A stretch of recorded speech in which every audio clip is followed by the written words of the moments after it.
Captain's log, June 2nd, 2836. After 27 years of war between the Degen Coomers and the Sainthood Slayers, a new hope arises.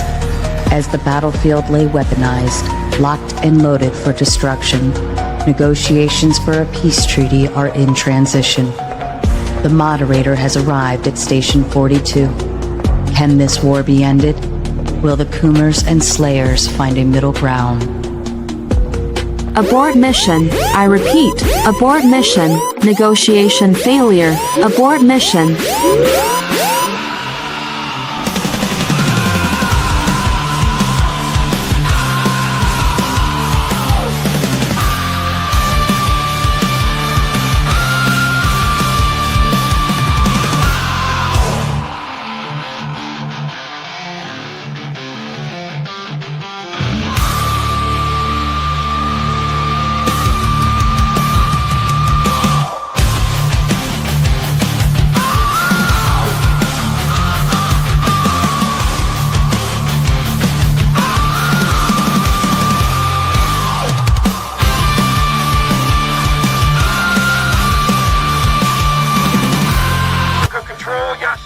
Heavy boobies, 6+, low orbit, over grid 15-2.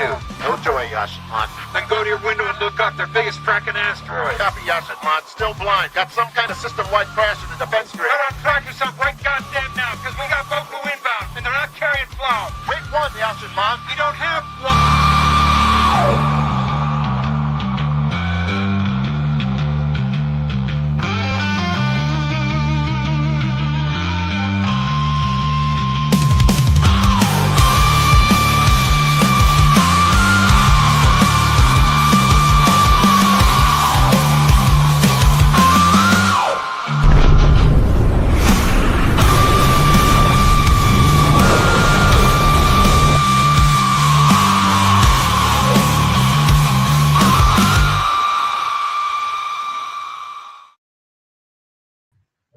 All right, maters, welcome back. I am Sarah the Raging Tomato here, bringing to you live. I don't even know what we're doing tonight, okay? Listen, we had a debate scheduled. Things happened. We got to reschedule. No big deal. It's happened all week. We've rescheduled 3 shows. Can you believe that? We are 3 for 3 on reschedule. We rescheduled Tuesday. We rescheduled Wednesday, which was my regards. I was sick, and so thank you all for your patience and understanding. You wouldn't have had it any other way. You had no options, right? And we had to reschedule tonight. But we decided, I don't even know how this happened. Ladies and gentlemen. It just happened. We decided we're going to put together a show last minute and say, fuck it, why not? So we are here bringing to you live an open panel chaos. And the topic of the evening is Trump and Israel via the Section 224. Now, I have no idea. They mentioned something about it to me. They told me a little bit about this, and I wasn't even listening, quite frankly. I was reading other shit that I have important shit to do. So I don't know. The gentlemen are going to come tell you about it. They're going to, talk about it. And we're going to just go right into open panel, okay? But I have one caveat. Un caveat, okay?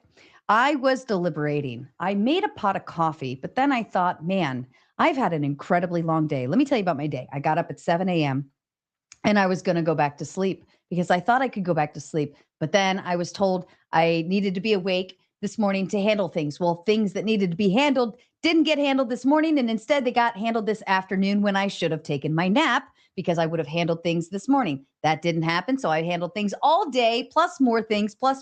And now we're here all last minute. Fuck it. We got it, right? I would like a drink. Okay. So if and only if someone drops that big freaking fat red donut, please don't forget to hashtag Vegas. Fuck! Hell yeah, he didn't even give me the conditions, but I love whoever this EG01911 is. You didn't even wait for it. Look, my face got red too. You didn't even wait for it. I was going to put out the conditions and everything I wanted and why and what I was going to do with it. You didn't even care. You're like, bitch, shut up. Get off the stage, get the men up here, and let's get this show rolling. So here's what I'm going to do. I'm going to get the boys up here. You know what? I'll say gentlemen, because they are all very fine gentlemen sitting backstage. Here's what we're going to do. I'm dropping the link. If you want open panel, you got it. jump on backstage. We got you going. While they're hopping backstage, I'm going to bring up Admiral Gibbs and Shaman Omar. They're going to tell you a little bit about whatever this shit is that they want to talk about. I don't know. I'm not keeping up with the Joneses this week. It's been a rough week, but we're here, folks, and you're ready for it. Are you ready for it? Here we go. I'm going to bring up Gibbs and Shaman Omar. You two fine, amazing gentlemen have some kind of information about this topic this evening.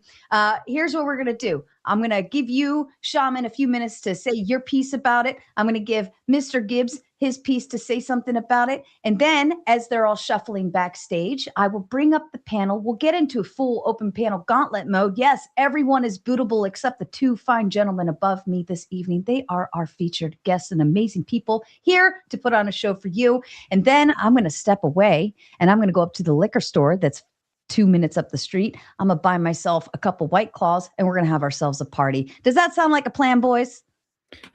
I think you should consider buying more than a couple. A couple is that first 100, and we should consider the second 100 is magnifying that by double. Admiral Gibbs, do you concur?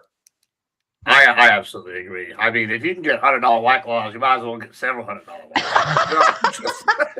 You are the devil, both of you. All right, Shaman, kick us off. They're all shuffling backstage right now. Your thoughts, sir? Tell me One about more it. question for our beloved host and our magical interlocutor. Senor Gibbs, are we going to have one of these nights? Are we going one of these nights? This. What are we doing? I don't know.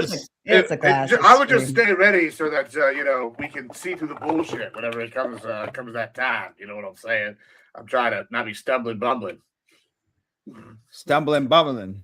All right. It is a glasses stream. Everyone backstage better be finding their glasses right about now. It is officially a glasses I wrote notes. I'm not going to be able to see shit. Just lift your glasses a little I'm going to be all right. You have notes? Yeah, I pulled up some notes to make sure I wasn't fucking talking on my ass. Well, I hope you read them. I hope you read them a few times because this one ain't looking good for you, sir. I think it'll be all right. All right. This is not the, this is not the hill I would die on.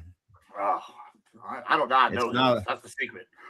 I love all of you so I'm like Cain from the Bible. I just keep on coming back. I'm unkillable. There ain't no hill I can die on. No, I'm not worried about you. I'm talking about your stance. I'm with you personally, but the stance is the problem. Can I just say we just had a record-breaking goal hit? That was I just put that goal up like 60 seconds before it was hit. I'm gonna grab a little shamanic tool here before we get started here. A shamanic tool? What kind of tool are we talking about?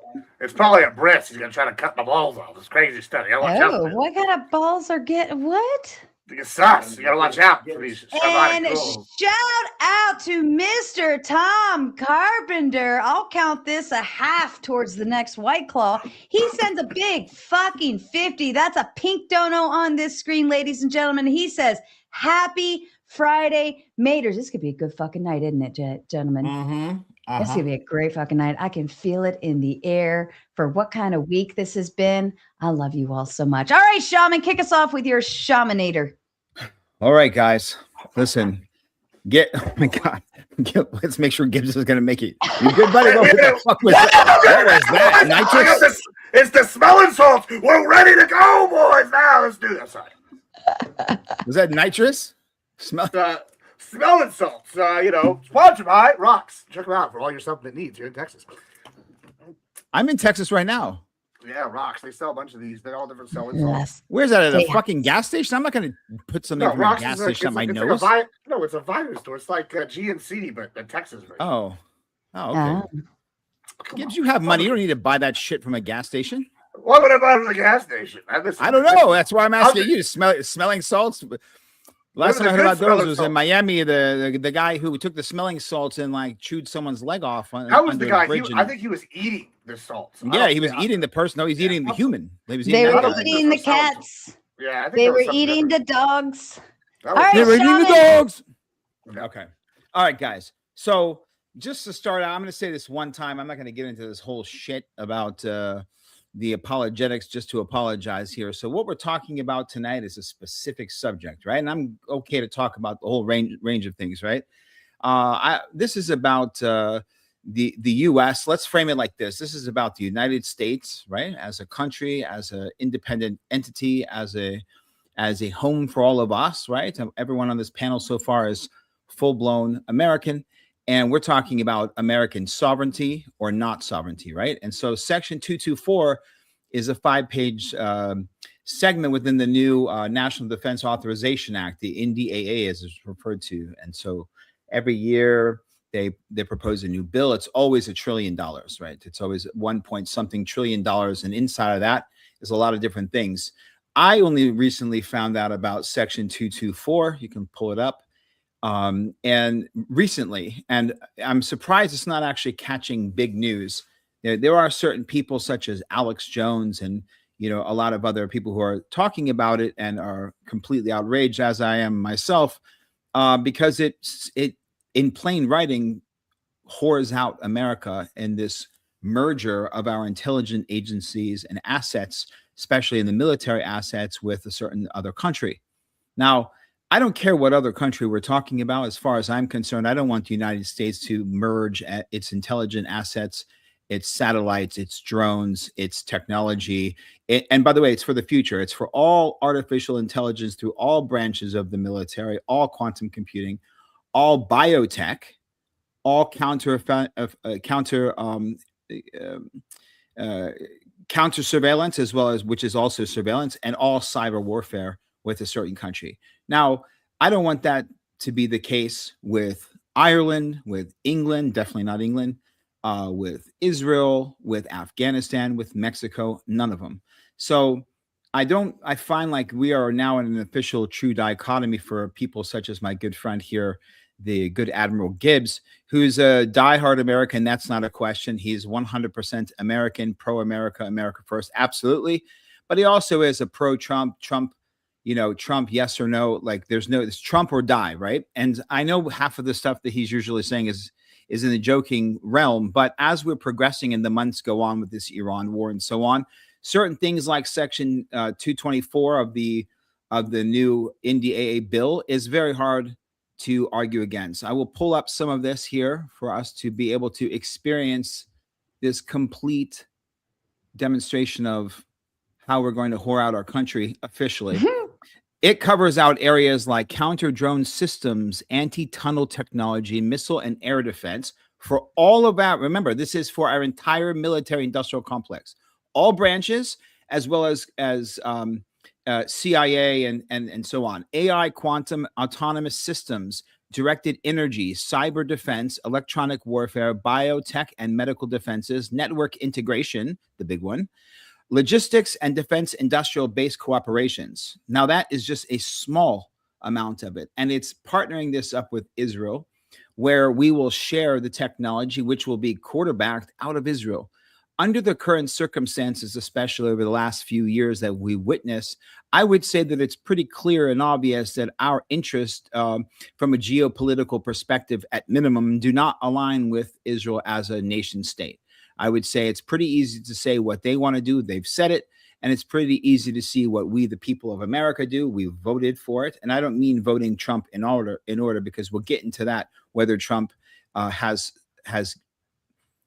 stuck by what he originally said, or if he's gone and made a completely left turn, so to speak. There's a very, very small group of people that are getting smaller and smaller and smaller. And anyone who's standing by Trump blindly right now is putting yourselves in the Laura Loomer, Larry Loomer, the Ben Shapiro, the Mark Levin circles. And I think that's certainly not the circle that I'm in. And I am not an Israel first. I'm not any other country first. I'm an American first. And I think there are solutions to this. And one of them is us having our own autonomy and not whoring out our country to other countries for political and personal gain. I yield to my good friend Gibbs. Thank you so much, Shaman. Better you nerd out than me on this one. Mr. Gibbs. All right.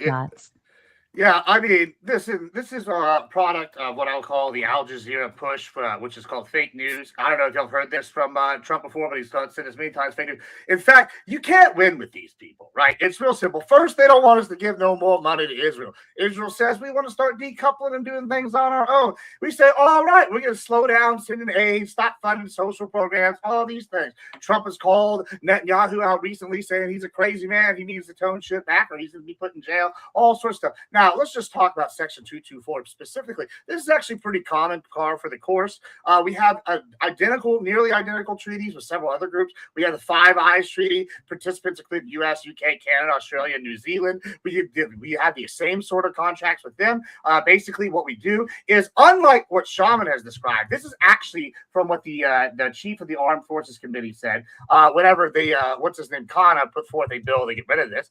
He said, and I quote, Section 224 doesn't create any new programs within the Department of Defense. It simply designates a single senior official to coordinate existing initiatives. Section 224 actually improves oversight and accountability of these programs by designating a single official responsible for them. The executive agency's responsibility would include, this is the important part right here that Sean left out, identifying Israeli technology that could be integrated into the U.S. systems, promoting joint training exercises, information sharing mechanisms, more. Now, okay, what does that mean? Well, that means there's a reason. We have spies in every country in the world and our friends, right? Israel's got the same thing. Britain's got the same thing. Maybe Israel comes up with some new tech. Well, we try to backwards engineer that. Maybe Britain does. We try to back engineer. This is just an arms race. That's what everybody does, even to your friends. I hate to break it to you. The world's a nasty place, right? But you still got to have friends. Israel is one of those friends. They have 3 versions right now of American aircraft. The 2 of them are the F-16I and the F-35I. Both of those are I. They're improved systems from what we sold them.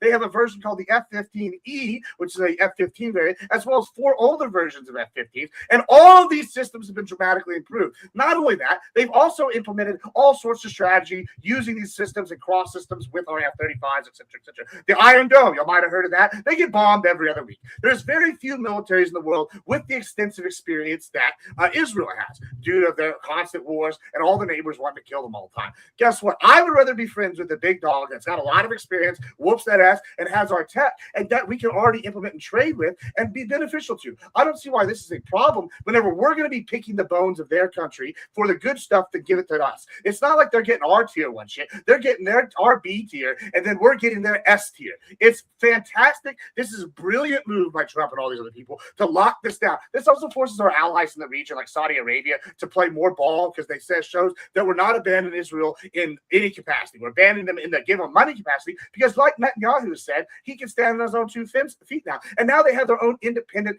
industry to build defense contracts, to build weapons, all these things. And guess what? We want those to be integrated into our military industrial complex system because guess what? I don't know if y'all know this, but America, we're an empire. And empires thrive off conquest. And if our proxy states are out there whooping their ass, using American weapons and American tech, you, the American taxpayer, are benefiting because guess what? They're mowing the grass of regions for us. I'm sorry. I know we all have this idea that we can all get along and sing kumbaya, but the liberal one world order view is dead. The UN is out of money. They didn't stop anybody the whole time. NATO falling apart because they didn't uphold their shit. And I, for one, don't want to fund the social programs in Israel. I guess Shaman does. But hey, I like this plan a lot. But guess what, guys? There's going to be people that detract and want us to go back to the status quo of Israel owning our ass. Beautiful. Thank you. Well, gentlemen, number 1, Plumpy sent out on Raging Tomato a membership. James says, why do you wear sunglasses at night? Because when you're cool, the sun shines on you 24 hours a day. Yes, sir. And of course, our new EG friend, I don't know who you are or where you came from, but I like the way you tell me what to do. Yes, I will. I'm going to get our panel up here and I'm going to head the fuck out and then I'll be back. Here we go.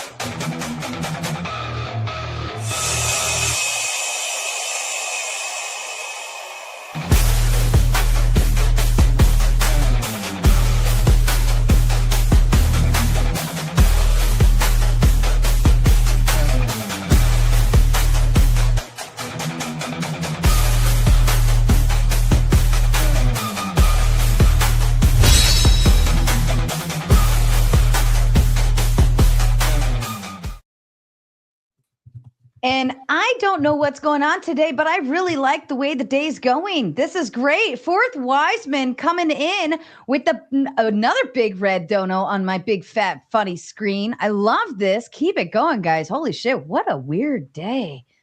I'm excited. Fourth Wiseman says Section 224 signed, otherwise black budget withdrawal. 90% of Congress receives Israel lobbyist funding. Dun, dun, dun. This was going to be pulled. So now you've got blatant fascists, not that word, selling U.S. out. Next step, small private armies up for hire, put on the bidding list. Shaman and Gibbs, what say you?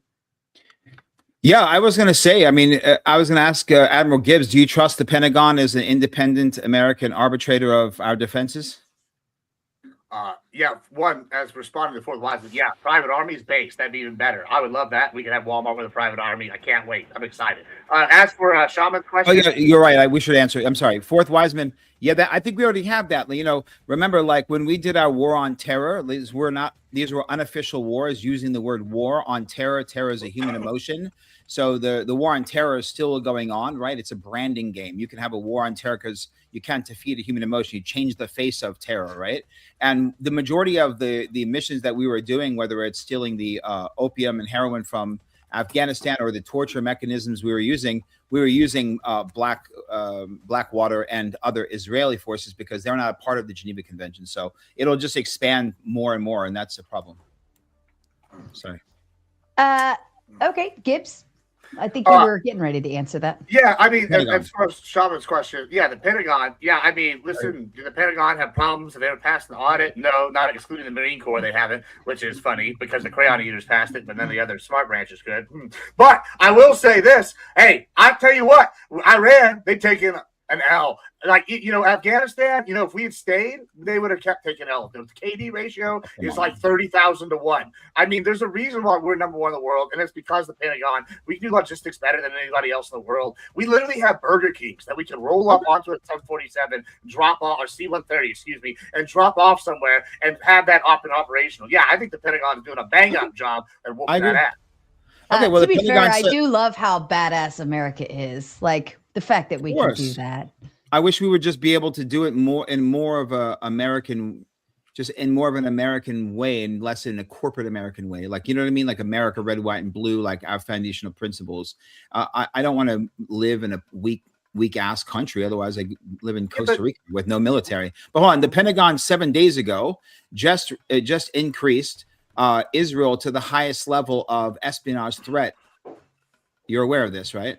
Yeah, I mean, this happens all the time. They're a small country. They do espionage. They get all sorts of advantages and build their shit. I mean, we're benefiting from it. Sometimes they get some tech, and then we use it over here. The Golden Dome, for example, is going to be built. We're improving we gave them B-tier avionics for our airplanes, and guess what? They came back with new stuff that's even better. So, yeah, it's wonderful. And I want to give two historical precedents. If we look at the Roman Empire, right, one of the things the Romans did is they would have client states that would fight for them. And also with these countries, when they conquered them, they would turn them into auxiliaria, right? And then they would go and fight, and they would adopt state, right? Like the famous Roman helmet, that's actually an Iberian helmet, right? They took the tech from their conquered peoples and their proxy states that was better than what they currently had and used it. Another good example of this is the Aztecs. The Aztecs were a wrestler army. They'd go in there and capture these people, and then they had different groups. One of the groups was the assassin group, which was basically the merchants. They went and found these different groups to specialize and take over different areas, and then adopt them in either through proxy or through direct conquest and take their best talents. And that's what we're doing here in Israel. And it really just say we're not is just denying reality.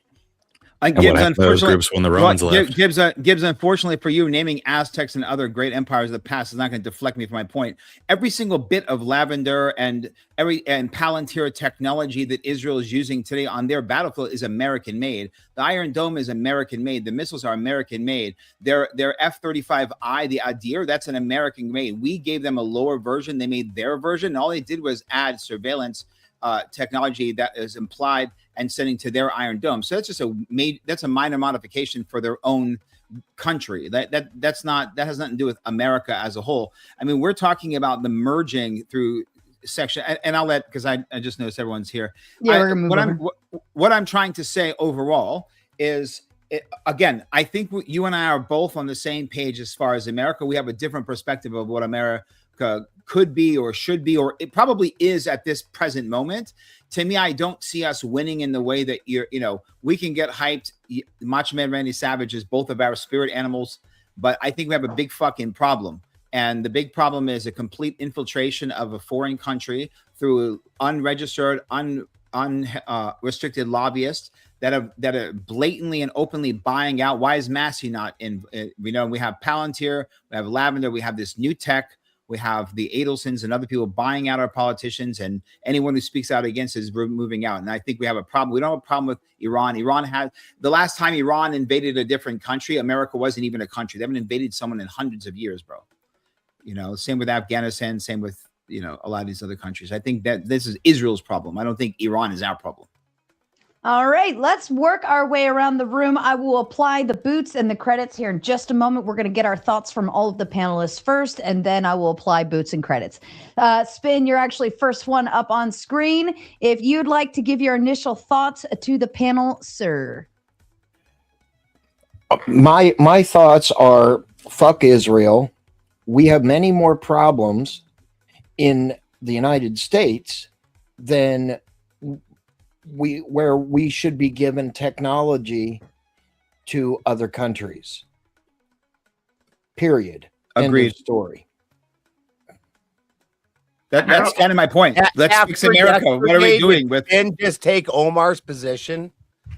Yeah, this has got to be like a 2-day in a row Twilight Zone. I think at this point that we have to be realistic about the status of America, man. It's either we are like trying to like make Israel America or make Afghanistan America, or we're gonna fucking help America. Like we don't. Shaman, I don't my thing is this: even though I hate anchor babies and all the other bullshit, I am a nationalist. I believe America first. Mm-hmm. America needs to come first before any other country, any other problem that the nation or that. Excuse me, the United States should come second hand, if you know what I mean. Let me ask you a question. Are we allies with Japan and South Korea currently? I don't know that answer. Yes, we are. Right. Okay. We get a lot of our tech from Japan and South Korea, right? Why? Sure. Because they're tested in real world examples against Chinese and North Korean stuff almost daily, right? And we know it works. Then they sell it to our other allies in the region, like the Philippines, all sorts of stuff, and that helps. And guess what? We have our military industrial complex sitting in there benefiting from the tech. Here's the same thing with Israel. We just agreed to cut their funding over the next 10 years to almost zero, right? Now, at the same time we're doing that, we're sitting here going to be leeching their technology from them for our benefit. Are you telling me a country that's at war 24/7 because everybody's trying to kill them all the time is not going to experience things that we, sitting on our hind legs here over here, benefiting in fat America, not going to experience? Of course they're going to experience things. So the idea that we can't pick their tech after that's been battle tested and get the best for us while cutting funding. Fuck their tech. Bro, hold on. Let me one real quick. The difference here is that I have never heard, and maybe I'm wrong, I've never heard of the Greater Japan Project. I've never heard of the Greater Korea Project, okay? But I have heard of the Greater Israel Project, which sounds like it's a really ambitious project. Good luck with that. Go fuck off. Go have fun with your little party in the Middle East. Go fuck yourself. That's my opinion. Wait, you haven't heard about the Greater Japan Project? I mean, I got a whole Greater Japan Project. No, you said everything since 1945. Let's let Spin jump in because it's his. No, but Let's Spin jump in. We literally built that country from 45 on. But you said you compared Japan. You compared our ally Japan. I'm saying I don't see Japan trying to take over Asia. That's my point. Spin. World War II never happened or what? That was a long fucking time ago, sir. World War II, there was no Israel. One of the perennial powers that conquers everybody all the time. And since then, they don't even have, actually, technically, they don't have a military. Spirit wants a beer, guys. Let's do this round robin. Yeah, go Spin. Okay, so again, fuck any other country. Let's fix our problems first. Let's fix the economy. Let's fix gas prices. Fuck everybody else. If the United States would mind their own fucking business we would not be in the debt we are in. We would not have our nose so far up somebody else's ass. Fix America first. Yeah, but how come can't they do both? I don't understand. Like, what is this idea that we can't? We can't. We stopped giving money to them, and we're taking. No, we have not. That's not true. That is what's happening. That's literally we signed the 20-year. No, they extended it to 20 years, and now we have the new. By 2035, we're going to be decoupled. That is what the. That's the point of Section 224. It integrates them. It integrates our money. I'm interrupting all of you because it's red. Okay. Fourth wise man. I believe this is over on Ben's side. Yes. Ooh. He says, hi, Benjamin. He probably didn't say it gay like that. He said, hi, Benjamin. What up? For all, buckle up. The ice is receding up north. U.S. is about to go again heavy at Russia. Hashtag tip, invest in mineral commodities, i.e. manufacturing and co-ops, something producing supply components. This includes your basic toaster. Ooh, I was just using my toaster today. The fourth wise was absolutely right. As northern sea ice melts, we're going to have more control over the trade routes. That's part of the reason why we're getting Greenland, right? So we can sit here and we can control those northern ice routes. This is why we're actually at war with Iran. We want control of the Strait of Hormuz. We already made I talked about all the time, all these other deals we made where we control the supply lines, right? So when you say you're America first, really what you're saying is I want to be an isolationist loser who loses their power abroad and becomes weaker. Because not one time in history has an empire ever become more isolationist and got stronger. And before you even object, you can go and look that up and you can find that example where that's true. Now, what we are doing is we're guaranteeing our control in the region by being friends with the Saudis, being friends with Israel, while we're sitting here pulling away from their social program help and integrating our military and our intelligence sharing. It's really like y'all are acting like these countries that are over there have our best interest. They don't. They're against us, and they're part of another organization. Yeah, so why would we not want to? So then you agree. So why do you keep calling them our best friends and our allies? They don't have our best interests. They still are nuclear weapons. They have pedophiles come here, get caught, right? Charged with a crime. PDF. No. I'm talking about an actual charge. Even if we're talking about a charge, okay. Use the word PDF. Okay, so they use so they get charged with an offense of PDF, right? Booked, then get released from the state level senators and get released back to with no trials. I don't see that happening with other countries. I don't see other countries. Imagine if a Russian guy came in and stole some of our technology. What would happen? But there's this one country with not even enough people to actually take over the world. With not enough tech that matters, exactly, with no money that matters. If there's not enough people to take over anything, then they don't notice. So that really just sinks your whole case right there. I mean, no, it doesn't sink my case at all, actually, whatsoever. They're like the size of the King Ranch, man. I'm not. It doesn't matter how small; it matters how integrated into our system. That's my. We already have other countries that are integrated. I don't care what they're doing over there. I don't care what any other country is doing in their country. Well, are you arguing that countries like empires don't have client states? Like, you say every empire in history has had client states like that. They're basically they do the brush wars, the proxy wars for them every single time in history. Like you're arguing against 6,000 years of history and then saying, "Hey, I'll stay relevant to your subject." I don't when Britannia was a client state of Rome. I don't remember Britannia controlling the Senate. I mean, Emperor Hadrian, who built the wall in Britannia, became famous because of his control in Britannia. That's part of the reason. Yeah, he built the wall. He built the wall. Gentlemen, let's remember you two are a main feature, but everyone else is waiting to dive in on this. Spin, do you want to jump in? Just like 2 minutes. 2 minutes. Also, Sarah's getting thirsty. I'm reading something very important right now, and it would be perfect timing to get through the panel while I read this, and then it'll be perfect timing to make a phone call while I go to the liquor store. It'll be great. It's good timing. Go ahead. Sorry. I apologize. Let's do what you were doing. I'm sorry. We started warming each other up, and now we're starting to massage each other. Let's let everyone. Let's find out everyone's position. Fuck. That sounds gay as fuck. Spin to you, sir. I even did this. I know. I was joking. Come on, guys. So I'm not saying that we can't support our allies because we never know we never know when we will need them. Right? But I think before we give billions and trillions of dollars to our allies, we need to fix the United States, get the United States out of debt in a roundabout way, bring the inflation down, which brings costs down where it's more affordable. I'll give you an example. Went to the grocery store today, spent $300 on a week and a half worth of food. It's ridiculous. I'm just saying, and I'm not saying to isolate Gibbs, the United States. I'm saying fix our fucking problems first and go from there. And I yield the floor.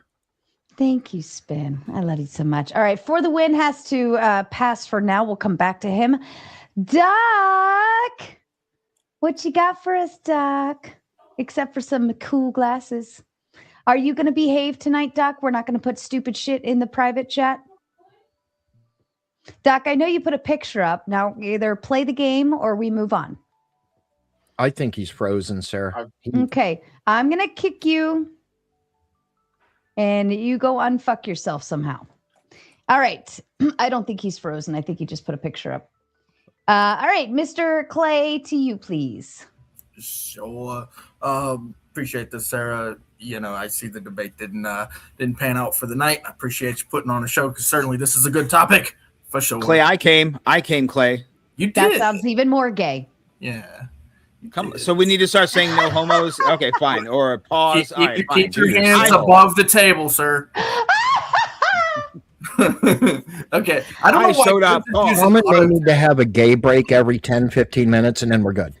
Okay. I don't know why Gibbs is using auto-tune. Maybe he wants to make this deal sound a little better, but it does not sound good at all. There's a bunch of realistic, like on the surface problems with it, but the biggest problem I see with it is the constitutionality of it. So treaties require a two-thirds Senate majority vote, and so while Israel may be considered an ally, those treaties that are written, they are written with specific terms, and the terms that are written, they don't include this extra stuff. So on top of all of the like surface level problems, the constitutionality of it falls flat on its face. It actually weakens the Congress's ability to declare war. Actually, if you actually understand what it's really doing, it's actually weakening the Congress's ability to declare war if ever they decide that they want to go to war with Israel, right? So if this is actually implicated into the U.S. code and made law, then all of a sudden now we've got laws where we're trading back and forth information, technology, and this sort of thing where, oh, oopsie, now we're at war. So then you Clay, it's not traded back and forth. It's integrated, accessed collectively. That's the worst part. Even worse. Exactly. So constitutionally on its face, it doesn't make sense, as well as,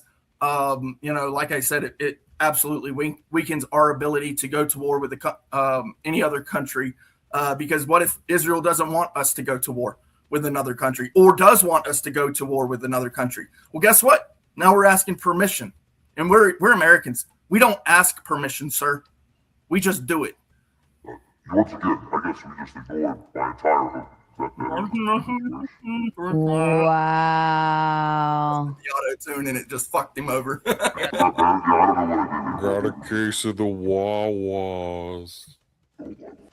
Guys, our national debt was like $5 trillion right before September 11th, 2001, and it's like, and then never mind that the guy that's saying we should team with Israel sounds like Beelzebub right now. Hey, look, while figuring that out, like, here's the thing. And it was 22 billion pre-COVID. The things that are being proposed are things that would be proposed in a treaty. So let's be clear about what it is. The idea that it's not a treaty. Well, okay, duh, that's the fucking problem, right? If we want to have a treaty with another nation, that's great. In fact, actually, Why don't Israel apply for statehood? Oh, that's right, because we don't want them as a fucking state, because they would never respect our Constitution, just as they're not respecting our Constitution, just as this administration is not respecting our Constitution, coming up with a stupid ass idea like this.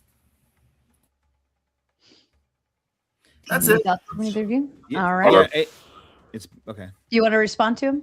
Yeah, that's ludicrous. Once again, clearly not anybody here has read all the way, except for Sean, maybe has read all the way through 224 and had what the chairman of the Armed Forces Committee said, which is basically we're going to have someone in charge that's going to be checking it. It's going to be more secure as opposed to having this nebulous people there. We're going to be one person who's going to be taking shit from them. This is a one-way street. Yes, we're going to be integrating some intelligence. This is a similar thing. Once again, I can list all these countries. Here, guys, I got a question. I haven't heard one of y'all bitch about us doing this exact same contract here with Australia. Y'all have a problem with Australia? No, there's not. No, it's not. There's no such thing. It's not so sweeping, sir. Well, this is the whole. No, it's worse. Australia actually has more sweeping. So this is how I know y'all didn't actually look into this, because Australia's contract goes further than what the current thing with 224 does. So when y'all are sitting here saying this, I know that y'all are either A, racist, and I hate this used to do the liberal thing where we all say racist, and say, oh, it's the Jews, or B, y'all are uneducated and falling for the ignorance of like Al Jazeera's push, or C, y'all are paid actors. That's really the only options here. Right, you're the only one naming a race. You said Al Jazeera twice. Al Jazeera's not a race. That's a news company. It's the fourth biggest in the world. Thank you. And so back to what I'm saying here is, once again, we have the Australian Force Posture Agreement. We also have the Five Eyes Agreement, which also includes Australia. We have all these fundamental things that go further with Australia. And not one of y'all is saying, hey, Australia owns us. Where's the people saying Australia owns our ass? Oh, nobody. Just because y'all hate Israel doesn't mean that that's actually what's happening. You'll just have no real world grasp on foreign policy. And secondly, how does this affect Congress or the Constitution at all? This is not taking away powers from Congress. We go to war with countries all the time that are used to be our allies, right? This is a common thing. Iraq was our ally for a long time. We were Did you read it? Twice. Did you read it? I did read it. I have it pulled up. It's 5 pages. Did you read it? Yeah, I read it twice. I've read it. There's nothing. There's never been anything in our American policy in history that is anything close to this. Oh, okay. Not even close. Let me just read Five Eyes is Australian. Okay, Gibbs, here's the point. Let me frame it and tell me why it's not the same. Five Eyes. You said Five Eyes, right? Okay. Five Eyes are 5 countries that create a system of which all partake, right? You can talk about our partnerships with the UAE, whatever. Great. Those are systems put in place for this, right? Our collective intelligence sharing with the CIA and the MI6. We can use that as an example too. We can use NATO as an example. That's fine. This is an integrated system between 2 nation states that is through our entire Pentagon. Our Pentagon is integrated into this the same way that those countries are. Because if you listen, there is no such thing. Let me read you directly from Five Eyes. All right, Five Eyes, the ultimate model for data sharing and institutionalized integration. It involves joint collection, analysis, and fusion of sensitive intelligence defense data. That's Five Eyes right there. So that's the exact same with what Israel. Hold on. I'm answering. Hold on. I know you want to stop me because I'm trying facts. I'm reclaiming my time. I'm reclaiming my time. Let the monster finish and then play. You can go. Yeah, I am gonna finish here. Secondly, we have the Australian Force Posture Agreement that I already. Oh, I see it fixed here. Hold on. Show that microphones. There we go. I don't know why it swapped again. Here's it's a little hard to follow you though with the lower one. I love this, man. This is the best. Yeah. I did that. But here we go. If we get to the Australian Force Posture Agreement, it facilitates rotational deployments, joint military facilities, Australian soil, technological integration, particularly autonomous systems and advanced weaponry. So between those 2 different agreements we have with them, and that's not even counting Becca or G Somalia, they all cover all the exact same things for Israel with those countries. No, you don't complain a single time about any of them. So this is just bad faith or ignorance. No, dude, you're completely, absolutely wrong.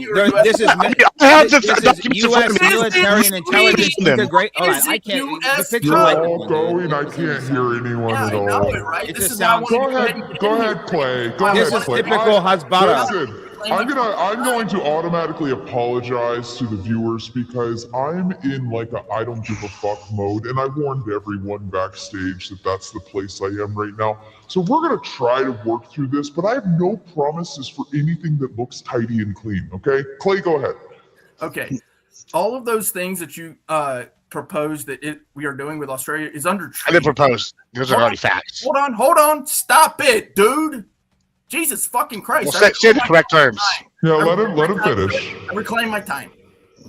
Okay. All those things that you said, it's all under treaty, right? It's not U.S. code, okay? When you implement U.S. code, there's a different process for that, and there's a constitutionality that's the problem. And this is exactly what I said. So when you say, oh, but what about this over here? And I'm looking at it going, yeah, that was the legal way of doing that. This is not legal, sir.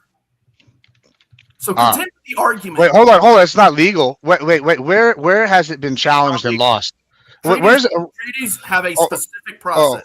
Oh, okay. So are you telling me there's no examples within our budget that we've allocated funds to go to other countries? Oh, budget. Budget's different than integrating systems, sir. Again, bro. Are you retarded? Bro. You're a deflector. I'm not deflecting. I'm literally going like you're literally ignoring. What I think is really funny here that's happening is like clearly we have some. I need APAC, send me some money. But I'll tell you something here. What's crazy is the fundamental lack of understanding of how the American system works. You just said it was unconstitutional, Clay. Whenever once again, if the government's making the treaties, the legislation branch could put this forth. But once again, if the legislative branch puts this forth in a budget or a code, then that can be challenged judicially. And guess what? It hasn't been challenged judicially, and it's not going to be illegal until that point happens. Even though hold on, Clay. He didn't answer my last point. You just moved on. I didn't even hear what your question was. You moved on to the Five Eyes. Section 224 is completely different than a fucking alliance or treaty or aid package.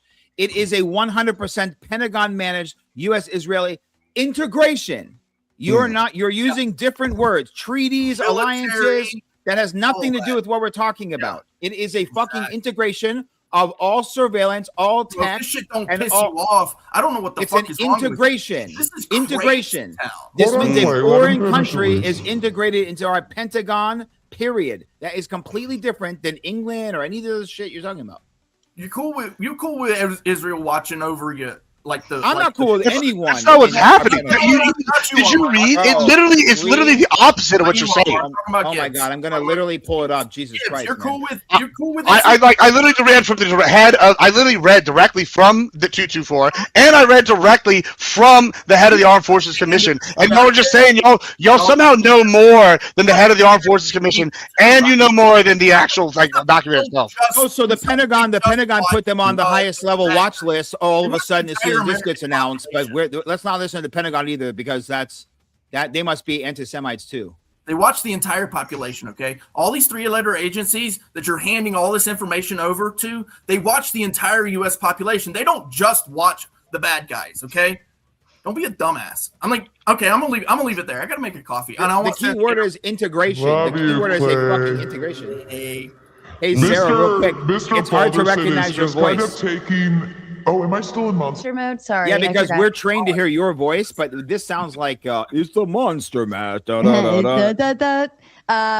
Balderson is kind of like taking over things right now for me in a sense. I am like trying to multitask, but I have to right now. All right, Mr. Effigy, moving on to you, sir. How are you this evening?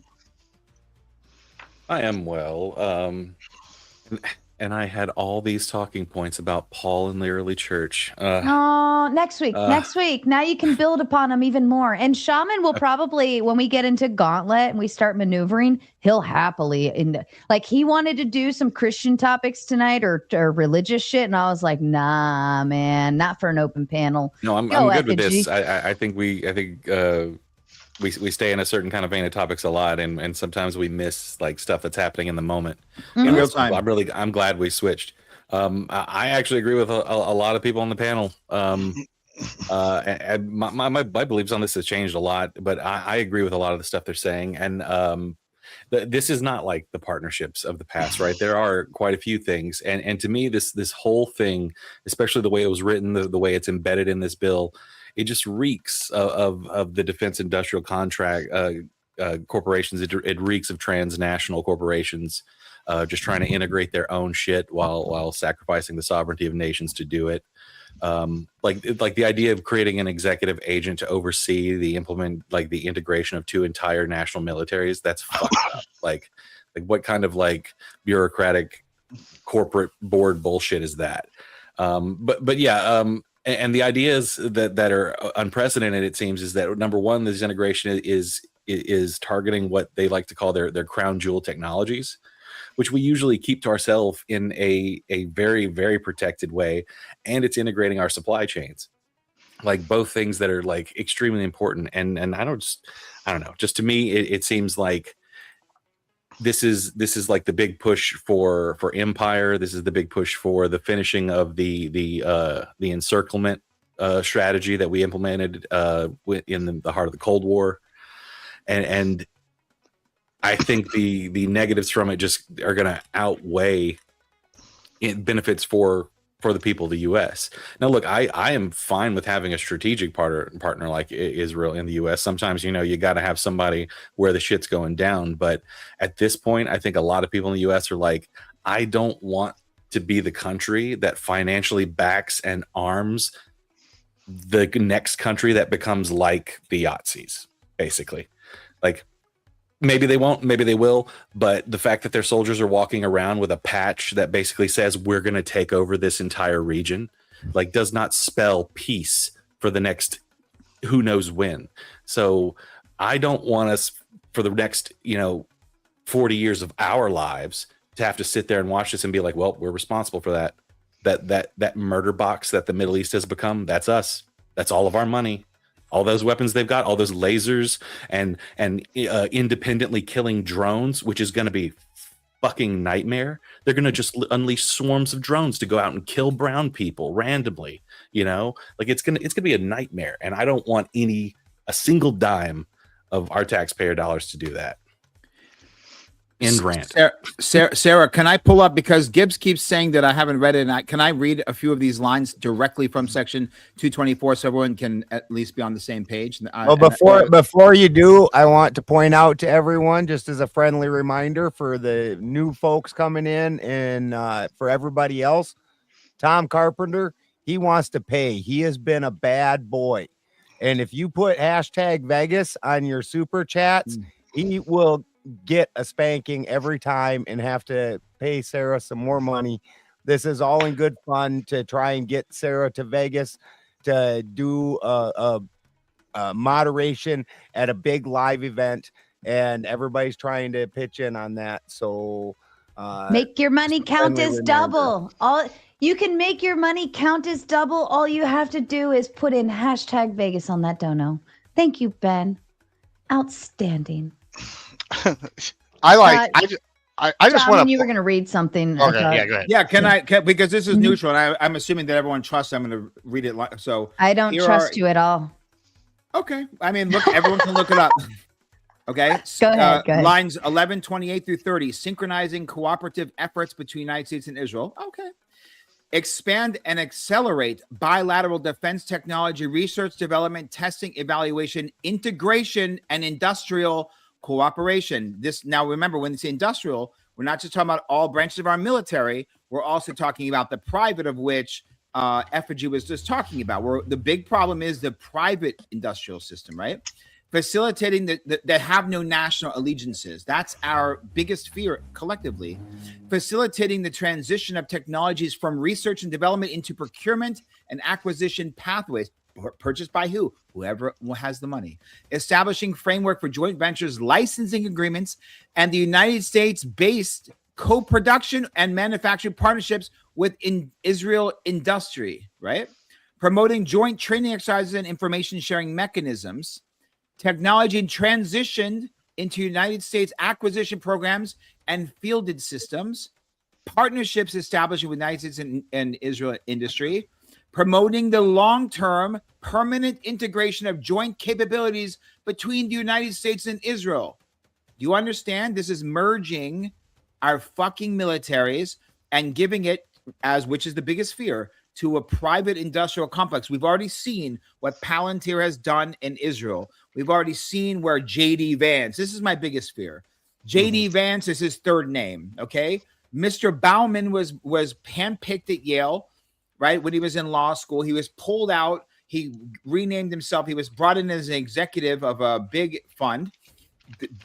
Peter Thiel, he says that the biggest moment of his life was when Peter Thiel found JD Vance. He was brought in as an executive in a very large law firm, was there less than 2 years, got $15 million to start his own fund while he wrote Hillbilly Effigy, changed his name to JD Vance, signed the Netflix deal, was handpicked to be the vice president in his first term as senator.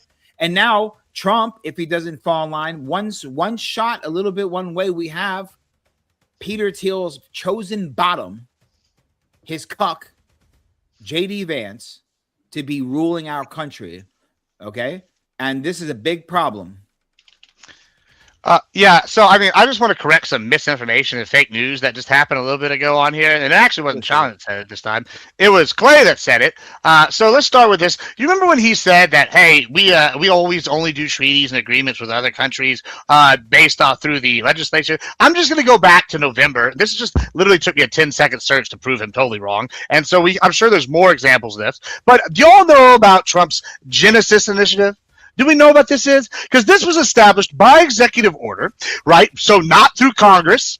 And this is established with Japan, right? And what we're doing with this is we're securing integrated AI dominance through American energy in order to achieve. These are the 3 goals of the Genesis Initiative, which is totally integrated our industries and our militaries in regards to AI with Japan. This is the exact words. These are the 3 goals: American energy dominance, advancing discovery science, and ensuring national security in the space of AI. Now, this is just one example. Aren't a real argument. Hold on.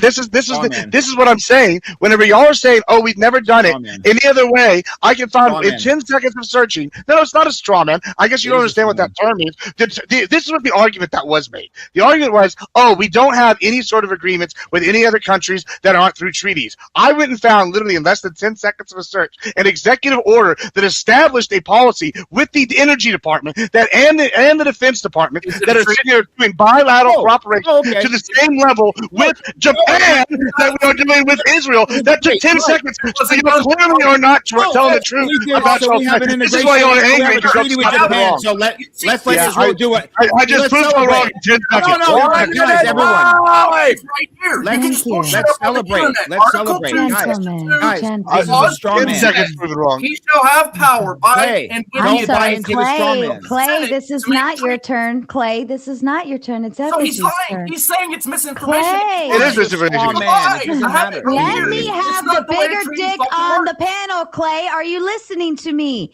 It's Effigy's turn, not yours. Now shut the fuck up. Not address me. Have him Clay. talk to Effigy. Clay. And stop telling people I'm lying because the Article 2, Section 2, Clause 2 of the fucking Constitution says he can't do it that way, retard. Well, too bad it's already established legal precedent and not been thought of. Yeah, that's not legal, moron. You're saying it's not. Mic working? I can't. It's not working, is it? Everybody can hear me, right? Mr. Balderson, do you think that this is going to be a good show tonight? Or do you think everyone's going to get all hanky-panky and stupid and I'm just going to get pissed off, shut it down, and go to bed? What do you think? I think that these guys are going to quit with the fucking thinking that it's gauntlet time right now when it's not gauntlet time. It feels like it. Yeah, you're right. Yeah, I'm not going to hang out if I'm just going to be addressed and then called a liar because he's a liar. Bye. Oh no, that wasn't even what I was. We should be fine now. All right, I do have to bring up Duck because Duck has credits, and then Kraut's back there. All right, let me say one thing. I know I'm not like mentally completely here right now, but I know we all still know our round robin rules, and you are all regulars here, and I really honestly presumed. And maybe that's my fault for presuming, but I really thought you guys could carry this while I handled some other business right now. I really did. And I thought it was going to be fine. I think the reason why Clay reacted like that is because he did call him. He said Clay, and then he didn't get to respond, so he felt attacked. He did respond, but when I told him to stop, he kept going, didn't he? Okay. All right. Effigy, I'm going to kick it back to you, sir, and I do apologize. Yeah, so the grounding of his argument is just super weak. Executive orders can get wiped away every 4 years. They're not they have nowhere near the power of legislation or treaties. So even trying to bring it up and saying that it's some kind of equivalent legal argument is baseline ridiculous. Well, I didn't get to my second part of that, Apogee. Is the problem because I got. Let me finish really quick because once you and Shaman get going, you guys go for a while.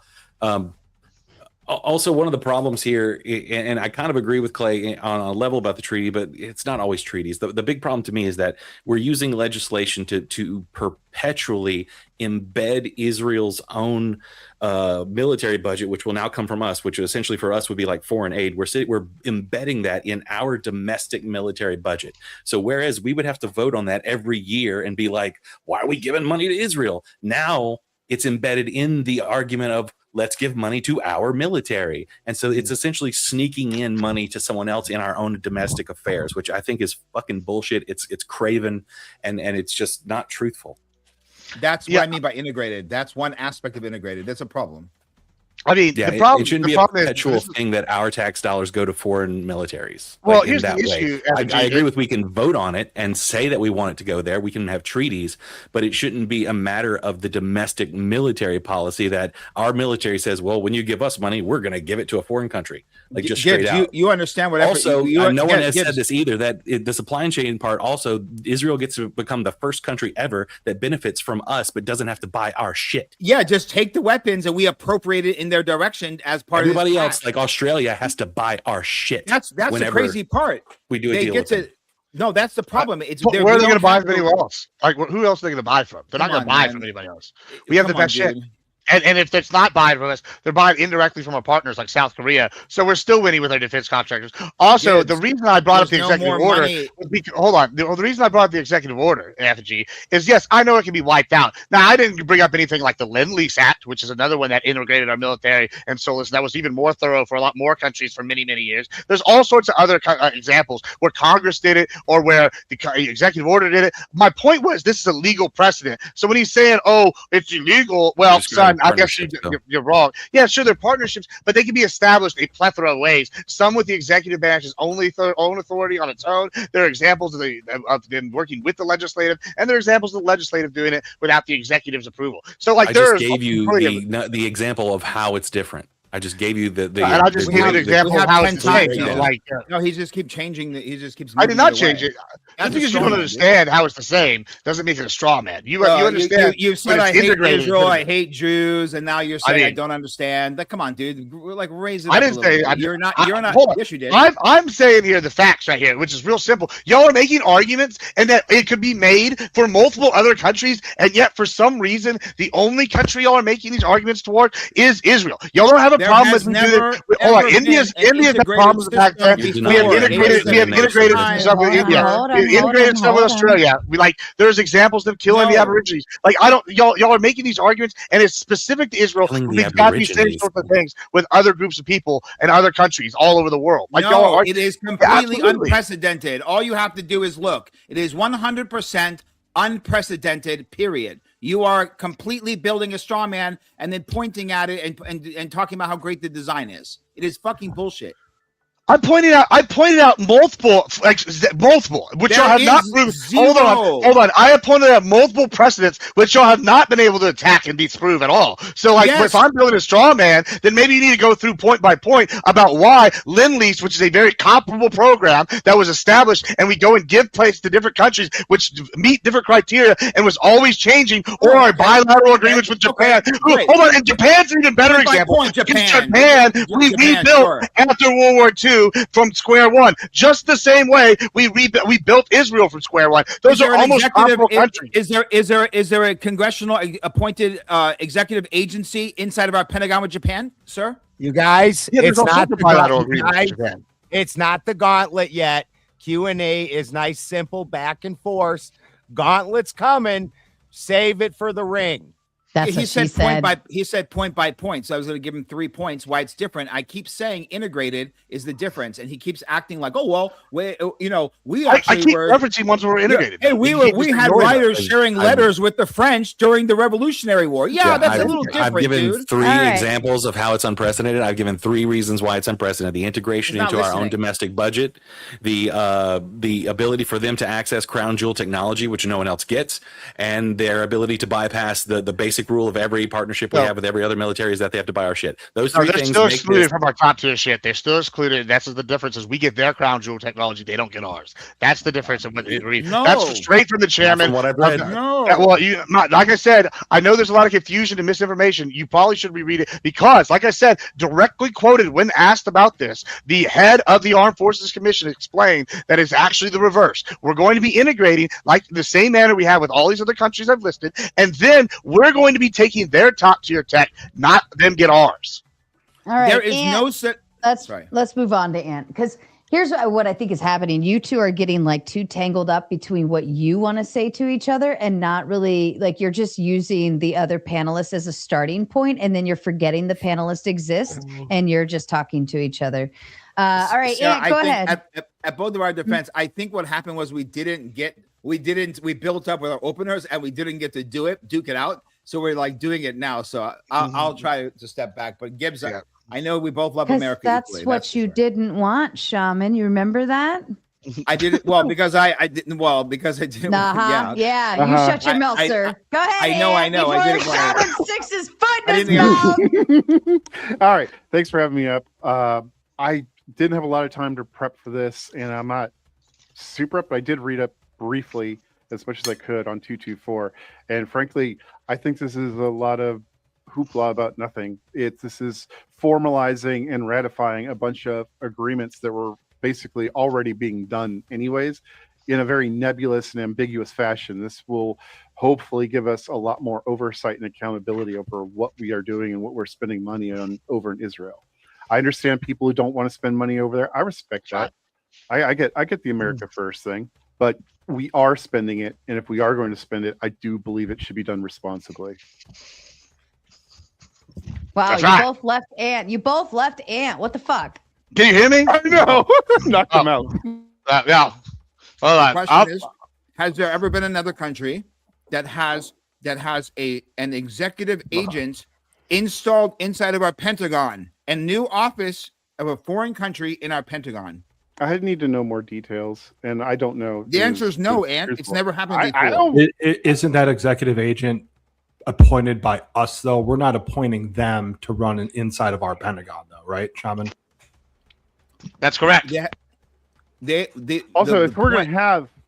are going to have this military integration, it makes sense that we're going to have some sort of liaison at the Pentagon so that we can talk to them directly instead of having to go through a whole bunch of bullshit. Like I don't see it as a big problem. It's just a person. Guys, joint weapons development has precedence, intelligence sharing precedence, alliances precedences. Okay, great. What we're talking about is a congressional bill that is going to merge and integrate from now until who the fuck knows when.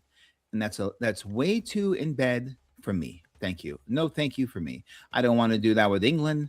I don't want to do that with Israel. I don't want none of that shit. Gibbs seems to think that it's such a great friend. Let's get deeper in bed.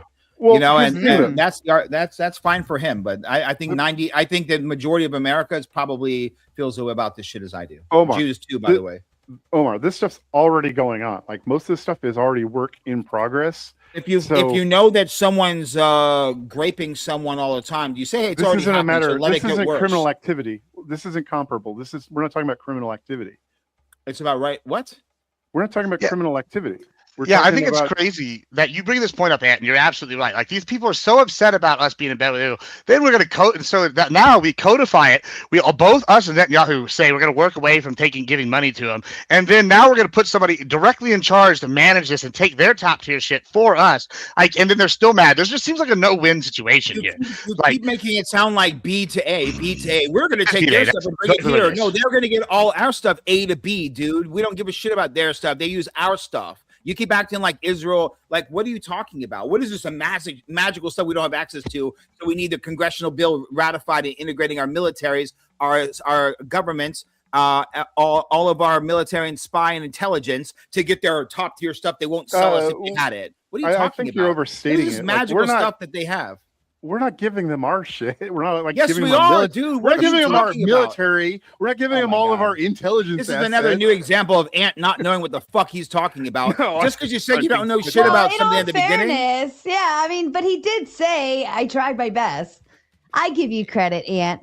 I mean, I read it out. Cylinders right now, so I don't know why you're saying that. He's literally saying directly the facts. I don't know why I disagree. These are all like normal things. Now they're codified. We have somebody watching it. Like that's literally you hit this 10 of 10, nailed it exactly. Like there's nothing unusual here. In fact, we're moving away from Israel by giving them less funding, and this is something we already have.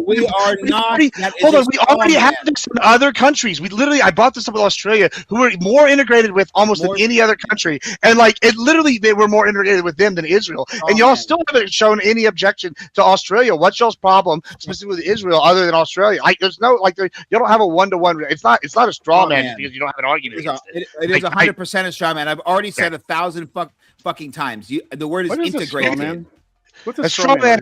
A straw man is like when you like build I know a what case it for is. somebody. I want to hear shaman say it because I don't think you knows what the fuck it is. Hey, just because you've proven over and over that you're literally quite stupid doesn't mean you want to test me. A straw man is when you build a side argument that has nothing to do with the actual subject at hand and then start pointing to it. Let me finish the fucking sentence, sir, if you like me to educate you so I can teach you what a straw man is. And then you keep deflecting to this straw man, building it higher and higher. When I keep trying to bring it back to the point, you keep talking about Japan. Oh, but Australia. That's not a straw man. That's a red herring. A straw man is a weaker version of the argument being argued that's easier for you to argue against. No, that's a straw man. He's building a straw man. I know what a red herring is. I know red herring is when you're making a completely different argument to deflect from. He's not making a different argument. He's deflecting, dude. He didn't say a straw man either. Are we gonna meta the meta? I'm sorry. I got my question. I got my answer. I'm taking too much time. I apologize. Aw, thank you, Aunt. Calvin, to you, sir.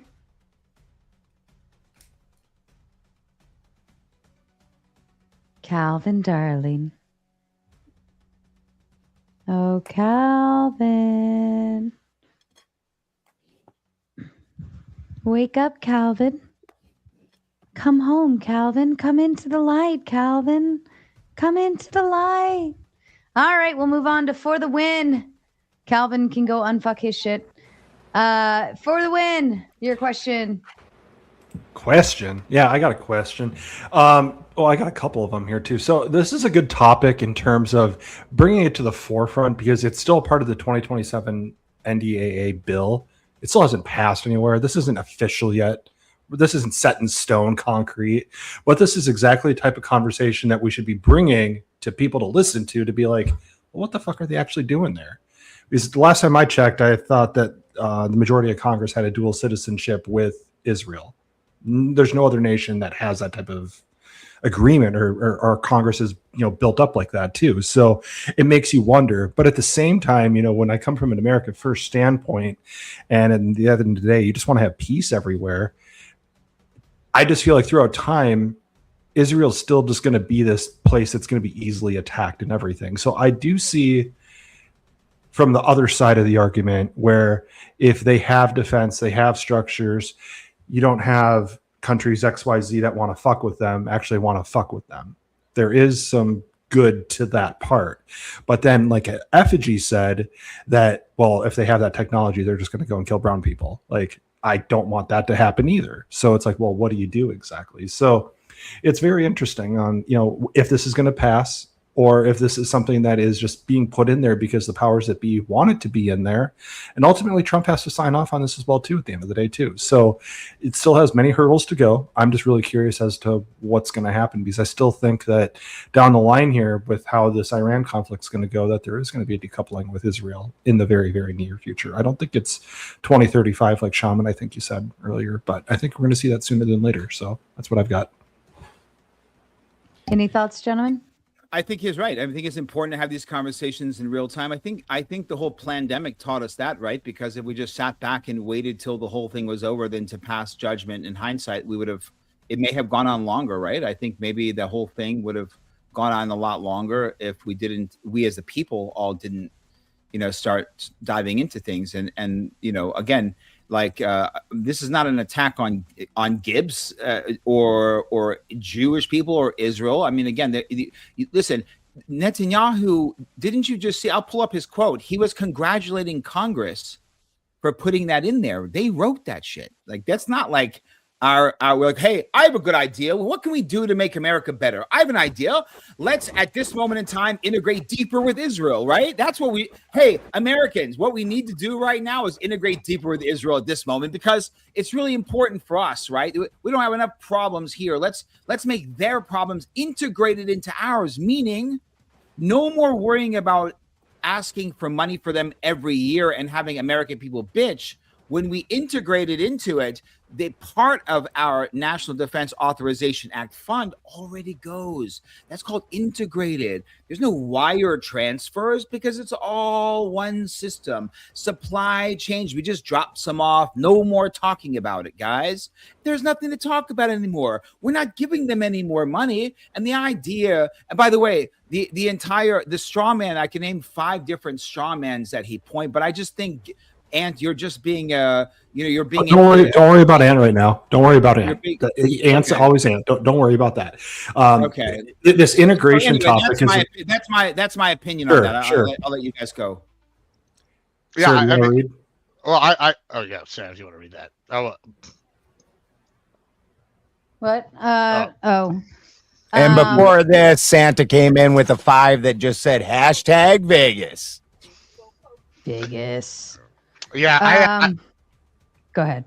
Oh, yeah. Vegas straw man, the placenta away in the manger. Your dead entry written in capitals or legal fiction capiti maximum. Yeah, as for what you're saying though, I love this idea that, hey, America, we're the top military in the world, right? One of the things about America is we're the top military because we're the best, right? Well, how do you stay the best? Well, what you do is you do what the Romans did. You adopt the shit that other people you've conquered or like have client countries that are doing well, and you integrate it into yours, right? Like, listen, for better or worse, we're taking the tech that we worked directly with Israel and built the Iron Dome. We know the Iron Dome works effectively, and we didn't even give them our top tier shit. Now we're building the Golden Dome here. I just don't know why people can sit here and go, hey, or how people can sit here and go, hey, listen, this country gets attacked all the time. These people are way more battle hardened. There's a reason why right now Ukraine, we're taking a lot of their drone tech, right? Even though we're giving them our old shit, right? What's happening? We're seeing how they're effectively using it and beating the superior power in Russia, and now they're regaining ground, right? I think they've gained like 297 miles in the last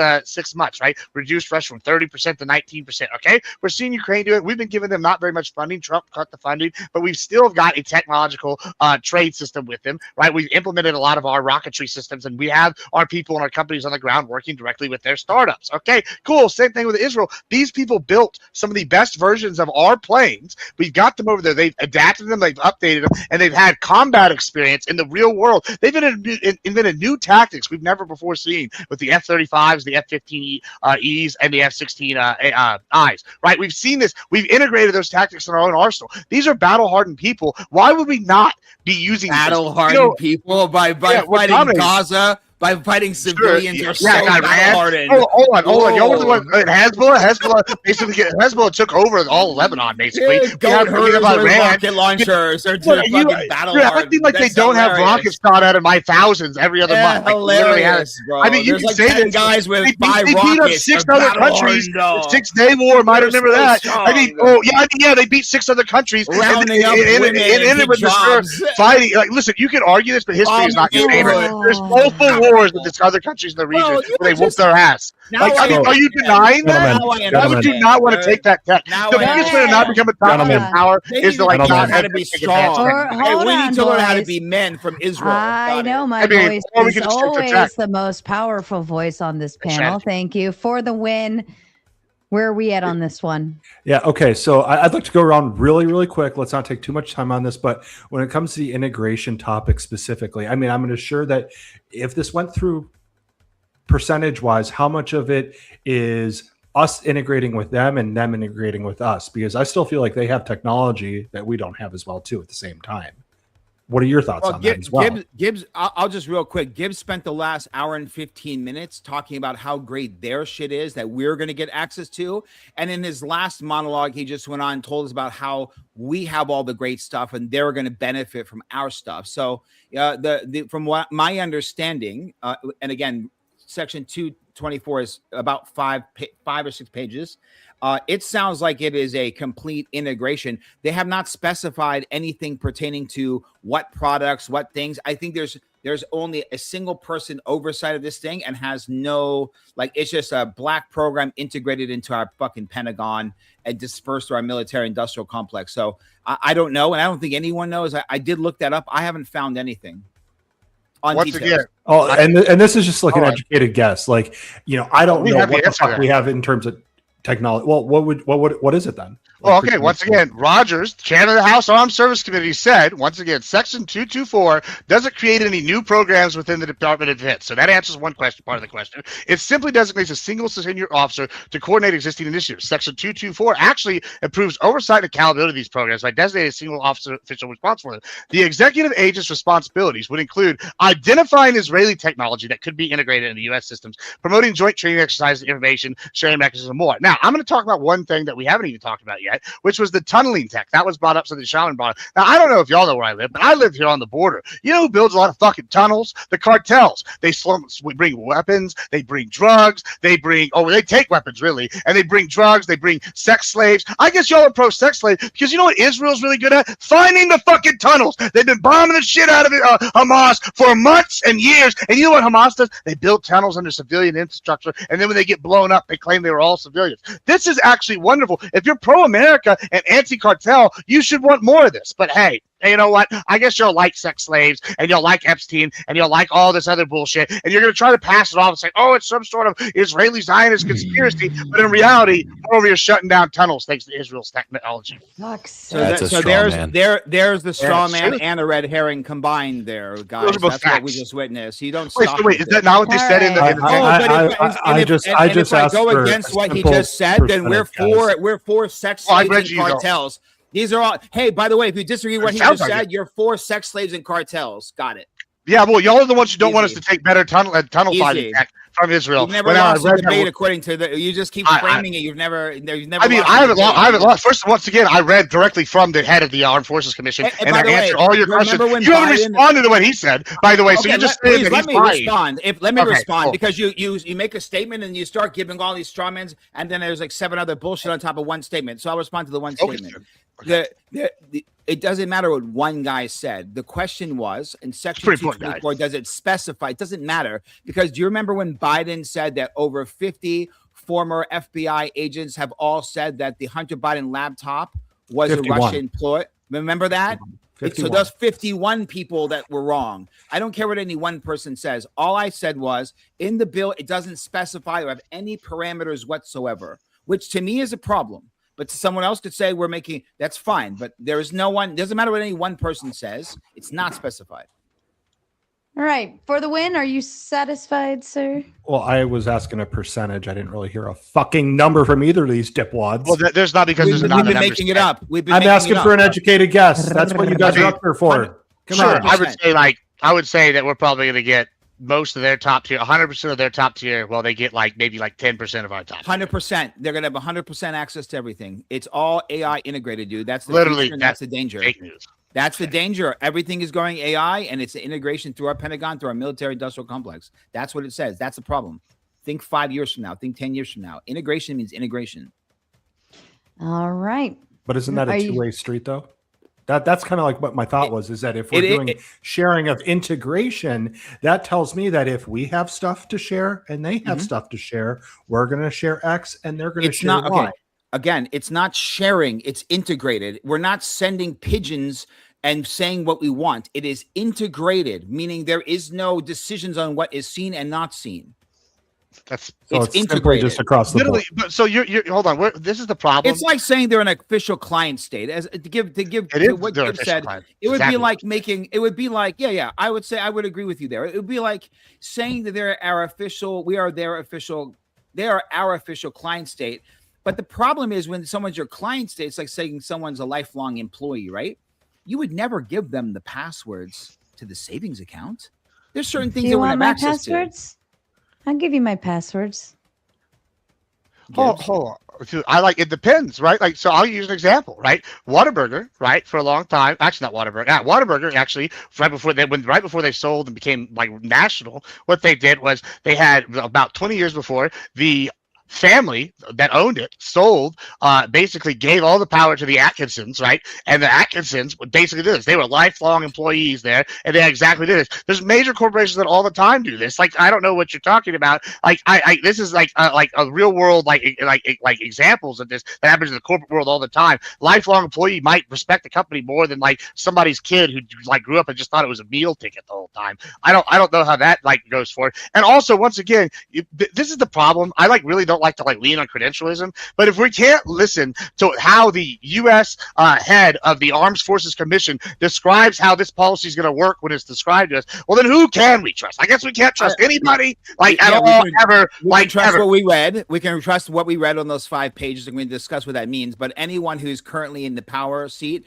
is going to say whatever he's fucking told. We know how this works. Colin Powell, he was pretty much saying reluctantly. He said in his book later that he was saying what he was told to say, even though he knew it was wrong. So yeah, I can't really. I respect military and I respect people in positions of power, but I also understand that they do have a sworn oath. So we have to understand that they are parts of a system. So I'm not attacking him as a personal uncredible source. I'm saying he has to play a role, dude. Come on, man. He has to say what he has to say. For the win. Final thought. I'm good. Moving on to the ducky. Moving on to Calvin, are you back yet? Calvin. Yeah, Calvin. Calvin, you're being paged to the front. Calvin, please.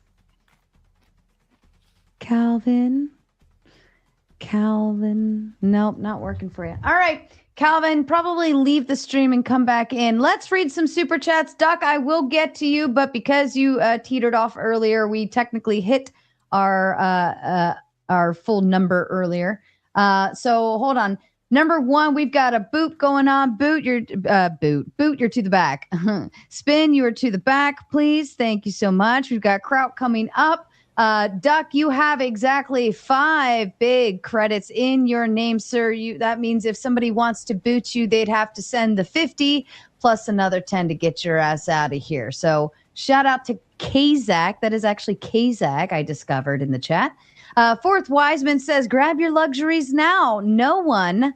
Wait, who else am I? Oh, I was waiting for Calvin to come up. Grab your luxuries now. No, not wants, but needs. Next fiscal year, luxury increases are going to cut a lot of people out due to price hikes incoming. This is based on rebasing manufacturing homes. Ooh. Is anybody really big into luxury shit? I think Gibbs and I both you'd be surprised at the luxury that people in everyday America find. Luxury could just be extra steak. Did 100 years ago. I see. Oh, to some people, luxury is supersizing their meal, having the ability to supersize their meal for their entire family on Saturday. Baby. Yeah, but in the U.S., it usually means things like yachts, really high-end sports cars, jewelry, Rolexes, etc. It is associated with specific things. The luxury market is banging right now, by the way, if you know how to play it. But you gotta know what is it? The luxury market is doing fantastic if you know what to do with it. But if you don't fuck with it. With the wealth inequality the way it is, I'm sure it is. Fair enough. Calvin, we couldn't hear him on screen, but he says with the big 2, Admiral really sounding like Hulk Hogan tonight. Yeah. All right. And I don't see Calvin coming back. So let me just pull up Clay. Fourth Wiseman with the big 10. Furthermore, try to secure increases now so the tank isn't drained dry later.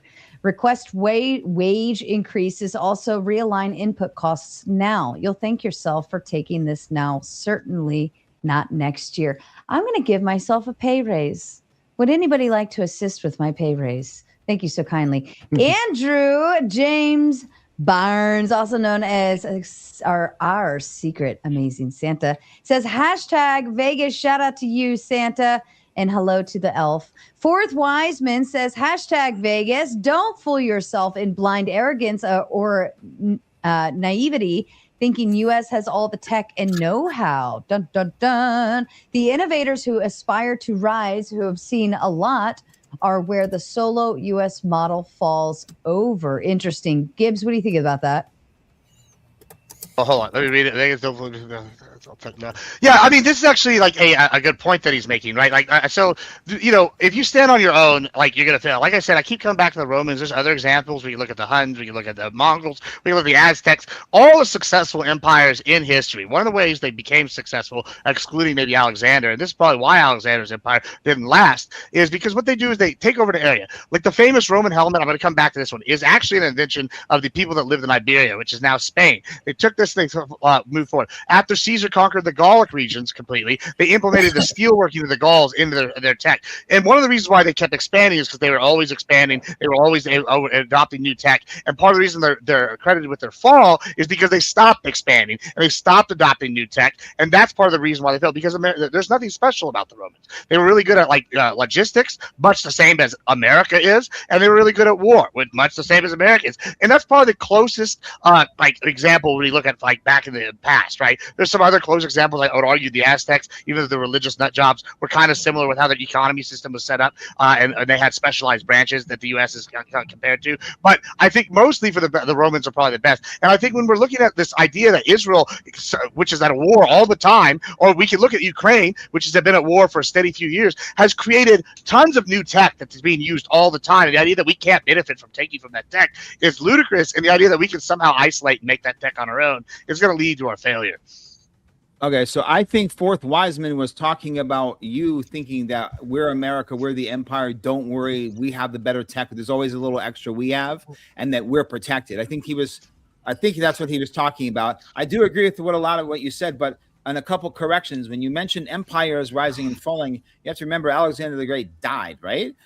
So when he died, he died. But what he did leave with his conquest of his empire was the Ptolemaic kingdom, which was what Middle Kingdom Egypt, which lasted 275 years until the death of Cleopatra. The Seleucid Empire, which was 250 years after his death. And then the other province empire. He left 3 empires that lived from 200 to 300 years, direct lineage from where he conquered. And when you're mentioning those were Rome, empires he took over, though, that already existed. Well, no, because the Ptolemaic is when it is Ptolemy, which was the general. Ptolemy was a Greek who went and slept with a bunch of Egyptians and then took over their government. He ruled after Alexander the Great. Egypt existed for like 3,000 or 4,000 years before that. Okay, so the Ptolemaic Empire was not a merging of the Greek and the Egyptian bloodlines. And that's what I just said, though. Like, then we're agreeing. What are you talking about? Yeah, well, that's what I'm saying. You said that he created. It's like, no, he went around and conquered. He took over all existent empires. He's acting like empire. All of a sudden, the empire just died or fell apart. For example, when he mentioned the Mongolians, right? Genghis Khan died, and each of those, what he did existed way past his death. With his various, because Genghis Khan was appointed by a panel of people, as was the next Khan. Yeah, and also the Mongols are some of the most the best examples of adopting new tech. They even had religious freedom in a time when that was unheard of, right? Except if you rebelled, then they wiped you out, of course. But because of the Mongols, that was what I was going to say. But if you wanted to be some of his highest people in the Mongol Empire for multiple different Khans or people of different races and different religious beliefs, and as long as they were cool and hey pro gang the Khanite, they he didn't give a shit. So in fact, Marco Polo went from being a basically captured slave for him to one of the higher ups until he allowed him to go back. There's examples of this all the time throughout the history of where you go into a new region and you take their tech, or you get a proxy state and you use their tech. We can look at Italy with the warring states. Why are the Venetians always accredited? Oh, well, because they're really good Navy. They're much better than Navy. You're moving on to a second and third topic. I'm just using history as an example. But, sure. Yeah, but when you say Rome, let me get through these super chats so I can go get the liquor. Okay, how's that sound? Fourth Wiseman says with a big 10, Vegas straw or #Vegas straw man, the placenta away in the manger. What? Your dead entity written in capitals. Your legal fiction capiti maxim. What's that mean? Capiti maxim. Capitalism? Maximism? I'm I think it's Latin, awesomeism. but I don't know what it means. Capital, maximum capital. I don't know. Maximum. Oh, capitals. Yeah, maybe. Awesome. Al Wines and the Big Five says, good evening, Mater. I'm just doing a small part to help get the pretty lady to Vegas. Hashtag Maters. We love you. Fourth Wiseman says, hashtag Vegas. I'm glad you figured it out. If you really want to know all about Section 224, seek first inception drafts. Ooh. The authors who voted yay/nay, conditional alterations prior to vote, et cetera, et cetera. Contracts. Any thoughts about that? That's actually quite genius. You can actually, I think you're supposed to keep congressional records that are available to the public or released after the thing goes into the bill for voting, where you get to see the actual addendums that were made during the process. But I don't even know if that's released or if, I don't know. That's a smart way, but I didn't think about that. Or But hey, don't forget, you can find out what's in there after they pass it. Yeah, you can find a tweet by the guy who wrote the section bragging about how good he felt he did of sneaking in something so huge into a subsection. I'm going to take my leave. I'll be right back. Mr. Balderson, you are in charge, and I feel no need to waste a seat while I'm away. However, I reserve the right to boot whoever is the last one up to get my seat back when I return. But Calvin, I'm going to bring you up, and then Spin is still backstage.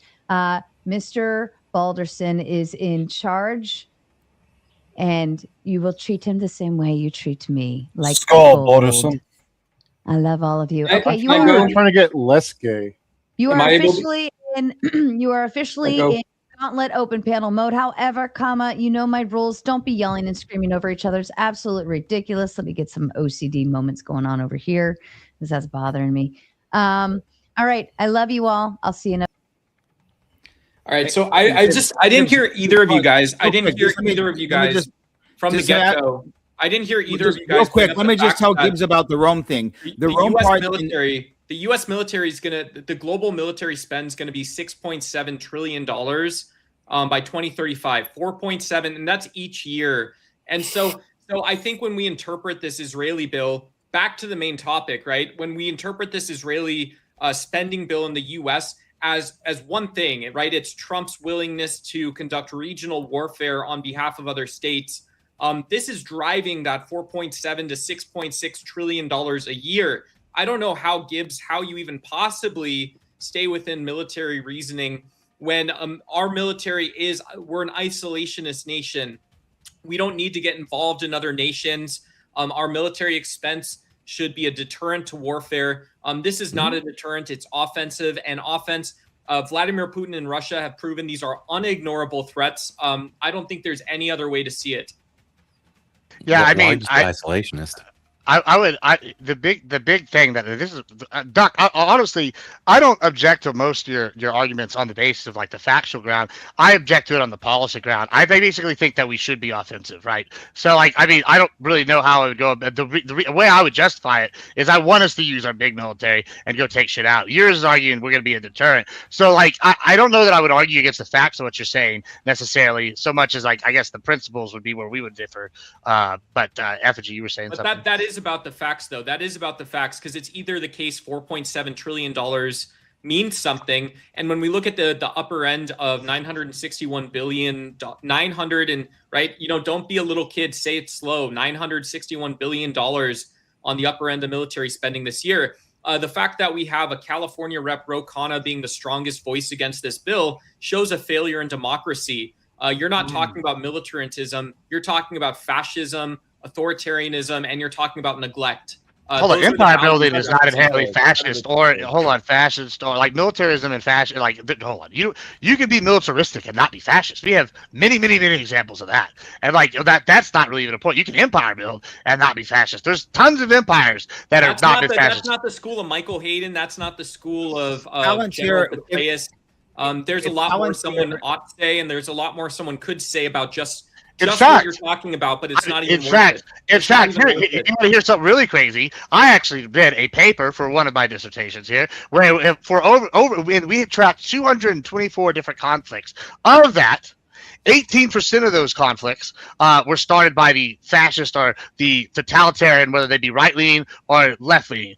The majority of the conflicts were started by capitalist, democratic-leaning societies, because basically we go in there, we just beat their ass. So, like, anytime there's a brush war, one of us goes in there and we take care of it, whether it's us, Rwanda, France. So, like, when you're saying that we're not we're fascists by going in there, that's just not true. The democratic countries are like way bigger warmongers than almost anybody by the metrics. Like, if you go against, I don't think he was saying. I think the fascist part. I think was talking about who's controlling the private military industrial complex and the tech AI surveillance state. I don't think he's talking about.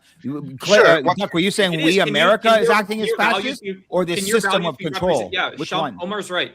Omar's right. Can your values be represented in the vote? And is it the case that we favor a specific subset of my values are being reflected in the vote right now. Like, I gotta say, like, if I when I voted for Trump, right? Work?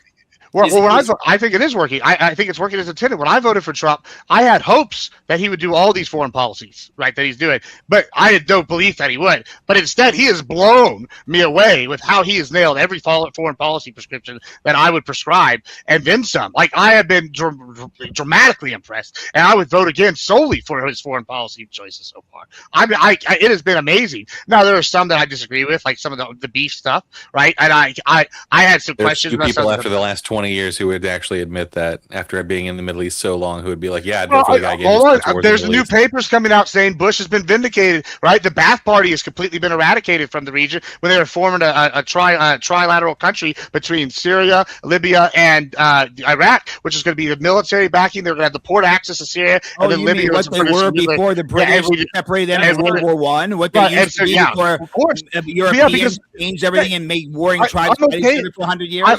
I'm okay with that, Shaman. And there's the problem with what y'all say. I think y'all are under this illusion that we're like some. It's not immoral. It's just like, listen, I like moral to be okay with. It is immoral. Hold on. Y'all act like the world is some like sophisticated place. We're all at war. We're all competing. Gibbs, I have a question. You brought up that you and I have a disagreement about principles or values, and so now you're backing out and saying that there's such specific circumstances. You yourself, sir, are saying there's such specific circumstances that it isn't about morals, right? Because these are such clear. No. That is by definition you saying that the military controls our government. That by definition is fascism. That is not democracy. Hold on, the military doesn't control not democracy. No, it's not going to be the military. It's going to be the private corporations that rule the AI and surveillance. That's not fascism either. That'd be technocracy. That would be because it is fascism. Corporations control fascism, dude. Okay, well, it's different. Once again, what is that world like, Gibbs? Paint me a picture. What is that world like? Where I mean, if you want to go down this product exercise, I'll give you. Well, no, actually, we can do this thought exercise real quick. Property in Argentina, they don't give a fuck about America, bro. Hold on, let's just hold on. I do, okay. You do it for the audience, Gibbs. Sure. Let's do a corporate. Like, let's say Exxon or Walmart, right? Massive corporations took over.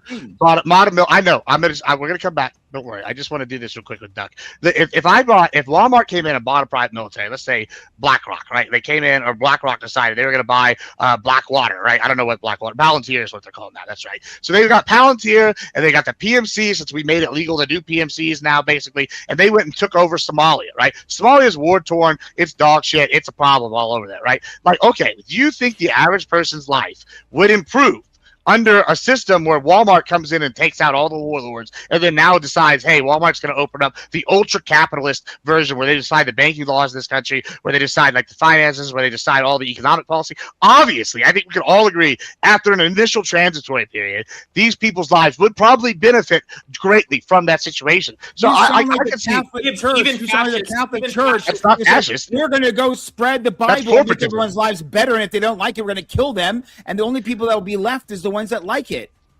Well, that's exactly what the way the world worked for thousands of years. Started doing this. Let's make the world. Let's make the world Tel Aviv. Hey, guess what? Tel Aviv has the largest gay pride parade. Guess what? By the way, the worst part is like the thing is, I don't even think Israel as a population. Did you do a gay pride parade in Iran? It doesn't matter about gay pride parade. It matters a little bit. Point. No, it doesn't. My point is that when you mention Gibbs, let me hit you with my point. When you mentioned Rome, and you said freedom of religion, you hit it right there. That was a very important part. That's one of the reasons they were able to last as an empire for so long. And we have that same principle in America, right? And this is the thing. The Romans we can didn't have say religion. They had something. yes, they did. Yes, they did before pre-Constantine, before 300. Yes, they did. That's how they moved. No, there were certain religions they persecuted. There was most. No. Let me paint a picture, dude. The reason why Rome was successful was very simple. When there was an uprising in Germania, they would call upon their Roman citizens, military guards from different places. They'd run as fast as possible to put down an uprising. They would come. They would pay homage to the local gods of the areas. They were able to move through the territories they ruled faster. Only when they created the Roman Catholic Church and the Emperor Constantine did they stop the ability for different tribes they rule to have their own religions. And I think that was the downfall of the Roman Empire, right? That to me is where they broke from the inside. I actually agree with you about the that part. But they did have some religions they persecuted. But that's not my point. That's not my years later, man. Okay, just real quick. That's not my point. My point is we America have freedom of religion. Okay, great. Israel does not in any way share what I think the Western values of America. Forget about Western values. I'm talking American values. There is no freedom of religion. We've seen many videos where the Christians, everyone are being persecuted the same, and to the point that it's not even about religion because over 42% of the people that live in Israel are atheists. They don't even believe in the God that they say promised them the land. In Tel Aviv, half of the population of Israel are gay atheists.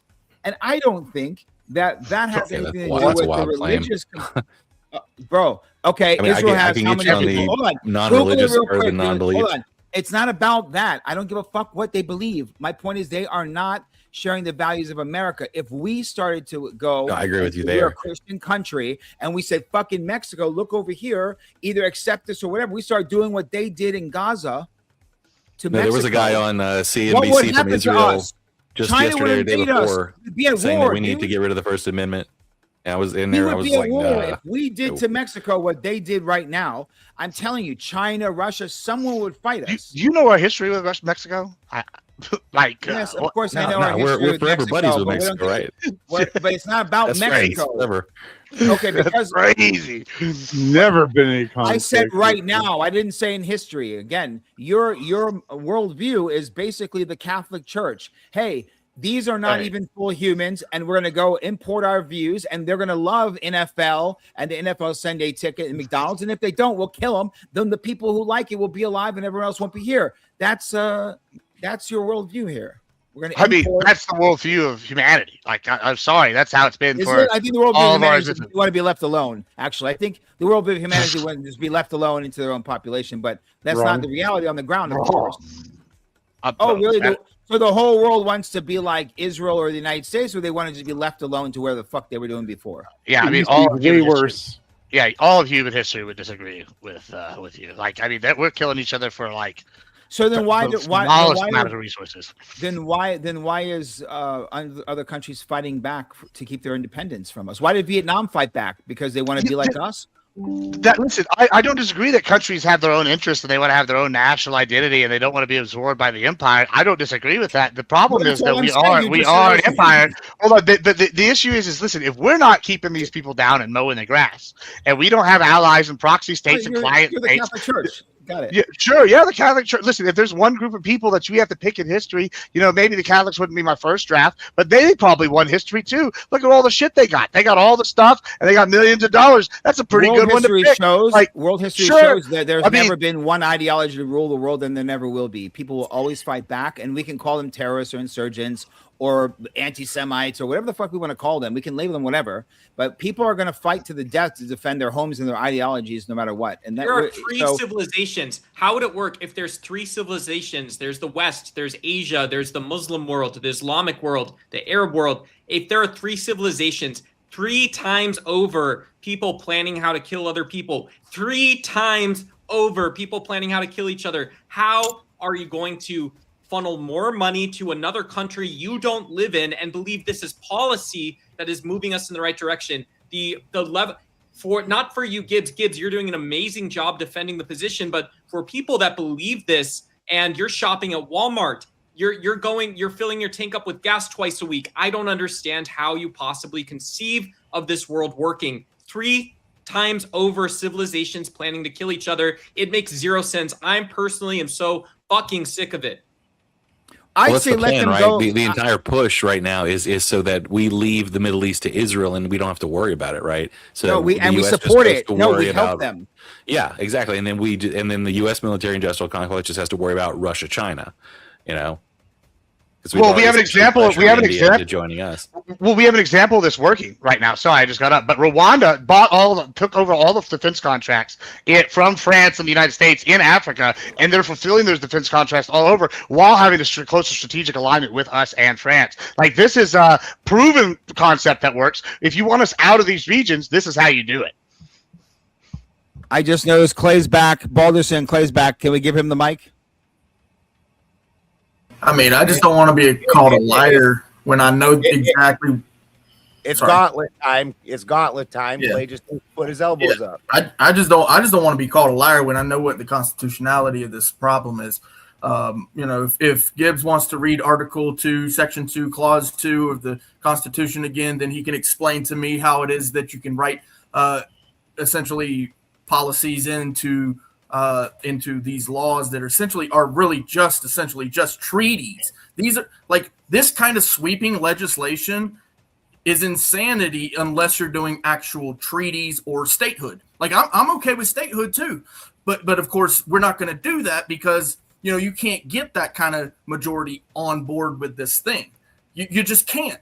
The American people as a whole do not want it. Only maybe half of the population, maybe at best, because if you go to the representatives, the ones that are supporting it, maybe half, right? And that's typically what happens with legislation. The reason that the process is the process for treaties is so that we can have a much bigger hurdle for something like this. Okay, when you're actually talking about military, we're not just talking about budget. Okay, we're talking about actual defense systems. We're actually talking about the integration of the American intelligence. We're not talking about just, we're going to support this country over here a little bit, and actually leads into foreign aid as well as declarations of war. It actually complicates declarations of war, and anytime we want to support other countries for foreign aid, right? So we actually would end up having to ask for permission at some point, because guess who's going to know about what we're doing? Israel, this other country who essentially now has full intelligence in certain areas. And if they do in any area, then of course we're going to have to actually communicate with them. But the idea that we're not going to have to communicate with them is just, it's asinine. But it is 100% true that Article 2, Section 2, Clause 2 of the Constitution requires a 2/3 majority vote of the Senate in order to pass treaties. And the Australian thing is just a diversion. That's actually a treaty. Okay, it's not law. It's not U.S. code. Okay, they have the same power, sure, but it's a much larger hurdle for a treaty to be passed. Yeah, but what you're describing is a global society, right?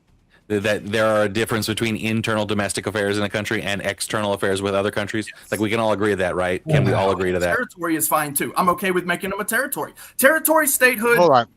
What do you think? Why don't you tell me what you think Article 2 says? It's the treaty clause. I can actually read it for you. Yeah, read it. Why don't you read it? Can I make a comment? Can I make a comment for just a second? Yeah, sure.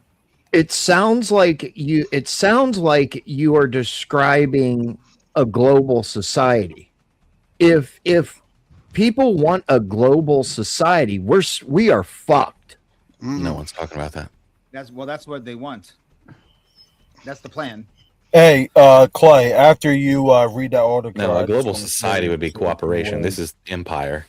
Empire. That's what we want. Empire. I agree. I agree with your statement. Finn was referring to is like the New World Order concept of the one world government, right? That's what Klaus Schwab.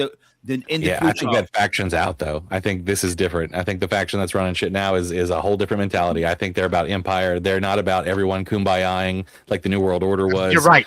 New World Order was about a new cooperation of lawful countries. That's all Bush was ever talking about, was like countries that accepted law, not rando Middle East countries who are run by dictators. That's all he was ever talking about. But now Bush, and now we're going straight into like full on. No, empire's fine.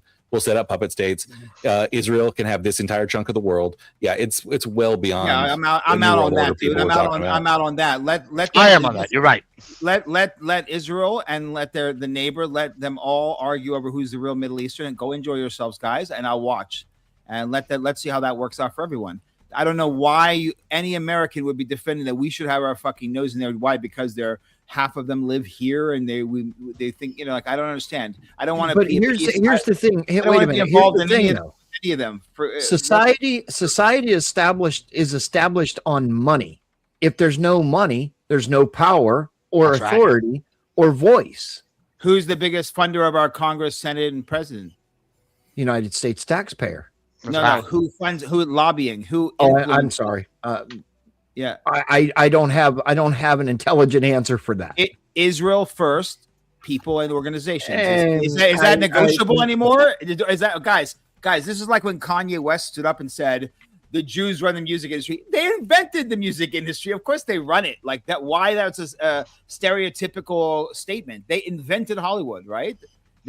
So the point is, if anyone is shocked when someone says Israel first lobbyists and organizations and NGOs fund more of our congressional campaigns, 84%. Specifically, look what happened to Thomas Massey, and look at who donated hundreds of millions. Like, the idea that this is not a problem, either you like it and it's not a problem, or you don't like it and it's a problem. So I'm saying I don't like it and it's a problem. Israel rather than Jews in general. Like, let's just not go there. I'm saying just use your big brain and keep those two things separate in the conversation. Talk about the country so you don't sound like a bigot. If you wouldn't mind, gentlemen, I'd like to take over for just a moment, just a quick moment.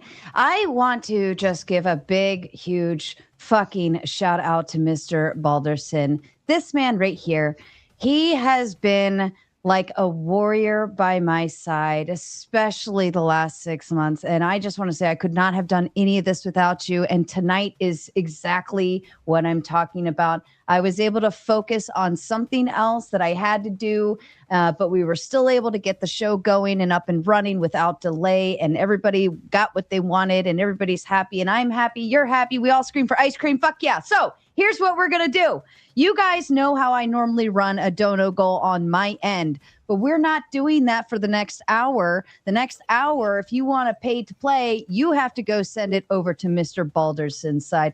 We're going to send him all the love that he fucking deserves, and the dono goal rests on his side. And on that note, we're moving over to the gauntlet. It is full on, like, straight psycho gauntlet time, because I know you guys want to let it out. I fucking know you do. I know you do. Don't lie to me. All right, so I'm shutting down on all the Raging Tomato sides, on YouTube, on Twitch, on X, on Pilled, on Kick. If you want to continue watching, head over on YouTube to @thegauntletdebate, the Gauntlet @thegauntletdebate. Okay, do that loud and proud. We love you.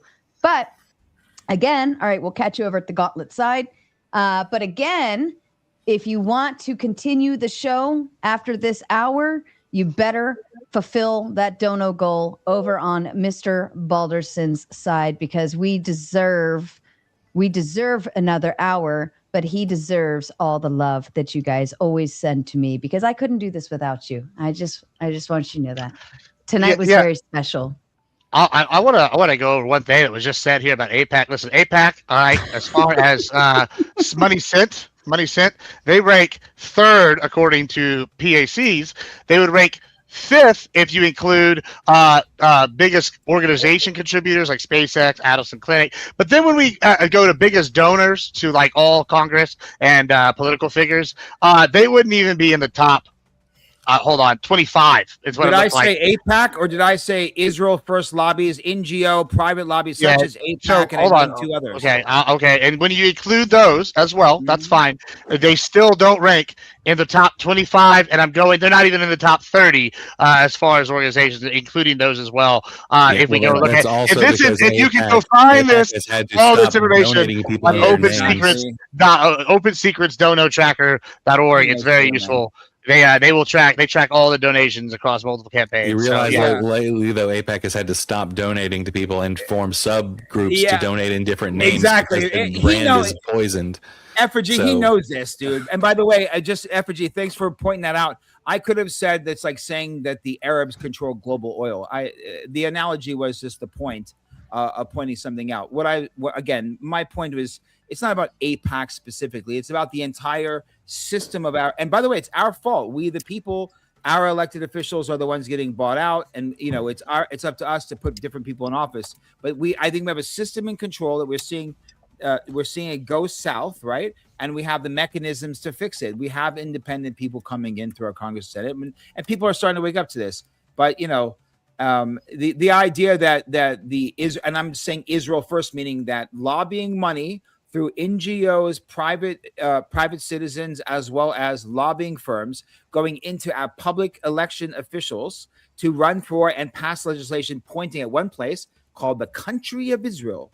And it's not by surprise that when you see such a movement of that, 84%, by the way, fact check that. I think it's at least 84% of our congressional candidates in the last election cycle were funded by some lobby like that. Let's pull that up.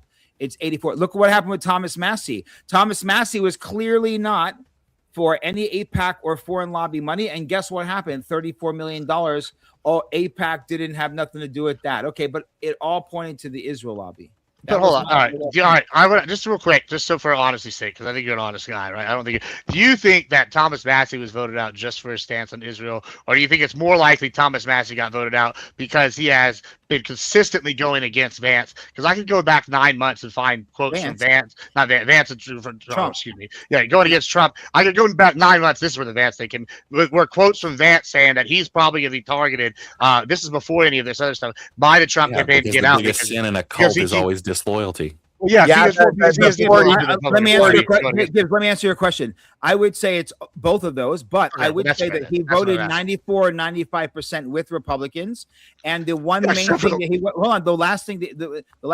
the main thing that he went against Trump was verbally about the Epstein files. I would say that played a role for Trump personally, but you cannot deny the $34 million that went against this little congressional district in Kentucky to take him out. And the celebration, you can Google Israel celebrations. It was AIPAC tweeted it out within 1 minute of it. Noted the Haaretz. It's celebrated all over. Come on, man. Hold on. It's like arguing. If you don't think that was sus, watch the end of night celebrations from each camp compared. He's like arguing. Yeah, sure. He said 94%. But hold on. What was Trump's signature legislation pieces? The Big Beautiful Bill and the Save America Act, and he voted against both of those. If you vote against the two signature legislative pieces by the administration, you're putting a target on your back. I don't know. This is arguing for masks 2 years into the lockdown, bro. This is what you're doing. Not.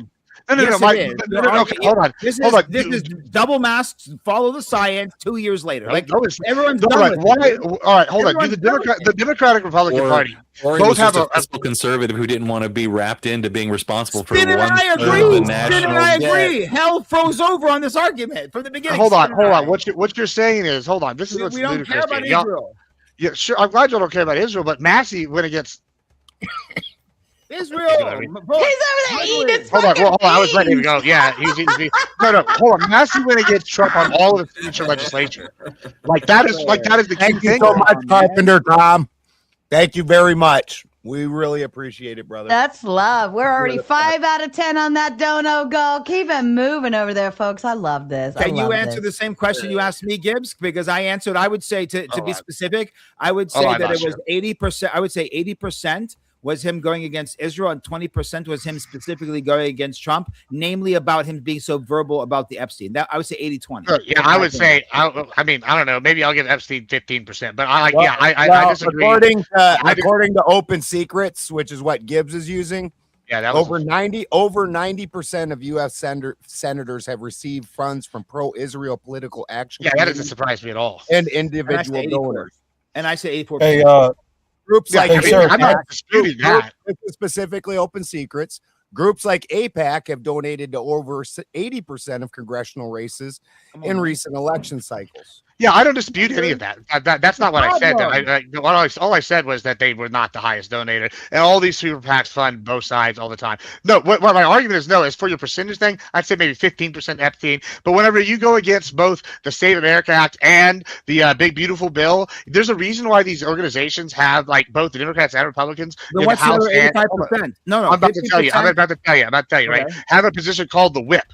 Right. And the whip is to make sure they vote on the big legislature. And so I would say the rest of that 85% is split probably, I don't know which one he cares about more, is split between him voting no on the SAVE Act and the Big Beautiful Bill. And if he votes no on both of those, you're going against their whole administration agenda. Why do we know? Okay, guys, think of this. Why do we know who Thomas Massie is of 550 congressmen? Maybe right? he still wants to be able to call himself a conservative. Well, here's the reason. Because he was the first person that went on and started speaking about the foreign interest and how he took no money all the way to that big interview with Tucker Carlson. That's where, in my opinion, he became a national name. And this subject of AIPAC and Israel First, NGOs and lobbying firms paying all of our politicians and Massey became a subject. He's the first guy, and that's how I found out about him. So where did he become known for? Because going against Trump, he voted over 94% with all Republicans as a libertarian in 20-year career. And I just want to take a moment to shout out the Fourth Wiseman. I love it when they do what I tell them to do. It's beautiful. Says hashtag Vegas. And yes, all hashtag Vegas is over there still fucking count, ladies and gentlemen. At least in my book, my rules, right? Benjamin's outside of table roulette. Odd, even, red, black. Don't forget the green trimmer, too. Dun, dun, dun. I love this. I never all right. forget the green.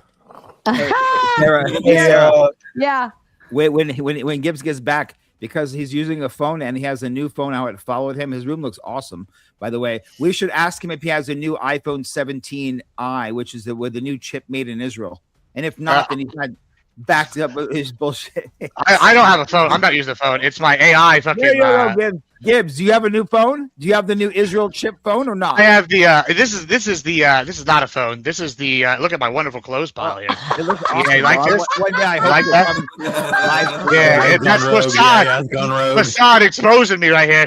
No, it's you're supposed to be on your side. Where's Listen, so here, this is what it's. Yeah, we're trying to get ready for Vegas. We're trying to pull out all the stops. Anyway, y'all might have got a preview of some fancy stuff there. But yeah, no, this is a ops bot too. It's got an AI in there, but the thing sometimes goes rogue. It's whatever. It's supposed to be learning. It's gotten better. I haven't had to do this whole shit a whole bunch tonight. That's the only time it's fucked up so far. So I thought you have that new Israeli-made iPhone, and you're worried now. I do have the new Israeli-made iPhone. So that's why you're saying what you're saying, because you're afraid of getting blown up like those damn pagers. Yeah, listen, if the Mossad takes me out, I mean that's a waste. They should just give me the check. I'll fight for them, and I'm like the rest of them. I'll put that across the top. AIPAC sponsored, baby. Just like guys, if you are local in Texas, make sure you'll go to Sonic, where it's always half price of the apps. All right, sorry. Man, fuck Sonic. Fuck Sonic. They're garbage. I want to ask this is not sponsored by Sonic. I totally have a talk. It is definitely sponsored by White Claw. That's all. Yeah. Yes, compliments of K-Zach and Fourth Wiseman and Mr. Tom Carpenter. I ended up only grabbing 2 tonight, and the reason why is very precious because Mama Tomato is in town. She's currently visiting someone else but I'm the favorite, okay? But she's currently visiting someone else tonight. But she'll be here tomorrow first thing in the morning. And I thought to myself, oh, fuck. When Mama Tomato shows up, do I want to be like hungover? No. So I only got 2 because 2, it'll hurt a little, but I won't. It won't be that bad, right? And lots of things. We have a busy weekend planned. We got to squeeze like the entire last 6 months into 2 days this week. So we're going to do it. All right. Sarah, shout out to Mama. What's your opinion on this matter? I don't know. Tomato. Hail Mama Tomato. Fuck yeah. Quite frankly, I have not really been paying attention. I do think that Israel and Trump and the US, I think we are in bed too closely, smooching up and putting it in their poo hole a little too much. And I don't like it. I don't feel comfortable with the idea about it. But that doesn't mean that we need to completely cut them off either. right? I think that we as America, we love tapping into other people's resources. We love the deals that we have across the board. We love fucking other people's stuff up and taking advantage of their systems to our benefit and gain, right? I'm all about it. America, fuck yeah. I'm like with Gibbs on the whole like capitalism at its finest. I believe we are a consumerism country. We're a materialistic country. We love to spend fucking money and we love to get other people's money. So tap in where you can, right? But I also think there comes a point where that peen is going a little too close to the booty hole, and we got to be careful, right? Justin Wrong Tip hole! becomes uncomfortable. Wrong Justin Tip is uncomfortable. This is how you get syphilis. And that's why you know what's doubly suck about this is that, you know, of all the countries that we have these close partnerships with places like Australia, some European countries, shit like that, those people sent dudes over with our guys into the fucking sandbox for Iraq and Afghanistan. Those guys bled with our guys. Israel didn't do that at all. Ever. They don't ever fucking help us, and yet we're supposed to integrate our shit with a bunch of people who would never bleed for us. Like, I just don't agree with that shit. I'll bleed for you, effigy. All right. And I You know what? I don't know where it's at with what you're saying. What made me off with them? Hold on, Ben's talking. I don't know where Gibbs got off thinking everybody's cool with Five Eyes and the technocracy. Like people aren't sounding the fucking alarm on that too. Are you kidding me that you're using that as the excuse to fucking go further into bed with Israel on the week when Thomas Massey comes out and talks about the USS Liberty, which was a complete cover up where they just totally annihilated one of our ships, spent hours shooting our men. The guys got out in lifeboats. They went around and machine gunned the lifeboats. They've stolen our secrets numerous times. That's how they got their nukes, their nuclear information, was straight stealing it from us. They lied to us constantly. You guys think Netanyahu got so high up in the government? Yeah. What do you think he used to be? Great point, Effigy. What do you think he used to be? I mean, hold on. Well, but on that note, I mean, how did like George H.W. How did not George CIA? George Yeah, Bush exactly. Senior, CIA. I mean, well, which brings me to this next thing. George H.W. Bush climbed the ladder like no American ever has, from being a fighter pilot in World War II all the way up through the CIA to vice president. Hold on. His daddy threw a coup and was like a prominent senator. I agree. But if you're going to critique individual presidents, like HW, like at least went from the fucking bottom of a grunt in the military all the way up to president. His father was Prescott Bush, who was a coach of Brown Brother Harriman, who financed the Nazi money into Texas steel and gold, bro. You can go read the congressional. Well, hold on. If anybody's going to benefit from the Nazis, it might as well be the Texans. At least he was actually getting shot at, though, right? Like, unlike his son, who avoided military. Walker is the forefather of the George H.W. Just go look up Prescott Bush. No, I know all about Prescott. I know all about the coup with Smedley Butler and all that. I agree. So he was not coming. So he was a grunt because it looked like agree with you. I forgot this super chat came in. I apologize. Chi-Town, if you are still watching, because I know you're over on Twitch normally, and I already shut it down. Chi-Town, my deepest apologies. Please forgive me. Says, hashtag Vegas. Omar, please stop the false references of the agreements between Israel and the U.S. in armaments. That's right. Tell him. We have the same with other nations. It's just you don't like. It's just you don't like Israel, and therefore it's verboten in your eyes. And stop with the straw man BS. I tried to say that how I think Chi-Town wants me to it's just him, though. deliver. Yeah, Gibbs is doing the most straw manning tonight. That was Gibbs. Gibbs sent that one in. Okay, let me respond. Chai is not me. Chai is somebody totally different. He's one of my mods over on Twitch. Okay. Good. Much love. Sure if you're still watching, I love you. Yeah, I'm pretty the ironic part about the straw man is you're talking about you can see it in my eyes, and I've been wearing fucking sunglasses the whole night. Every statement you're making is complete trash. This is like saying that if I decided not to get the vaccine, I want someone's grandmother to die. I'm sorry. I know we got away from it a little bit. You don't know this, Omar, but my hot take during the COVID was fuck grandma. That was like my hot take. I was like, unironically, I literally said that as I was like, fuck grandma. I hope she does get fucking COVID. No, I ain't fucking dead. Yeah, I literally said, you didn't know that. But that was my hot take back in like COVID. Those would have been Tomorrow, Gibbs. Can I ask a question real quick from both of you? Absolutely. Would you? I haven't really talked. I'm not trying to be sorry, rude. Britt. Sorry, Britt. I apologize. Go ahead, Kraut. Go ahead. Yeah. First, 2 quick announcements. Look, I moved out of Santa's house. I got my own backdrop, German Irish flag back there. And I'm on my 3rd day of not smoking cigarettes. So, pray for me if y'all believe in God. If you don't, you should. Pray for me. I stay strong. But anyways, is the ultimate by tomorrow, question... he's going to yell at all of you because by day 4, that's when you lose your fucking shit. Good for you, Kraut. Every day. Good for you, Kraut.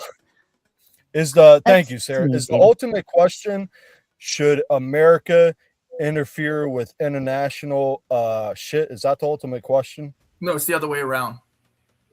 Should there's Here, let me give you a visual. Should Israel come and put it in US's booty hole? Right. So that's a very bad framing of it. That's not exactly what it is. No, y'all just don't understand. It sounded perfectly like integration to me. So the question is, should we just because it rhymes with penetration don't mean it's right. It's the opposite of segregation. Kraut, ask your question. Go ahead, Kraut. What was your question? You can ask whatever frame the questions you had. Yeah. So the prompt is, should we receive help internationally? No, the prompt is are we doing too much with Israel? And we're talking specifically about section 224 of the the spending bill that's just coming out right here. The National Defense Authorization. The NDA. Inside the $1 trillion. Israel systems into I briefly read that when Clay brought it up, and it seems like he's correct. I really only read the Constitution. It's hard, unless you heard of the information before, it's hard to look up shit like this, like fucking Article 2, Clause 2, Section 2. Like, who's going to fucking know that unless they heard that before? But I also, I believe America should take care of itself. And hot take here, I think international trade is one of the reasons why our government is fucked up, because that was one of the ways the government found more ways to fuck the American people up. Genuine Anything hot take. we get overseas, we can get here. Whether we dig it up or create it, we got smart motherfuckers here. No, it actually is. America is so successful. There are literally things that grow in other places that we can't get, right? Well, we had this conversation a couple weeks ago. That's not entirely true. We might be harder to get, but I don't want to go off topic. America essentially what Spin said a while ago. We need to mind our fucking business until we're settled. Like, if I got $30 and somebody asks me for 20 and I give it to them, boom, I can't feed my fucking family. America needs I don't know, man. Everybody here seems like they're an expert on the topic. Nobody's right about everything. And if you believe you're right about everything, I'm right about everything. No, it's now, 5 pages, bro. Hold on. You just type in section 224. It's true. Sarah is read all the time. Listen to me. I may not always be right, Kraut, but I'm certainly never fucking wrong. Got it? You're not included. You're the moderator. I think I want to agree with you on one thing. Oh, fuck yes! I believe your goal's complete. That was easy. Read it, Ben. Read it. Do you want the girl's voice? Vegas, the most important part. 3 more to top off the goal. Join in. Northern Spring is what you all need is growing in Benjamin's garden. This is true. Mm-hmm. He shares lots around his farm. This is also true. And home. Odin says to be a good host. Good info to keep you on your feet and non-reliant on the system. And that taxes you to the hilt. You damn straight. The food out of my garden is free. and I seed save. So those are all seeds from years that I've already grown. I didn't have to buy any of that. That's just free food right there. Hell you. Aw, Mr. Balderson, That's so cool. I'm thoroughly looking forward to the one day that I will be able to come out and visit you and the missus and explore all of the random animals that are probably going to spit at me, bite me, or kick me. One of three options.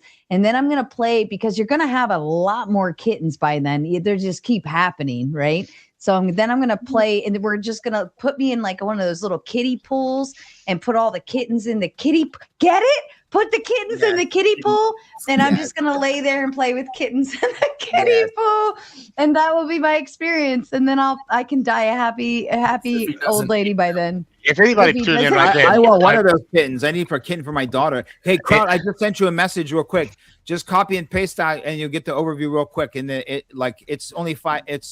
You'll I read that. What I was saying, and Sarah, I'm fixing to get off, so I'll make That's this what quick. she said. A minute.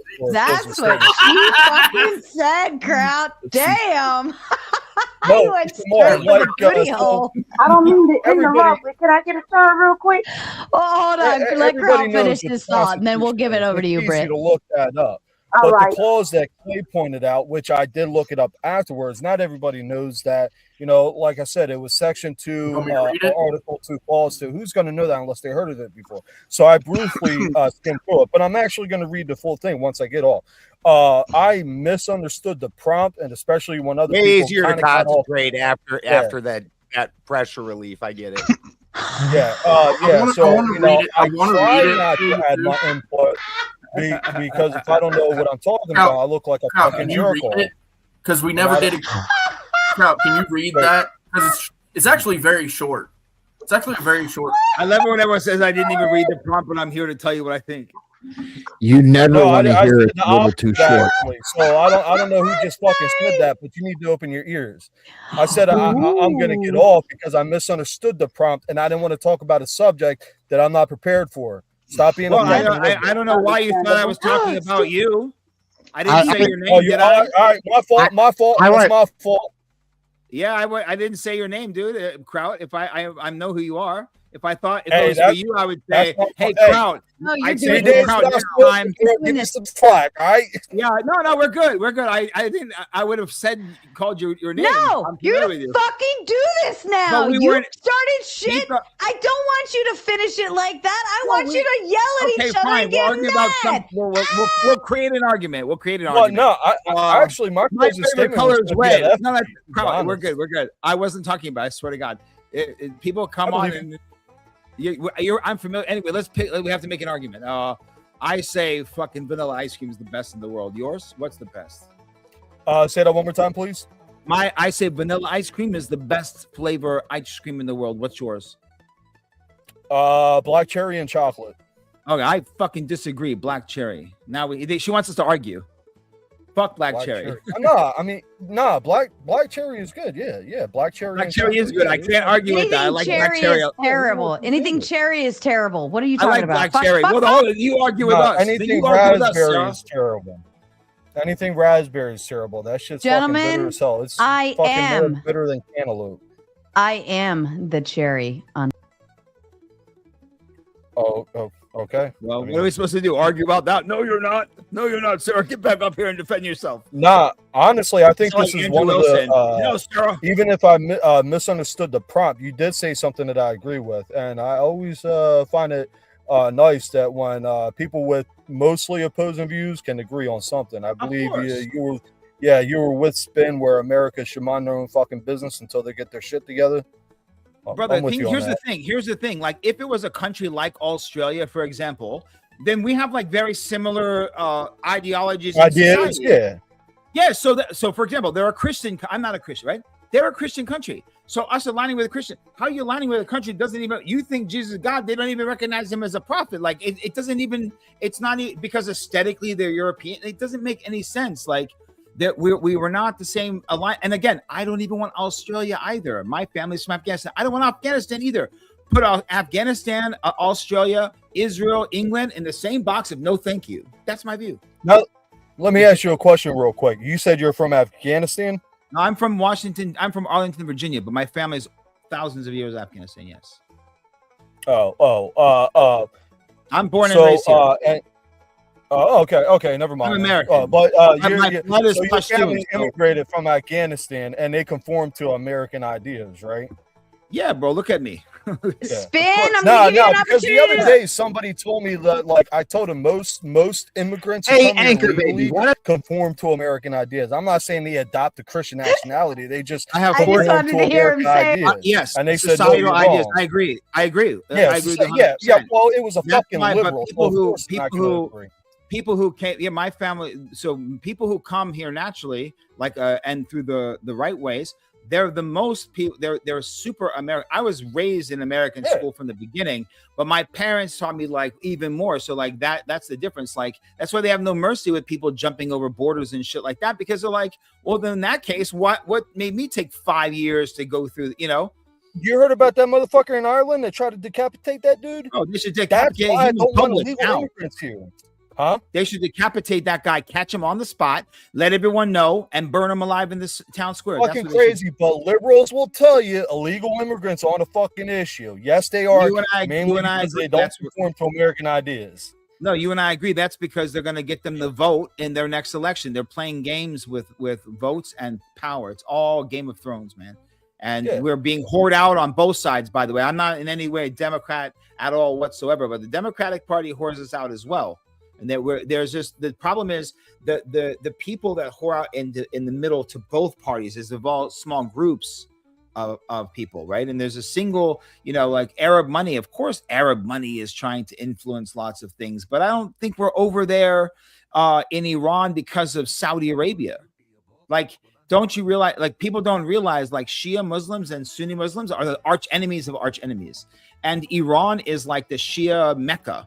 And Saudi Arabia is the Sunni Mecca. So Iran and them, they're arch enemies more than Muslims and Jews, like sworn enemies, right? Let them all figure it out. Israel, Saudi Arabia, Iran, let them all have at it. Why are we involved with any of them?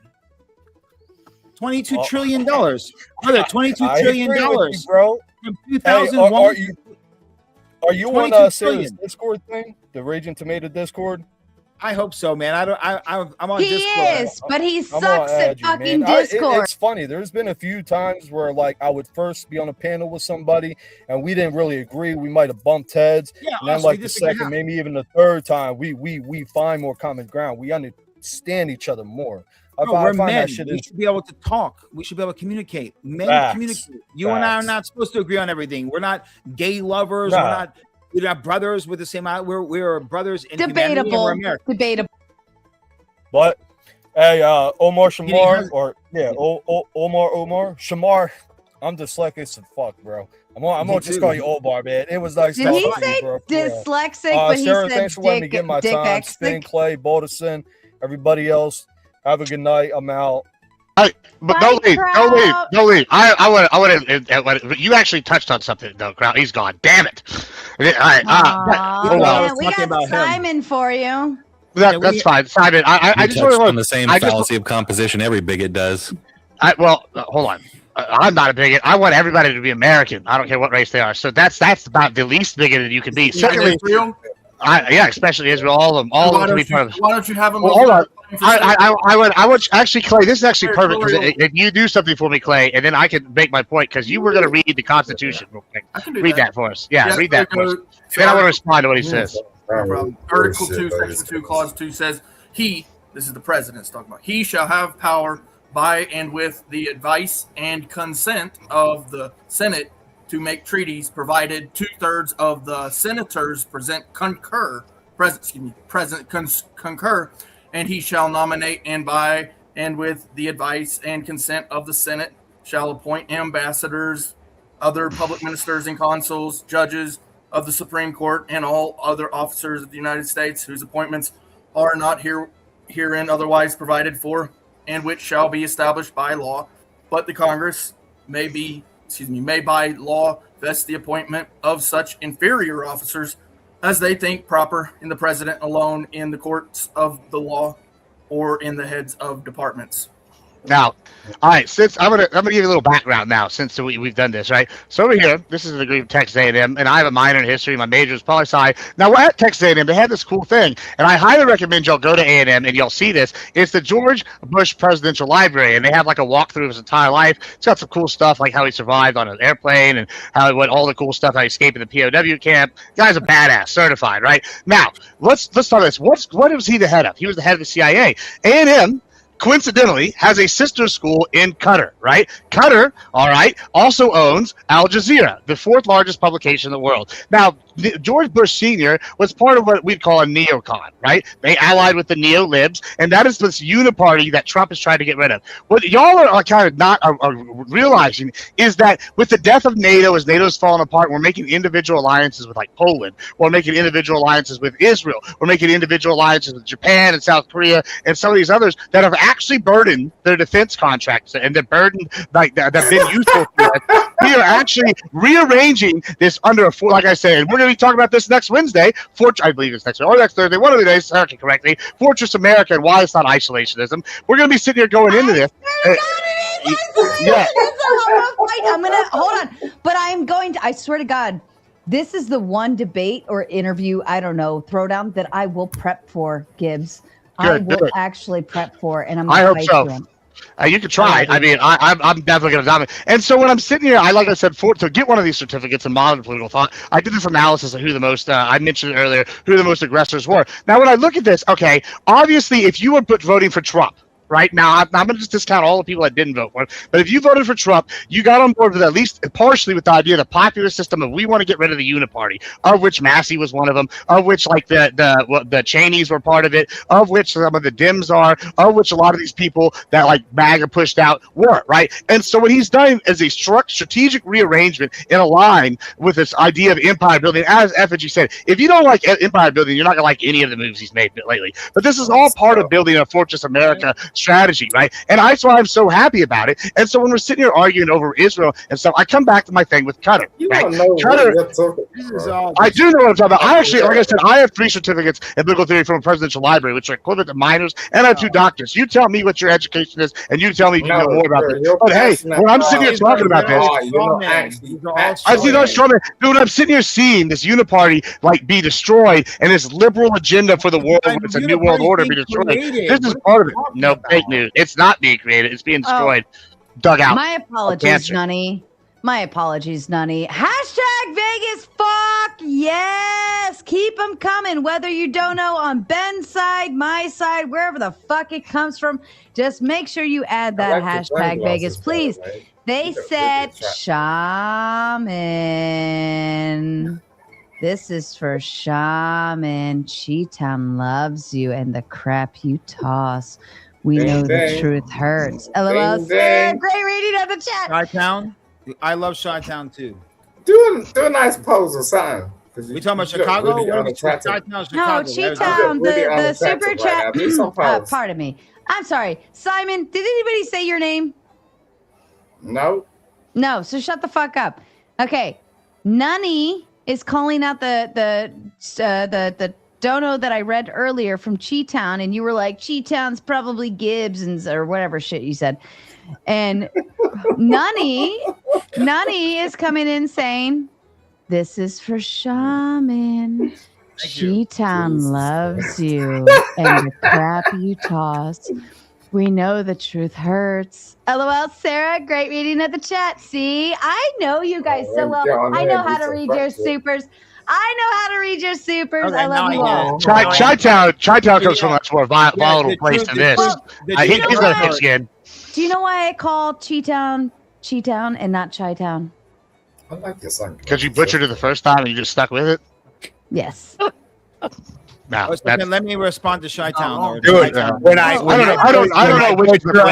butcher a word, because I read a ton of words. When I butcher one, Christy corrects me, and then I will purposely say it wrong. Woo! Let's go with the sunglasses. I'm gonna get mine. Chi-Town is a badass city. Chi-Town sounds like a T-town. So I don't know what to take. But anyway, the truth does hurt. That's why what I'm talking about is actually very passionate, and I'm not positive about it. It's actually very negative because the truth actually does hurt. So it's a lot easier actually to take the opposite position and just pretend like, hey guys, don't worry, Trump's got it. Like, I don't know why anyone thinks Trump's got anything. We're not talking about Trump. We're not talking about a uniparty. We're talking about what happened on the ground. That's quite interesting. Trump is ushering it in. I don't know who the fuck I'm hearing the ghost of Christmas past. Exactly. Thank you. Thank you very much. Bring that person out with me. I feel like they're agreeing with me. But anyway, to Omar, I'm glad that Omar, Gibbs was able to. Yeah, I'm glad that Gibbs was able to respond to what I. Oh yeah, I haven't responded to your actually thing yet. Respond. Okay. Yeah, I haven't responded to that. No, yeah. So back to what like you're saying here, right? So here's the thing, and we mentioned this earlier. There's plenty of examples, and we can actually look at the Iran deal. Again, integration and treaties are different things. You keep mentioning Australia and Japan. It's not the same thing. That's why we're talking about Section 224, which is a new unprecedented waters passed by Congress. You keep referring to treaties. We have the hold on. It's not passed. Okay, first of all, committee. It's not passed. It's being voted on. Section 224 of the NDAA 2027, guys. Okay, so this is keep referring to treaties. It's not a treaty. It's not a fucking alliance. It will be, if passed, an integrated system passed through Congress with no time limits, and a brand new system. No, it's not a system. It literally is the exact opposite of that, right? So here's the thing. Like, once again, I can read this from the chairman of the commission. This is what's interesting. Clay right here brought this. Clay actually nailed this out, and this was my objection earlier when y'all were objecting. One, this is why I brought up executive orders. Executive orders can pass treaties and agreements, and then if they go beyond that, then guess what? The next president can get rid of them, right? Okay, Wait, we all agree on that. What did you just say? Wait, back up. What did you just say? Hold on. Executive orders can pass treaties and agreements? Yes, that is what they can do, right? It can be done. Hold on. This is true. It is. I just read it. I'm going to get that. Your word's not in agreement with the because that's what literally is a thing that happens all the time, and it is constitutional. It's so you say things that don't agree with the Constitution. Well, hold on. Okay, once again, we have numerous examples of treaties and agreements with other countries being passed by executive order. There's not one single treaty that exists unless it has been passed through the Senate, sir. That's unequivocally not true. That is not. That's literally what the Constitution. It's a shared power between the Senate and the president. Right. Except, hold on. The only way a treaty lasts past the executive order of a new president is if it has been ratified by the Congress. An executive order. It's a shared power between the executive branch of the president. I understand what you said. Oh, okay. They both have these powers. Yeah, they both have these powers. They can both pass treaties. They actually have to get 2/3 vote on it. That's a high bar. Hold on, Britt, I do apologize because I said I would hand it back to you earlier and I didn't. And I deeply apologize. You've been sitting here so patiently waiting for all the boys to put their dicks away. So Britt, if you'd like to extend your thoughts, that was on me. I apologize. Listen, I kind of blame the White Claw, but it's totally on me. I apologize. To you, Britt. You got it. The last time I was up here, I was being as much as respectful as I can. The two Israeli guys that you have up here, I was gonna disrespect both of them because they were lying, crazy lying. So, but I wanted you to keep your channel, so I was chill. Thank you, Britt. I love you, baby girl. I love you. But I would never be chill with those two again. I'm sorry. I can't. You held it. You held it. You were good. I was gonna go off, but I was chill. As far as the Section 224, hell no. I don't care what Israel needs. We need to leave them alone.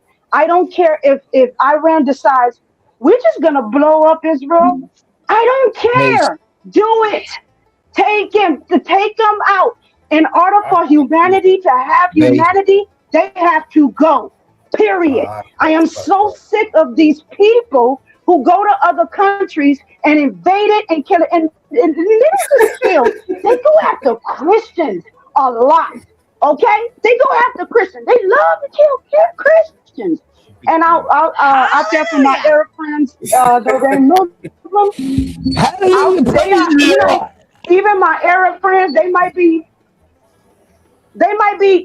Muslims and they might have a different belief, but no one deserves to die for their their beliefs, Great, and I turn your can't camera stand these on. people. Great, turn your And, camera on. Get inside this like I situation. said, the section 224 is so. I appreciate yeah. that, Brett. Completely. All right, Agree so- completely. Turn my camera on for what?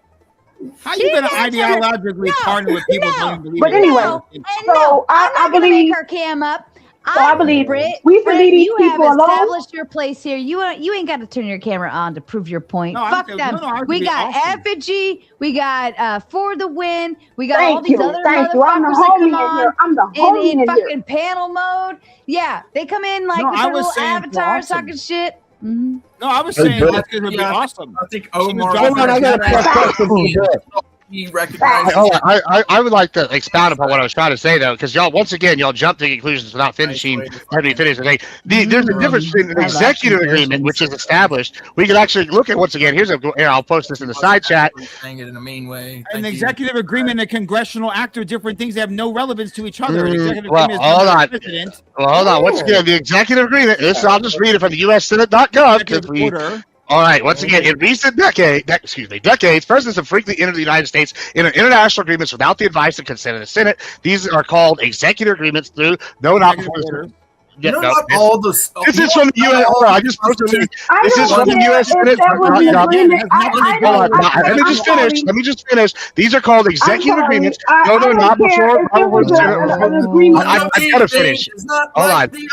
No, they're brought before the Senate for approval. Executive is still binding by the parties in international law. And then once again, the Supreme Court has ruled, like treaties, executive agreements superseding conflicting state laws. So these agreements are legal. I don't know why they brought you in here to argue this like tit for tat thing. This is really more directed. I don't care if it's an agreement with a mama. I don't care. My intelligence and my military should not go to a foreign country, especially a foreign country that hit the USSR. We remember that. Remember the USSR? They hit that. Mm-hmm. I don't want to be a part of fucking Israel. Period. Mm-hmm. I don't want nothing to do with them. Did you not agree? Would you like at the time? Would you have not agreed with going and invading in World War II to stop the Nazis and Japanese to help our allies Britain because Britain burned down the White? So you think we should have stayed out of World War II and let me even though because okay, well that's dumb. That's dumb. Yes. But I don't really know how to argue that. I really believe we should have left it alone because, as General Patton said, the wrong people won the war. Well, I agree with Patton. We should have kept going and took out Russia too. Well, hold on, Patton agreed. Hold on, no. Patton thinks we should have killed him, but he also thinks we should have killed the Russians afterwards. Let's just be clear on what Patton really wanted. He thought we fought the wrong enemy first. He agreed that our enemy. Nice. That's nice. But at the end of the day, our enemy, we picked a weaker one, is what he said, basically. You know, we should have picked the Soviets. I agree with Patton on that. But the issue that I'm coming up with is, listen, I want us to be the strongest country in the world, right? And you can't do that by being everywhere at once. That's why you have client states and proxies, right? That's why we're restructuring NATO and we're getting out and we're doing defensive deals with Poland. We're doing deals with Israel. And I brought up the executive agreements thing. What because does Israel have to offer us, sir? Well, I could give you multiple examples. I brought these up earlier. You might have missed this, but I want to focus on a key thing. Yeah, I'm going to focus on a key thing. This isn't something that I think you might have missed. I'm just going to read it one more time because it seems to be getting glossed over. This is from the head of the United States Armchair Service Committee. He says the executive agency responsibility would include identifying Israeli technology that could be integrated into U.S. systems, probably joint training, information. So we are getting their top tier tech. They're not getting our top tier tech. The argument people are making is Al Jazeera misinformation. Why do you say that? Do you need their tech. Have they been at war? We can make our own tech. We don't need them. Not to mention, every intelligence that they have is always wrong. Wait, what? Israel's got one of the best intelligence agencies in the world. That's like not even a debate. Every word that we freaking had was Benjamin Netanyahu putting us in a war. This man has been the president of the United States since before I was born.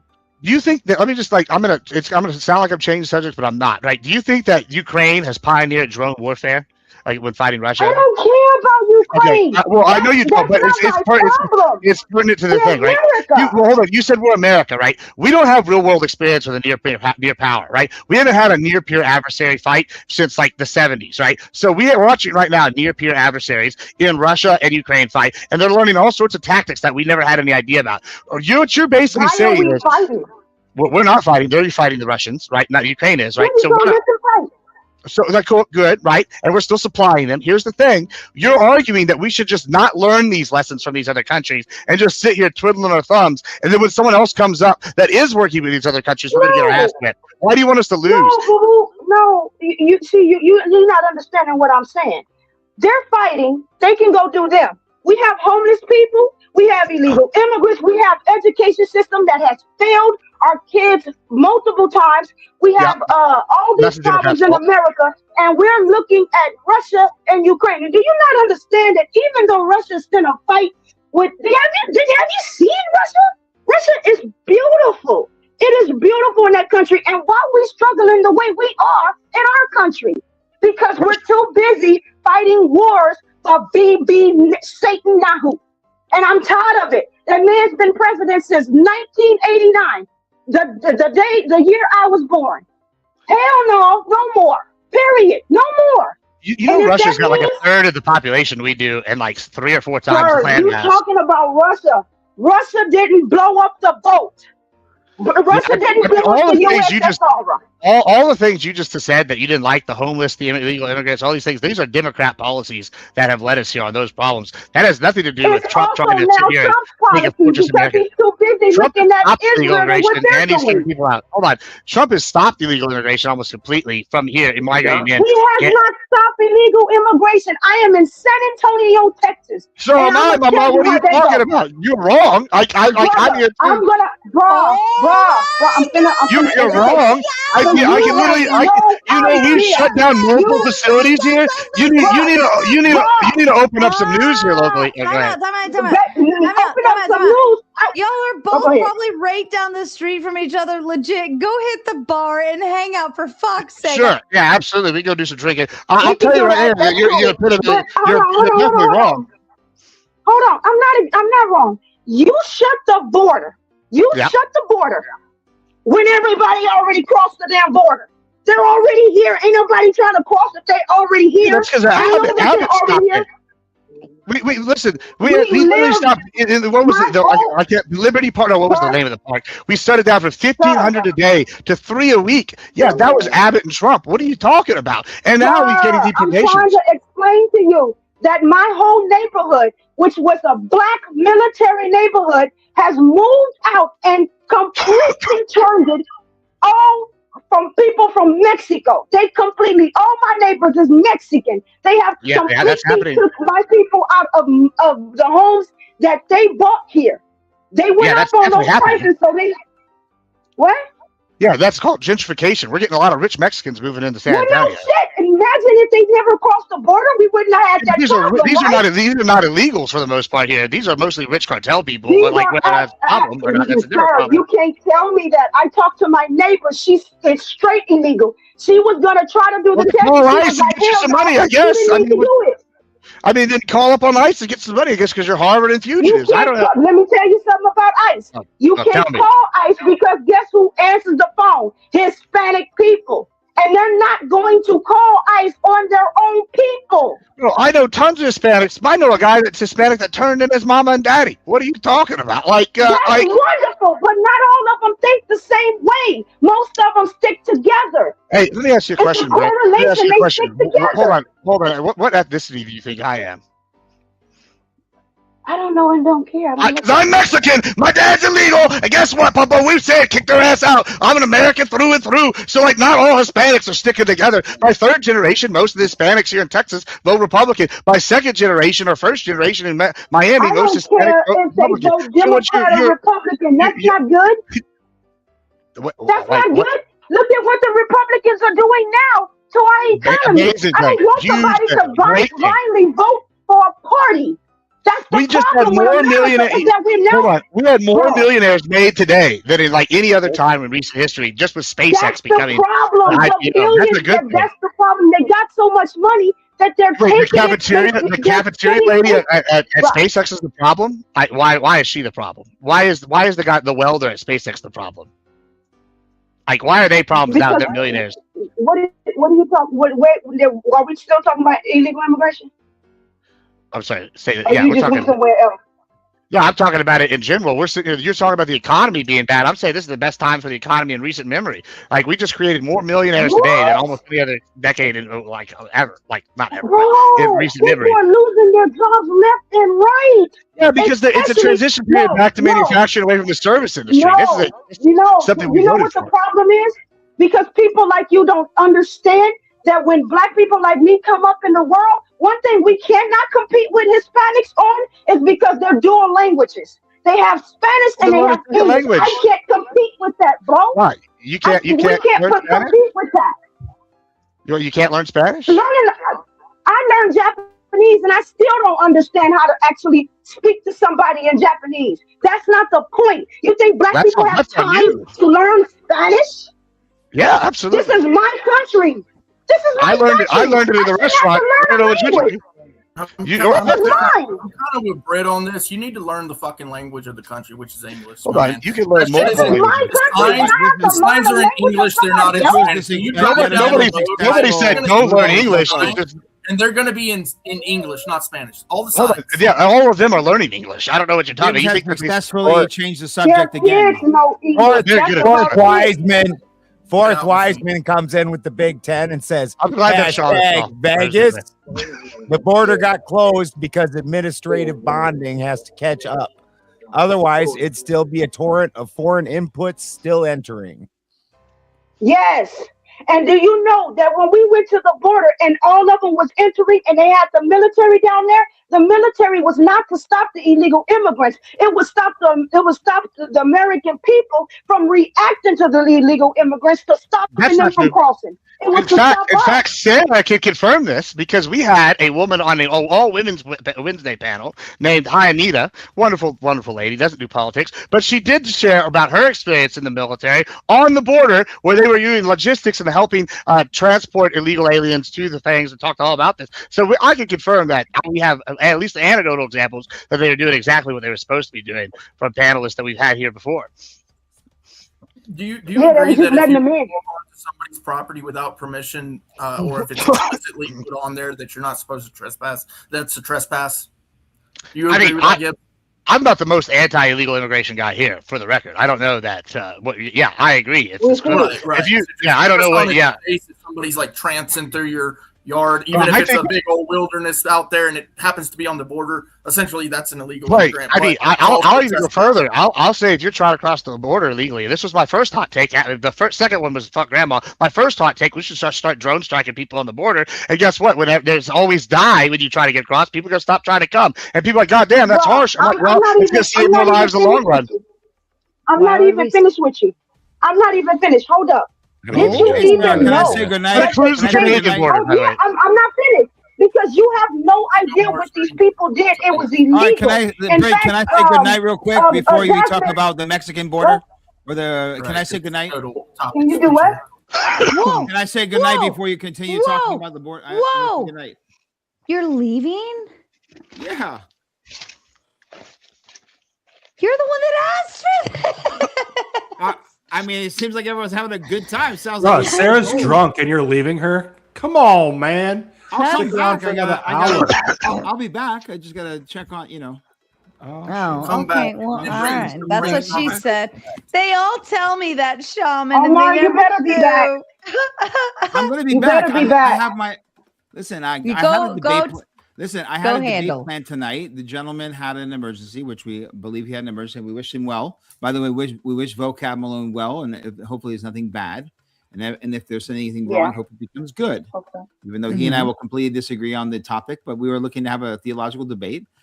As Sarah said, I said, okay, let's argue, let's discuss something. She's like, no, we needed something that's going to be really right now, that people are going to lose their mind. And we said Section 224 and American independence. Do we have a problem, or are we just perfectly fine? I think that I made my argument clear about wrong hole. We're like, sorry, we're like, sir, we're like Netanyahu. He's like, that's not. He goes, let me tell you a secret. That's not even my real name. My name is Benjamin Malachowski, and I actually changed my name to Netanyahu, which in Hebrew means means God's greatest gift.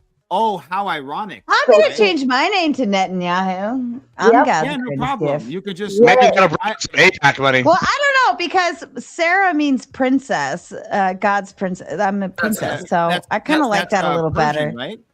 No, It's Hebrew, like no, Abraham and Sarai. Sarah. Sarai. Yeah, Sarai. Whatever. I don't know. Sarah became Sarah. Sarah became Sarai. I like princess treatment. Okay. Listen, I'm going to be back. That is true, Sarai. I have 2 beautiful daughters. I just have to. I'll close out. I'll just say. So take care of your princesses. Thank you. I'll handle ours. Your Yes, Sarahs. Take care of she your has the Sarahs. crown. Wait for her to have a He was crown talking on. about you, Clay.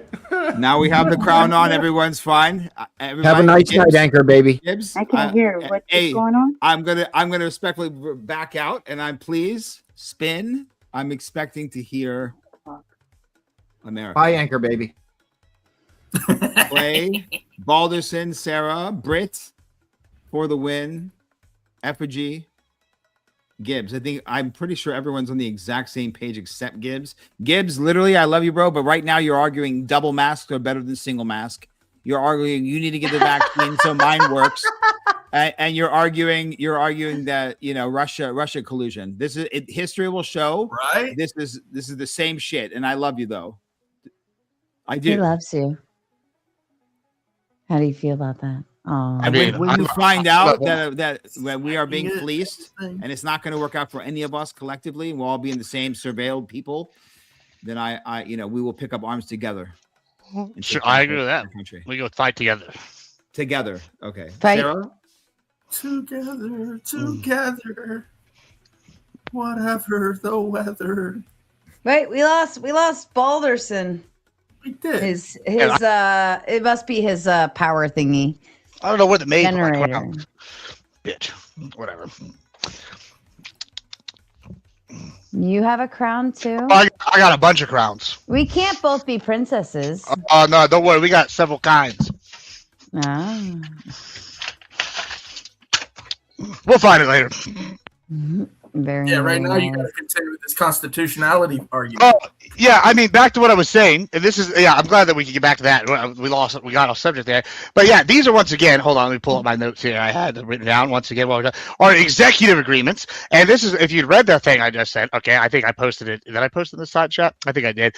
What about this? From this U.S. Senate.gov about powers and procedures. In recent decades, presidents have frequently entered the United States into international agreements without the advice and consent of the Senate. These are called executive agreements. Though not before the Senate for approval, executive agreements still binding on the parties under national law. Now, there's one other thing I need to add to that, and this is important. The Supreme Court has ruled, and they're the ultimate arbitrators of what is constitutional. Not me, not you, not Clay, not anyone else. That this is what they have ruled. The U.S. Supreme Court has ruled that, like treaties, executive agreements supersede conflicting state laws. So, yes, they're not binding to their successors. However, President Trump is well within his rights to do this. None of this is unconstitutional, and the Supreme Court has already ruled on this. So whenever we have the legislation doing this, this is already an established thing because it is a joint power established for both Congress and the president. And so they have multiple different ways of implementing treaties or agreements at various forms. And yes, it might not be exactly a traditional treaty or agreement, but this is considered, this would be a legislative agreement. Now there's an executive agreement. This is not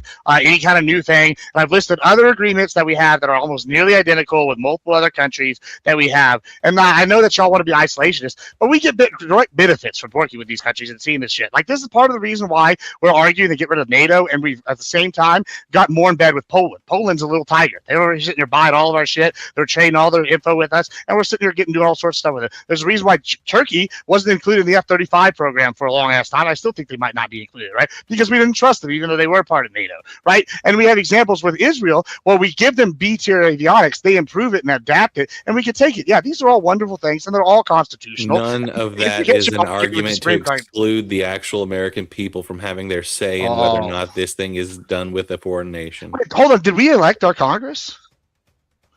Okay. You're not Can talking I go about back you're to talking about executive homeboy? orders. No, well, no. The legislature's got the power too. It's a shared power. So if we elected our Congress and we elected our president, then we had our say in what's going to be going down with the diplomacy going forward. No, I don't. But I don't really get the it. way too that we much do of a that, say. that's aligned out in the Constitution, though. I mean, I get what you're saying, but there's no argument to say that it is on the same level, right? Like, just by sheer fact, I've argued this before, just by sheer fact that an executive order can be wiped away in 4 years by a different president without anyone saying anything. You can do it on the first day. You can't argue that it has any amount of power comparable to legislation, treaties, anything like that. Well, you say that, right? Then but what's the point? Well, why don't you, if it's so hold on. important, why not actually do the cooperation, do the work, do the political meandering, do the compromise, get the legislation, get the treaty done, instead of doing an executive order that's just going to be wiped away? Exactly. This isn't a treaty, right? So 242, right? This bill, it's a bill, right? It's not a treaty, correct? It'd be like a legislative agreement. No, it's not a Right. I don't even get why he's arguing the executive order. not He's a just trying to make a point.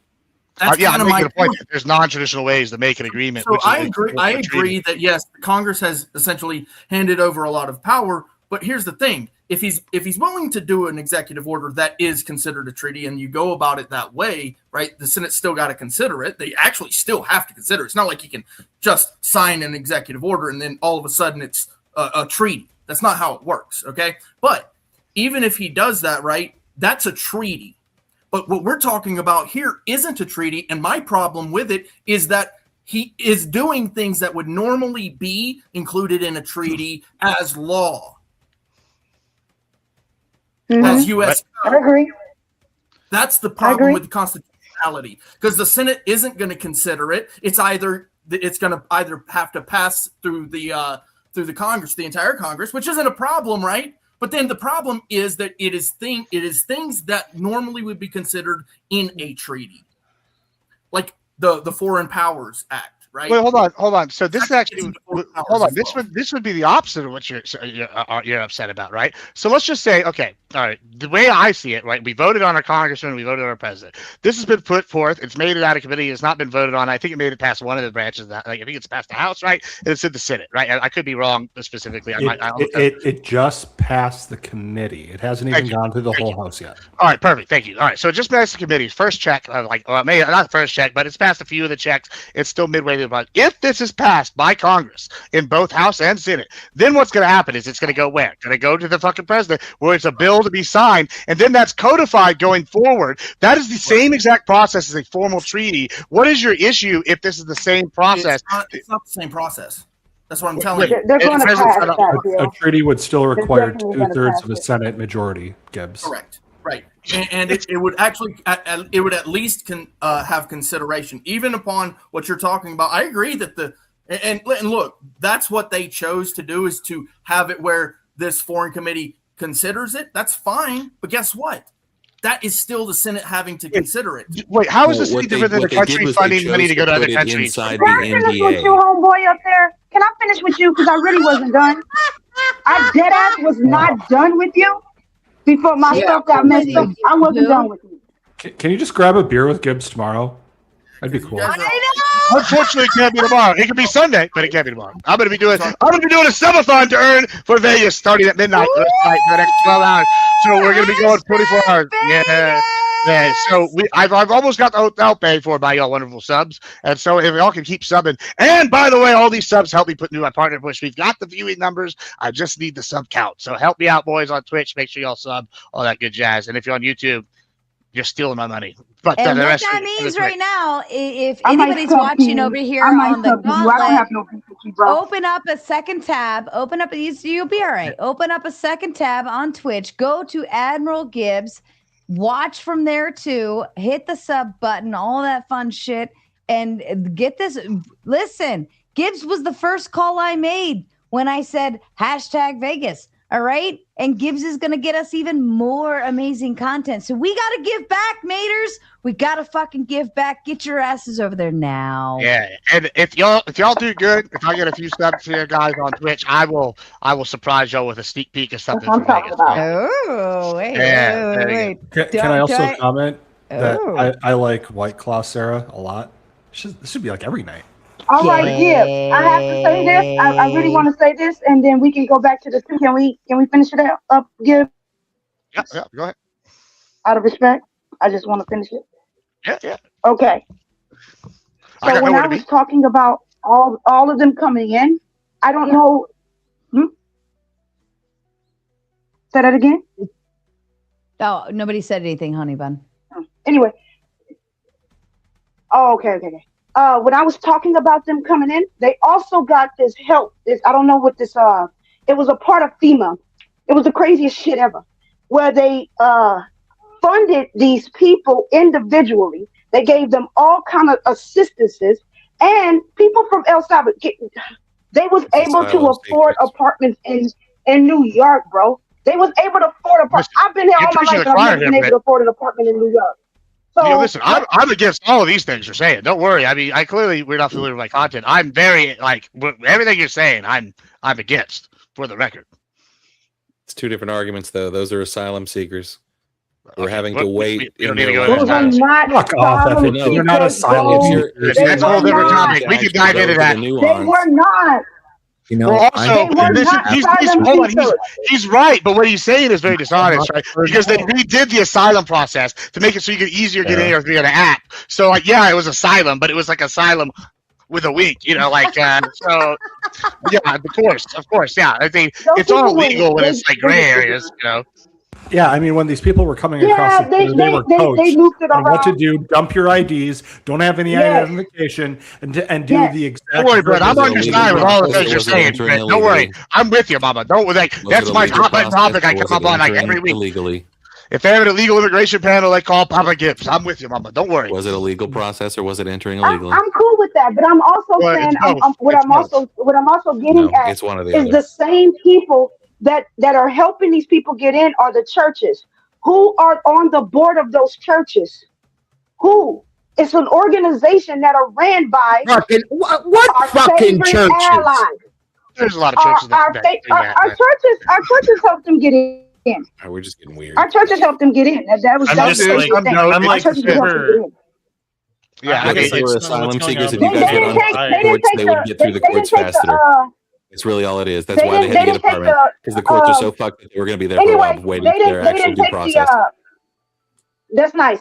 Whatever you saying, it didn't even happen. But just saying truth. That's all like I know to do. They went through the church, and the church helped them get through. And guess who's on the board of that church? It's an organization that works with Israel, our favorite ally. That's why I'm saying this 224. Hell no. Hell no. No. These people are not an ally. They're an enemy, and we shouldn't give them anything. Whatever they start in the Middle East, they have to finish it on their own, and I don't care what happens to them. Done. I agree with you, Britt. That's right. That's right. I agree with you. But I want to ask you a question too. Do you find it odd that no other nation is included into the U.S. code this way? Specifically, like the idea that a foreign nation being included into, like, integrated, not just, by the way, this isn't just an integration of the military and technology and all that. This is an integration of a separate nation entirely into a domestic U.S. code law. Do you find that a little bit odd? No, because it's not the only country that we've done this to. We have all sorts of different agreements with Vatican code. Literally, we did, like, that was the whole reason Doge was invented. Wait, what? To answer your question, no, that's part of the reason why the U.S. government, we invented Doge, and it gutted USAID, right? Because there was also hold on. We had agreements that were codified where money goes to X country, money goes to this country. We had this agreement that was hold on. Yeah, they were passed in the U.S. laws and codified to go to other money to other countries. Yeah, so this is like you're acting like this has not like been legally. US code is reserved for domestic things, sir. This is just the way it works. Yeah, Clay. Are you okay? So that I don't understand. How did USAID get established? Clay? This is the way the Constitution works, man. Clay, you can keep saying that, but there's a reason why Doge gutted USAID, and the reason why is because he didn't like how these legislative agreements were put in the U.S. code where money was sent to other countries. Into the U.S. code. This is not. Hold on. Do you know this is not a legal precedent thing? They're basing this on previous legal precedent. Give Israel $300 billion. I didn't read in the Constitution that. I just didn't do that. Ever been integrated into the U.S. code this way? Bro, you're wrong. This is already a legal precedent, bro. Like that is literally what USAID was doing. We were giving aid to other countries, and it was put in budget appropriations. Foreign aid is about domestic things going on. Foreign aid is a domestic thing, man. Slavery was legal. Send it with me. Foreign aid is a domestic Slavery thing. was legal. That doesn't mean it's right. God, Clay, what are we doing? Bro, what are you talking about? Exactly. Are you for this, Bones? I mean, you're cool with Israel, right? What What do are you we mean doing? cool with it? Like in what aspect? I don't know. You're gonna go defending Gibbs on this one. Go ahead. Defending him on what point? The fact that foreign aid is going to be designated for foreign entities? Like We have 175 of the 13 countries. This is how we're all right, right here. This is a quick AI overview, just quick. But we have of the Foreign Assistance Act of 1961 as amended, the State Basic Authorities Act, Department of State, Foreign Operations, all these things. We have, but between all those, I could go to the actual quote, like the actual sources if you want. But this is just a quick look up. We have 175 countries of the 213 recognized that are getting some sort of codified assistance from the USA, from the U.S. in U.S. legislation. So yeah, Clay, this is not a new legal precedent. Okay, good. I got you. Yes. Okay, I'll give you that. We're giving aid, but also in the Constitution, we're not supposed to give. Hold on. We're not supposed to give aid to a group of people who has nukes. You did this earlier, okay? Because you literally do not. I'm sorry. I love you, Brett. Another drink No before offense. joining this I don't know panel. what you're talking about, just like these guys don't. Cheers, Bones. Cheers. But we're not supposed to give. We're not supposed to give aid to people that got nukes. Its U.S. domestic interests, including national security, economic prosperity, and commercial trade. While foreign aid is distributed to other nations, the bedrock legislation governing it, the Foreign Assistance Act of 1961, states that its core purpose is to promote the foreign policy, security, and general welfare of the United States, not Israel or any other fucking nation. Hold on, Clay. So Hold on. Why don't I just read that last sentence there? The foreign policy, that is not domestic policy. Thank you. I'll take that down. Fucking Lord. I literally asked this fucking question. Benefit the United States, bro. To protect U.S. domestic. It says, yes, U.S. foreign aid law is explicitly designed to protect and advance U.S. domestic interests, including national security, economic prosperity, and commercial trade. Where's the foreigners in that?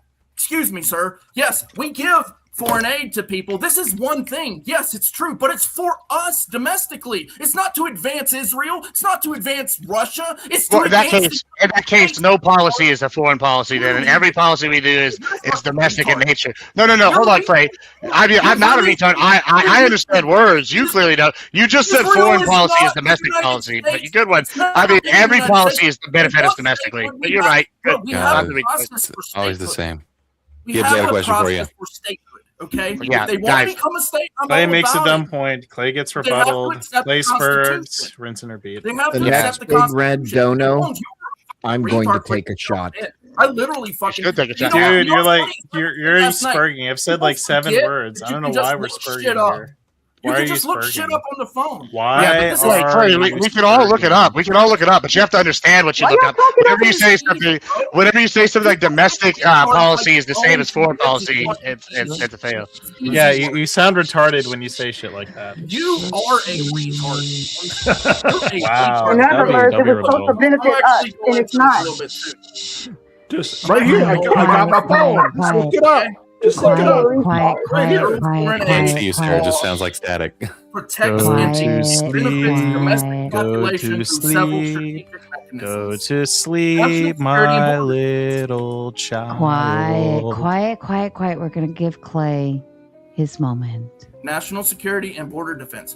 Preventing transnational threats. Funding stabilizes fragile regions to suppress terrorist networks, curb drug trafficking, and reduce the regional chaos that drives mass irregular migration towards U.S. borders. By security barriers, investing in global health programs such as pandemic surveillance and the president's emergency plans for AIDS relief. PEPFAR, by the way, stops deadly infectious diseases at their source before they reach American shores, strengthening strategic allies, providing military and economic aid, not just integrating them all together, to friendly nations ensures the U.S. has strong partners to deter common global adversaries. domestic, economic, and commercial protection, tied aid procurements. A massive portion of U.S. foreign aid never actually leaves the United States. Oh, imagine that. Federal rules frequently mandate that aid commodities like food, agricultural tools, and machinery and technical services must be purchased from U.S. farmers, manufacturers, and domestic contractors, creating export markets. Developing foreign economic transfers impoverished economies transforms impoverished regions into stable trading partners. This opens new, reliable markets for American businesses, which is critical since 95% of the world's consumers live outside the U.S. Legislative and executive mandates. Oh, here we go, Gibbs. This is your shit right here. The soft power mandate. U.S. law structures aid as a soft power tool. This achieves diplomatic goals and secures strategic access to foreign airspace, supply chains, and critical minerals without resorting to military cost interventions. Strict oversight regulations. Laws like the Foreign Aid Transparency and Accountability Act, FATAA, enforce strict tracking metrics. These measures reassure domestic taxpayers that funds are not being lost to corporation, but are active serving American strategic priorities. Nothing in here at all that I just read, right? This is just a quick cursory search, means anything about supplying Israel with our technology, our information, our money, nothing like that, okay? All of that is to protect the American people, not Israel. And before anybody responds, Ben, did you reset your goal, sir? Ben's goal is officially reset. You have 1 hour, ladies and gentlemen, to hit that dono goal so that we can continue the show operating. I am not accepting the dono goals over on this side on the gauntlet.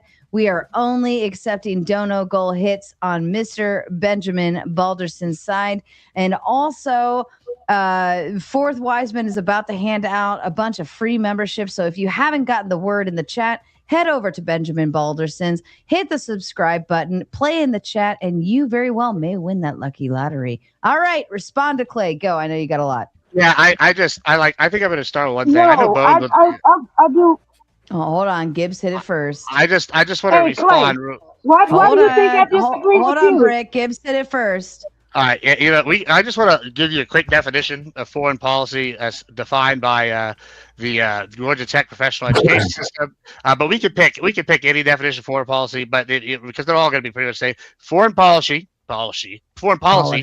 Yeah, policy. I was doing my Nixon impression. Refers to the strategies and decisions the country uses to manage its relationships with other nations and international organizations. It encompasses diplomacy, trade agreements, security alliances, and humanitarian efforts designed to protect national interests, promote economic growth, and maintain global influence. What we have here is another example of social contract equaling socialism from Clay. I just read y'all what foreign policy is. Did y'all everything he just said fall under foreign policies? No, it absolutely did. All right, hashtag in thread. Bones, I know you wanted to say something, or Britt, somebody wanted to say something. I don't know. I feel like this didn't capture I don't the disagreement. Clay, here. why the hell you thought I disagreed with you?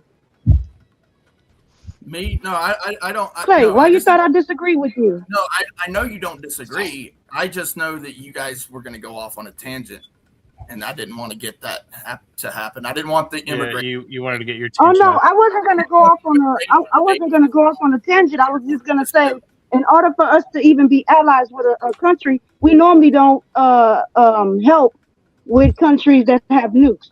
Israel. Yeah, I agree with that. Right? And it also doesn't help that Bones likes to interrupt. So I'm going to head out because he's a retard. Bones hasn't even said anything. Two rage quits in one night. Hey, he just pulled a Connor and rage quit before we even started. God damn. It was perfect timing. You got counterpoint junior. Just joined, so it works. No, just got back. Yeah. How's your lovely lone wolf wifey? She's good.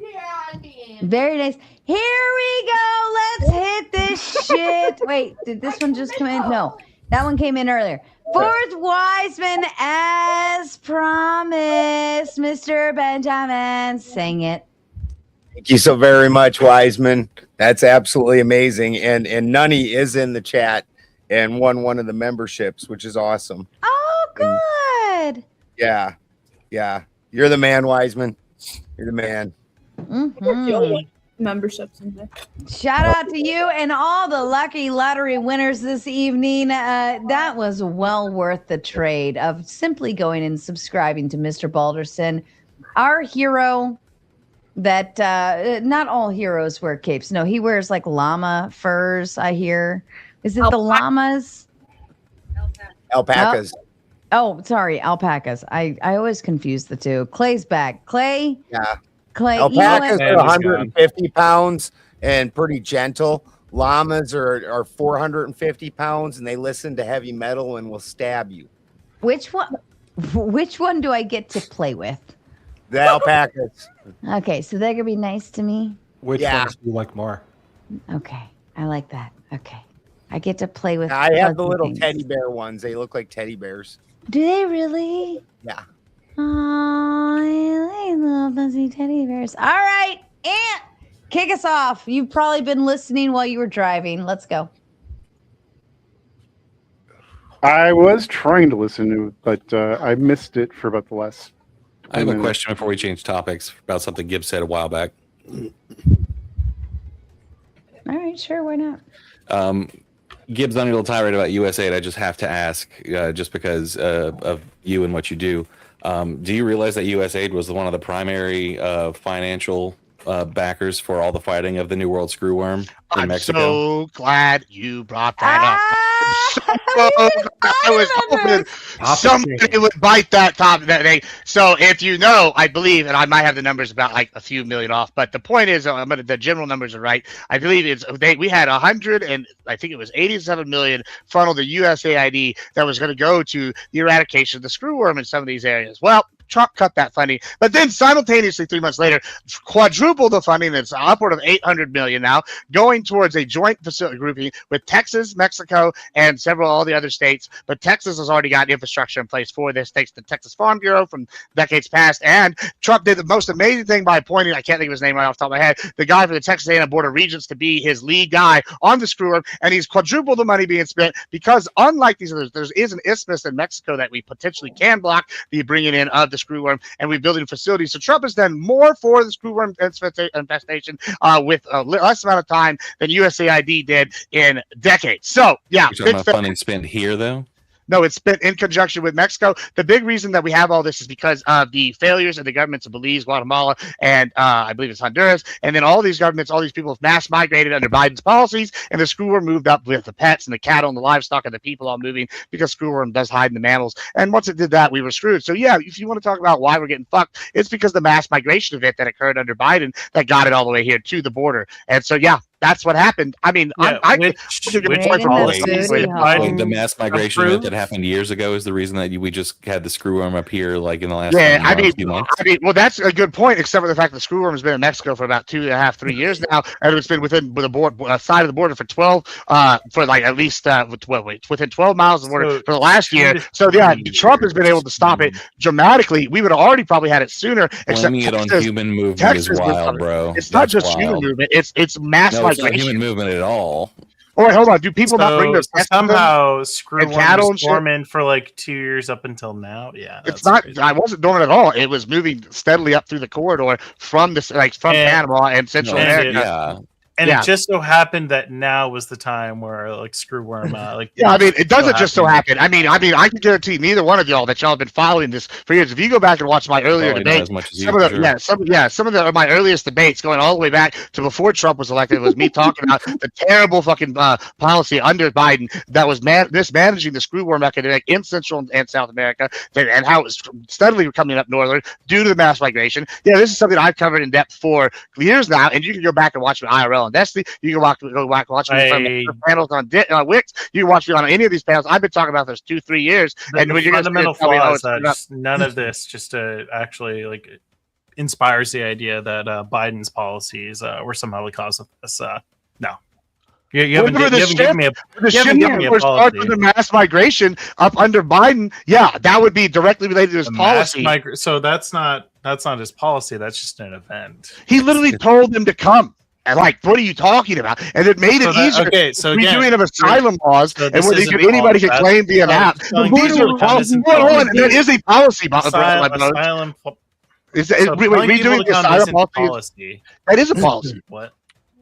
If you redo the asylum system and you tell people to come and you start accepting record numbers of immigrants and you stop checking the border, so how and can you it be stop that there are record these numbers all of encounters policies. too? Shoot, I wonder what could have possibly happened They were in the catch and span of the release, last weren't 5 they? years. Oh, I wonder yeah. what. I mean, you're just denying. None of this just follows up with like none of this gives like anything to basic scrutiny here. Like it just makes no sense. Yeah, I mean, I know it makes no sense when you don't know the history of it. The animals, man. Well, no, because it just doesn't. None of it logically follows at all. It all logically follows. You just don't want to look at it because you're being partisan. Do you think he's deporting enough, Gibbs? That's wild. Wait, say it again. Wait, what is the question? Gibbs, do you think he's deporting enough? I think that he is deporting as fast as I think he can deport more, and I think we're going to see it ramp up. And the reason why is he's had legal challenges on every front, and so he's gone about trying to win them the right way. And now that the Supreme Court has made it easier, I think we're going to see deportations ramp up. And currently, I'm not satisfied, but I am satisfied with how he's shut down the border completely, almost to stop the new people. And even if it's a slow getting out, it's better than new people coming in and replacing the ones getting out. But I think he's going to ramp it up now. There's a legal challenge. Hold on. I apologize, but this is fucking hilarious. Nani sends a big 10, says, #Vegas, thanks for the subs. Sarah, you picked my bank account cleaner than an XY shopping at Macy's today. I'm sorry. I love jokes. That one got me. Shout out to you, Nani. Oh, fuck yeah. Bones is over there. What's a Macy's? Fucking like little 20. Bones, how old are you? Like 25? Okay, 24. I was close. I'm not trying to insult you, Bones. I'm sure you know what I do know what a Macy's is. I do remember fondly Sears as well. Good old Sears. How about Toys R Us? Yeah, they all closed down here. That's still kicking right now. Toys R Us is like effectively defunct. They're making a comeback. They just like had a new. I thought they were doing like a. I don't know what's happened since they like. I thought they were going like straight online. I thought Toys R Us was going straight online. Yes, it's straight online. I mean, they might have. Well, that pisses me off because it's like it's the place where you want to go to, right? Yeah. Like I don't I want to play with. If I want to order it online, there's Amazon. Hello. Well, like they kind of messed up. GameStop's been making some interesting moves. We'll see if they can make it come back with all the new stuff. But I think that Toys R Us, whenever they switched that business model where you go get video games, you get an exclusive character, Toys R Us never jumped on that, and I think that was the death nail in their coffin. And now I think that like since physical copies of games are going by the wayside, it doesn't matter because they're all going out. True. But anyways, I kind of want to go back to the screwworm thing. Gibbs, when was the first case of a screwworm found inside the U.S. as of late? All right, that's cool. I mean, it was a couple weeks ago. That's a good point. Yeah, you could argue. Trump. Okay. So Trump had about a whole year to prep for this like screwworm epidemic. That supposedly Biden, by the way, which you haven't substantiated either, that Biden somehow like completely flubbed.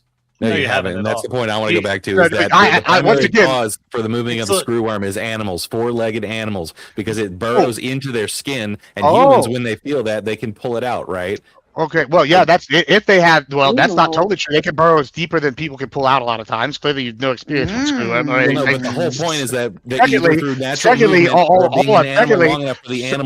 these people have pets and I have livestock. Some of them and have moved up northern, and we've also lowered restrictions on cattle and other things under Biden. That was a big part of it, right? And Trump has done some of that as well. That's not my biggest thing of Trump that I'm a fan of. But simultaneously, one of the things Trump did was hold on. What hold on. One of the You Trump said things. the people. Hold You on. said the One of the people. people. Yeah, the people. Oh, yes, yeah, absolutely. And I can post multiple sources that like link the people coming forward under the mass migration Act is the cause of screwworm getting here. So what y'all are doing is kind of dishonest. Y'all are going, oh, we didn't have any screwworm under Biden. No, it just crossed 5 countries under Biden, and it got to the border, and he was lucky enough to have gotten voted out before it made it here. Trump under. And again, hold on. we had a year to prepare for this, Once Gibbs. again, We had a year to what prepare if for we this, done? and somehow In it got in. that year, what Trump did was defund USAID, quadruple. Hold on. Exactly. Hold on, Bones. You can interrupt me, but what he's done, he's quadruple funding with our key ally in the region, which is Mexico. He also implemented funding for a private facility in Texas. Anything of what either of you are saying. So Bones, give yield here. Let Gibbs finish his thought, and then you can respond. Yeah. So once again, Bones is trying to stop me from saying all the different things Trump has done. Trump stopped funding USAID. He's quadrupled funding with strategic allies in the region, which is Mexico and the southern border states. He also implemented massive funding along with Texas groups to implement a new Texas sterile fly production facility, which is how you get rid of screwworm for the most part and control the populations, make sure they don't have sustainable sizes of populations. We can definitively track, this is not even a debate, that the mass migration event, there's about 1 million different sources I can start posting in the side chat if y'all want me to. And if you don't want me to, I know most of these people are in my Discord. You can just go to my Ranch Life tab and you can see about 50 sources documenting how it's spread from Central America due to the migration periods under Biden. Now, when you're going to sit here and say these things, I have the documentation to back this up. I've been following this my entire life because my granddaddy was one of the first people to work as president of his chapter of the Texas Farm Bureau in the 1950s all the way to the 1960s to get rid of screwworm. My family's lived and died fighting this shit. And so when you're going to sit here and tell me what policies didn't do what, I mean, you just don't have any real idea because Trump has done more for this issue than USAID ever did. And you have nothing to combat that because that's the facts.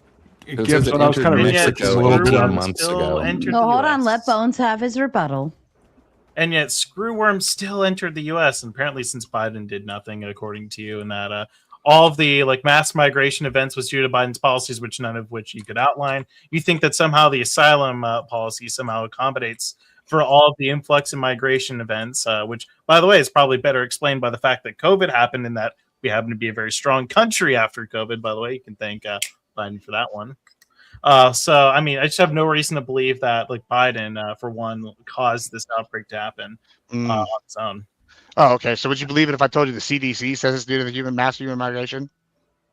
Oh, of course it's due to that, but that has nothing to do with Biden's policies, which you were arguing, by the way. Bro, are you arguing that Biden didn't encourage mass migration to the United States with his weakening of the asylum process, where it's easier to get in? You think the asylum process is going to count for millions of people? Hold on. You think the asylum process is part of it? I think illegal immigration people came across, Bones. Yeah, 25. So you're talking about encounters. I have a better question. For the when you're talking about encounters, by the way, Gibbs, the fact that you mentioned specifically the asylum claim specifically means that you have no idea what you're talking about. You think that millions of people. Hold on, I just quoted the CDC. You think the asylum claim expansion accounts for all of the increase in migration? Gentlemen, I listen. I'm on number 2. We're about halfway through number 2. I'm buzzed as fuck. And I can't hear any of you, okay? So if you could help me with that kind service of just waiting your fucking turn, that'd be wonderful for me to continue, okay? All right. Thank you. Thank you for your time. And to piggyback off of this, the problem with screwworm coming into the U.S. in 2026 is that none of the fucking cattle that seem to have gone in through Biden probably had screwworm. There's no reason to believe that any of the cattle under Biden's administration had screwworm in the first place. And the fact that the infestation was spreading through only Central America and Mexico at the time, which means that we have limited, what's the word I'm looking for? Influence with respect to control. Well, hold the fuck on. We had limited influence with respect to being able to control this abroad. Wait, are dogs cattle?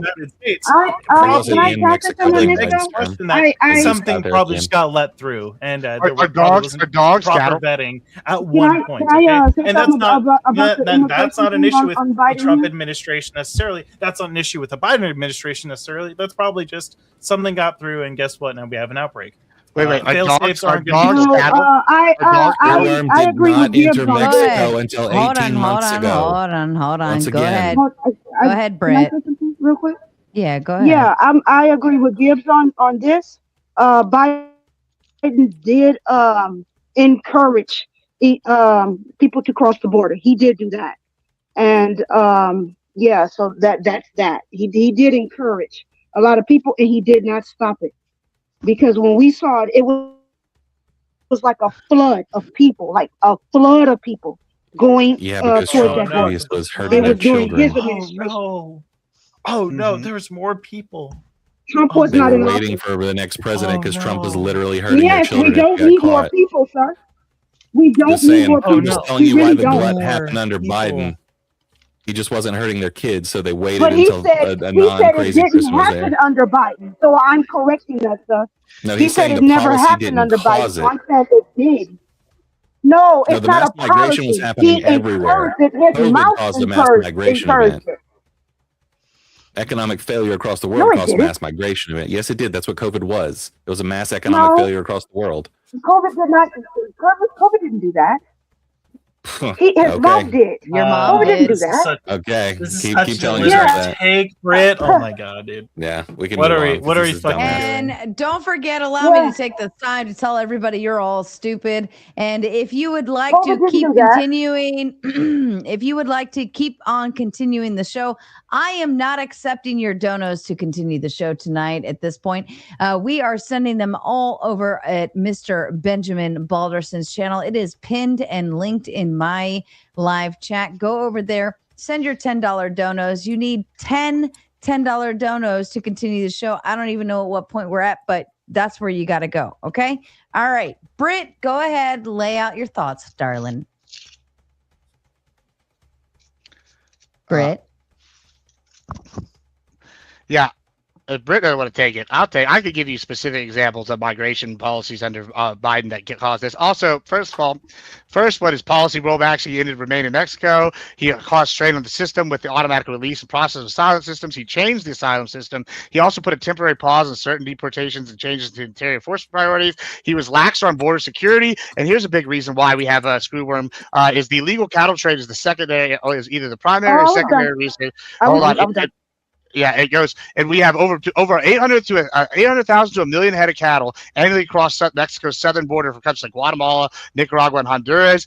This is linked to money laundering, territorial expansion, bypassing regulations. This is a leading cause, along with people moving up. And when I say people, I'm not saying arguably maybe some of them got some screwworm on them, because it does affect humans to some degree. But guess what? One of the animals that has been found with screwworm in the United States is a dog, and they can't figure out how the dog got it or where it came from, because guess what dogs do? They go across the border. This is actually in New Mexico. They just took it to Texas to get it tested. That's why it originally appeared as the Texas screwworm. But we have 2 in Texas. Now we have 1 in New Mexico, and this dog was one of them. Well, that's interesting, because lots of illegal immigrants bring their dogs, and cartels smuggle all this stuff via tunneling as well. So guess what? We are passing, because of cartels and Biden's lax enforcement of the border. That's partially why due to migration and because of his weakness on cartels has caused screwworm to come here. Yeah. Easy. Santa, what you got for us, sir? If you look at this chart, this is the immigration across the estimated year. This is from the U.S. Census Bureau. This is showing a peak of immigration inbound as starting at 2021, curtailing a little bit, 2022, 2023, but still ramping up to its high at 2024 when it took a marked decrease. These are straight numbers. This is the Census Bureau. I don't know that there's much to argue here about the net immigration. All right. Gibbs? Yeah, I mean, once again, that matches everything I said, because once again, it's been stopped at the border. 4 years, due to partially because of what Trump has done since he got in office, and because we have known this is a problem, and Texas has been preparing for it. And also, if you notice, when this mass migration stopped, it stopped whenever we had it forced along the border and they couldn't get in, and fear of Trump's policies going forward, where he basically took away these policies going on. So yeah, this graph pretty much proves everything I'm saying. You see a dramatic drop the minute Trump gets in office, and you see it like trending downwards when you can see the writing on the wall. I mean, so yeah, thanks for proving my point. Yeah, unfortunately, none of this actually substantiates your point, by the way. So the USDA, by the way, suspended Mexican cattle imports on May 11th, 2025 under Trump's administration after briefly letting them in. And it just so happens to be that screwworm, after a year of that ban, seemed to have made it in the United States anyways, which seems to suggest, by the way, that Biden didn't cause this, and that it's probably more likely that some cattle probably got in or some animals got in under Trump's administration.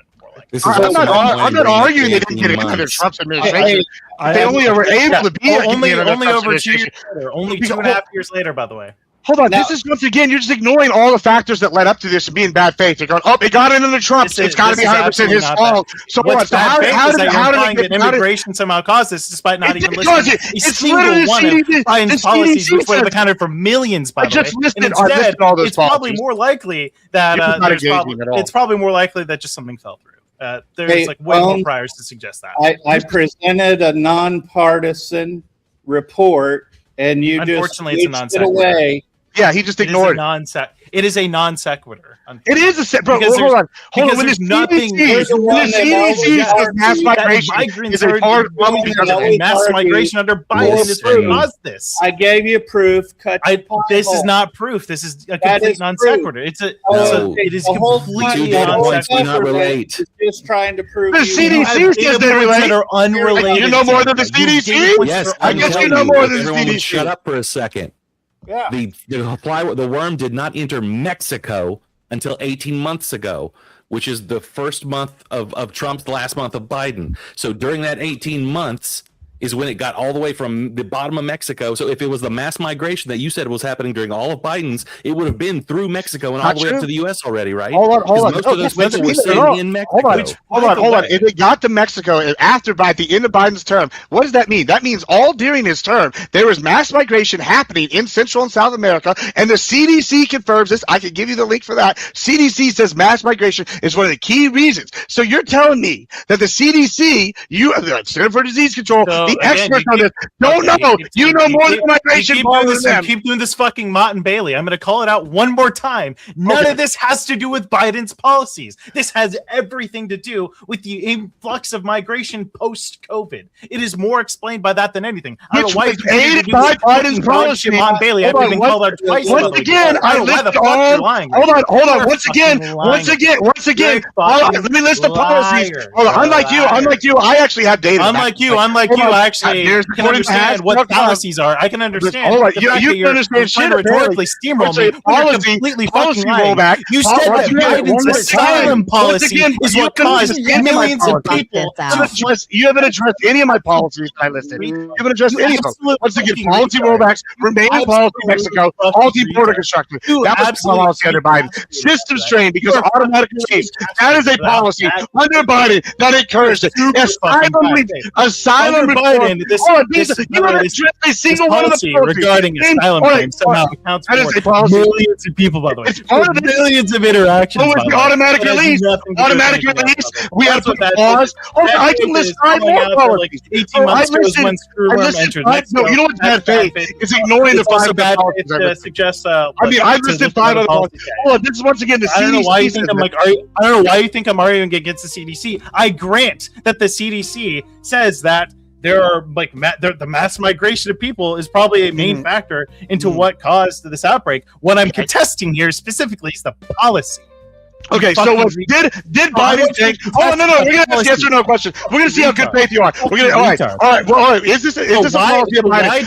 Hold on. You want specific policies? Be good faith. Be good. I'm gonna give you specific ones. Did remain in Mexico going into the United States? All right, let's be good faith. Hold on, Bones. He just stopped so you could talk. Now Give it back. So, all right, Give it I'm back. gonna list specific policies right now, and you're gonna tell me if these encouraged immigration or discouraged it. Ending the remaining. Hold on, no. Hold on. Okay, millions of people. By the way. All right, we're gonna go through these. There we go. Thank you. All right, I'm gonna. All right, Gibbs, be good faith. Ending the remaining. I'm so sorry. So hold on. Ending the remaining Mexico. Me calling out the absolute bad faith dog shit You're being bad faith. Gibbs is not me. Like you're the one being bad faith. I'm giving you specific policies. I am being ultra good faith, by the way. Pardon me, Gibbs, for a moment. Bones, I can't hear the fucking bad faith because you keep fucking talking over him. Well, if you quit sweeping, all right, that'd be good. It's frozen on my end here. Hold on. All right. I don't know if you can hear me, but I'll go ahead and start reading some policies. One, Biden reformed the asylum system which added several thousands, hundreds of thousands. We see that already when he did that with the use the app. Yeah, that's a start, right? Okay, cool. How about the Remain in Mexico policy? That was revoked under Biden. That is something that caused arguably millions of people. We know to the order of 25 million people came. How about hold on, no. I'm going to keep going. You said policies. I'm going to keep listing all of them because you said I don't have examples. Yeah, where are you getting these numbers from? Hold on. This is from House.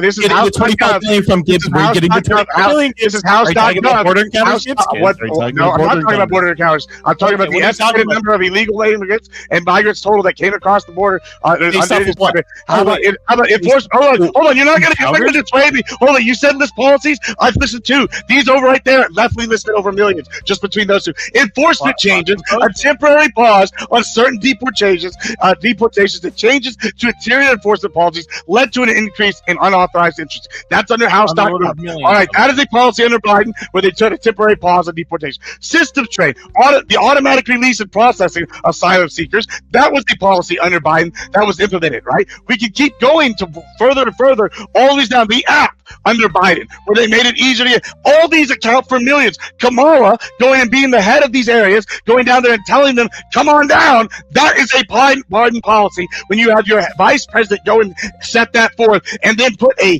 administration head where she wants to see why these people are coming. These are policies they have encouraged. When Biden set down the troops to stop the Texas Border Patrol and the Texas National Guard from allowing people to come in, that's a Biden policy. When it went from Shelby Park, went from 1,500 people a day to 3 people a day coming in after Abbott set the Texas National Guard down there, that is a massive number of people. In 365 days, all right, let's do a little quick math because you don't think it's a significant number. And this is just one location, 1,500 times 350 and 365, all right? This is something that's not even disputed. This is one location equals 547,000. That's one crossing. When that happens within a year, you have multiple crossings putting up similar numbers. That's millions of people. So guess what? I'm factually right on this, and you just don't like to admit it. Yeah, a lot of these are assertions. So how many asylum claims, out of all of the asylum claims that Biden's administration processed, how many of those were let into the United States? It doesn't matter. They still were let in for a period of time, most of them. So first off, the number 2021 is roughly 18,000. 2022 is roughly 36,500. 2023 is 54,000. And 2024 is anywhere between 32 and 40,000. So none of that reaches millions, by the way. None of that reaches millions, by the way. Hold on, they don't have to wait in Mexico. Let's go to the other part. So let's go with border. Come here while they're then what other metric are you using to account for the millions? Wait, hold on. I just listed 5. You didn't address any of the other ones. Yeah. So what other? Let's go. Okay. I'm I know asking you can address one. Hold on. Let's just talk about your metric. Hold on. Talk about your other metric.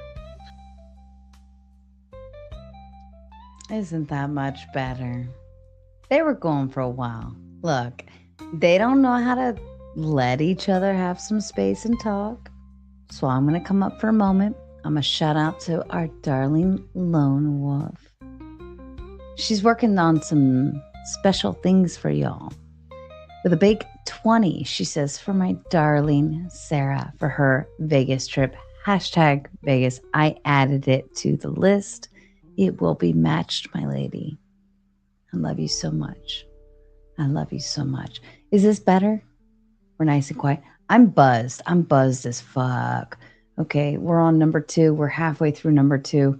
This is nice though, right? This is nice. I'm a princess tonight, and I shall be treated as such, which means when I say fucking yield, y'all go fucking yield. All right, I'm going to give you both another opportunity to unfuck yourselves. Got it? Okay, good.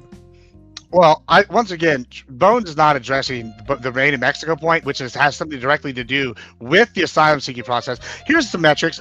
As of 2025, and most of these were filed before 2025, we have over 424,000 total cases remain unresolved at the end of the fiscal year. Most of those people are in the United States because we got rid of the Remain in Mexico policy. So over 2 million people are waiting, even though he's right about only 10% or so getting granted asylum. Those people still moved here en masse, and that's millions of people in the asylum system that came through our gates. And even if they didn't just stay in Mexico. So that's just the asylum process alone. Get wrecked.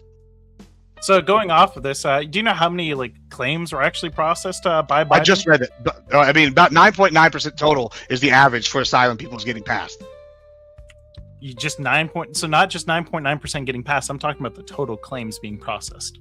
There's currently open right now 2,400,224, and most of those are in the United States. How many were there at the start of Biden's administration? What does that have to do with anything? Most of these people came during Biden's administration. And we know this. Okay, so and we know this how? And we know this how? This is from Congress.gov. Most of them were led under Biden specifically, and they weren't just there already with pending asylum claims, right? Is that what? Yes, because of the policy where he got removed the stay in Mexico policy. Do you understand that? Because he removed the stay in Mexico policy, there are millions of people that came to the United States, and somehow, by the way, they brought screwworm in here. Is that what we're doing? Well, the CDC says that's a major reason why. Yeah. So they only said just mass migration. I'm trying to figure out where Biden instantiated all this, because it just doesn't seem to be the case that Biden was the cause of this. When in 2026, this is when screwworm came about. What year did Trump take office? 2025. All right. So since you're so knowledgeable of 2025. Yeah, 2025. So he's had a year and a half. He's had a year and a half. You think the screwworm, by the way, is going to be dormant for years? Nobody's saying that because what is? Well, yeah, you don't want to say that because. No, I didn't say that at all. You didn't destroy anything. You don't understand what you're talking about. Hold on. How many years did it take to start moving from Panama north? The screwworm can't lie dormant for years. You grant this already. So we have no reason to believe that Biden letting in millions of people let in screwworm when screwworm didn't appear until, by the way, 18 months ago in Mexico.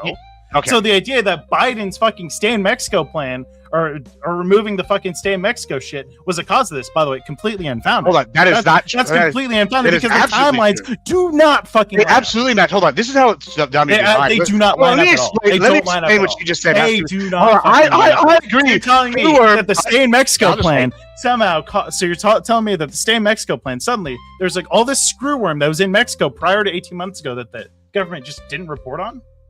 Nope, that's not what happened at all. Listen, Bones. Okay, great. I'm going to talk now. You do grant the timeline. You do grant the fucking timeline. No, I don't grant that. You don't understand the timeline. Okay, so what's the time? So when did screwworm enter Mexico? All right, listen. I got a question for you. No, answer the question. When did screwworm enter Mexico? Do not pivot. When did screwworm enter Mexico? I'm not going to pivot. It entered last year. When did screwworm enter Mexico? Hold on. Once again, this is bad faith. Once again, hold on. This is not bad faith. I'm going to answer now. This is not bad faith. This is directly attacking your timeline right here. I'm going to answer. Under Biden's administration. Hello, maters. I got nothing. See, they can't get along, so we got to put on the get along shirt. And the get along shirt is me right now coming to you. Nice and easy and showing them how we can be calm, cool, and collected like a cucumber. Maybe they'll try again and they'll do better. I hope. I love them both. They're great, though. This is great content. You love it. You love it. Boop. Here we go. All right, so I would like to go through the timeline because no, it's my turn. You've been talking for 10 minutes. Wait. Okay, let's go through the timeline. But I want you to answer the question that you've been dodging for the last minute. I'm going to answer. I'm going to answer in my answer. Okay, so when did screwworm enter Mexico? When did screwworm enter Mexico, Gibbs? I'm going to answer. I get to answer the way I want you now. Okay, cool. Thank you. Okay, but if it doesn't answer the question, by the way, I will answer. You wait till I'm going to let Sarah know. I'm going to interrupt him the moment he starts pitching. No, you're going to let me answer all the way through, or I'm just going to mute you and I'm going to keep talking. So this is not Okay, going to work. look, that's fine. Look, if you don't answer the question, I'll just. If you don't answer the question, that'll just be a concession. That'll be. No, it's not a concession at all. All right, this is the Yes, yes, it will be.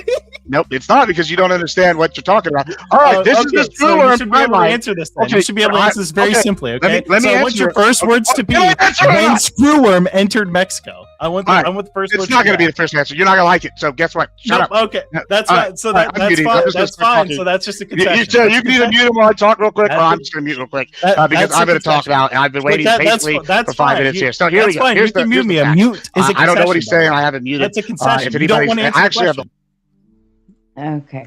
Okay. We're going to go one at a time my way. Okay? We're going to do it my way. I'm going to set a little timer. I'm going to look at the little clock. We're going to go one at a time. I know they can both hear each other backstage, right? So we're going to do this my way. All right. Gibbs, you got 60 seconds, sir. Are you ready? Prep yourself. And Bones, you have a 60-second rebuttal.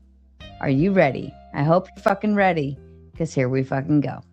All right. So first, I've already stated the CDC says this is a reason why. All right, let's just go through the timeline of screwworm. Early 2023, I don't know who the president was then. It was Biden.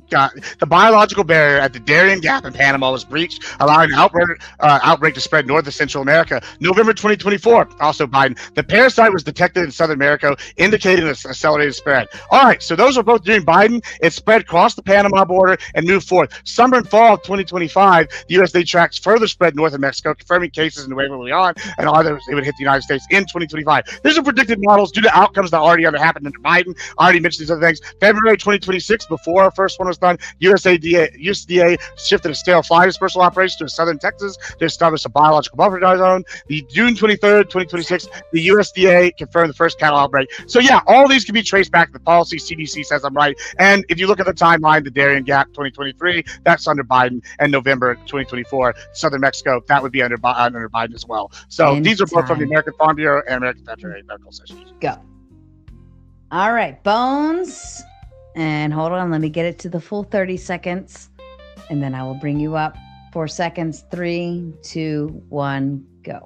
Perfect. Honestly, I don't even think I need to give a response to Gibbs because he just conceded the entire point. So screwworm entered Mexico in November 2024 in the last 3 months of Biden's presidency. It traveled up through Mexico, but was not detected in the United States up until the start of, or not even till the start of, but past the start of Trump's administration.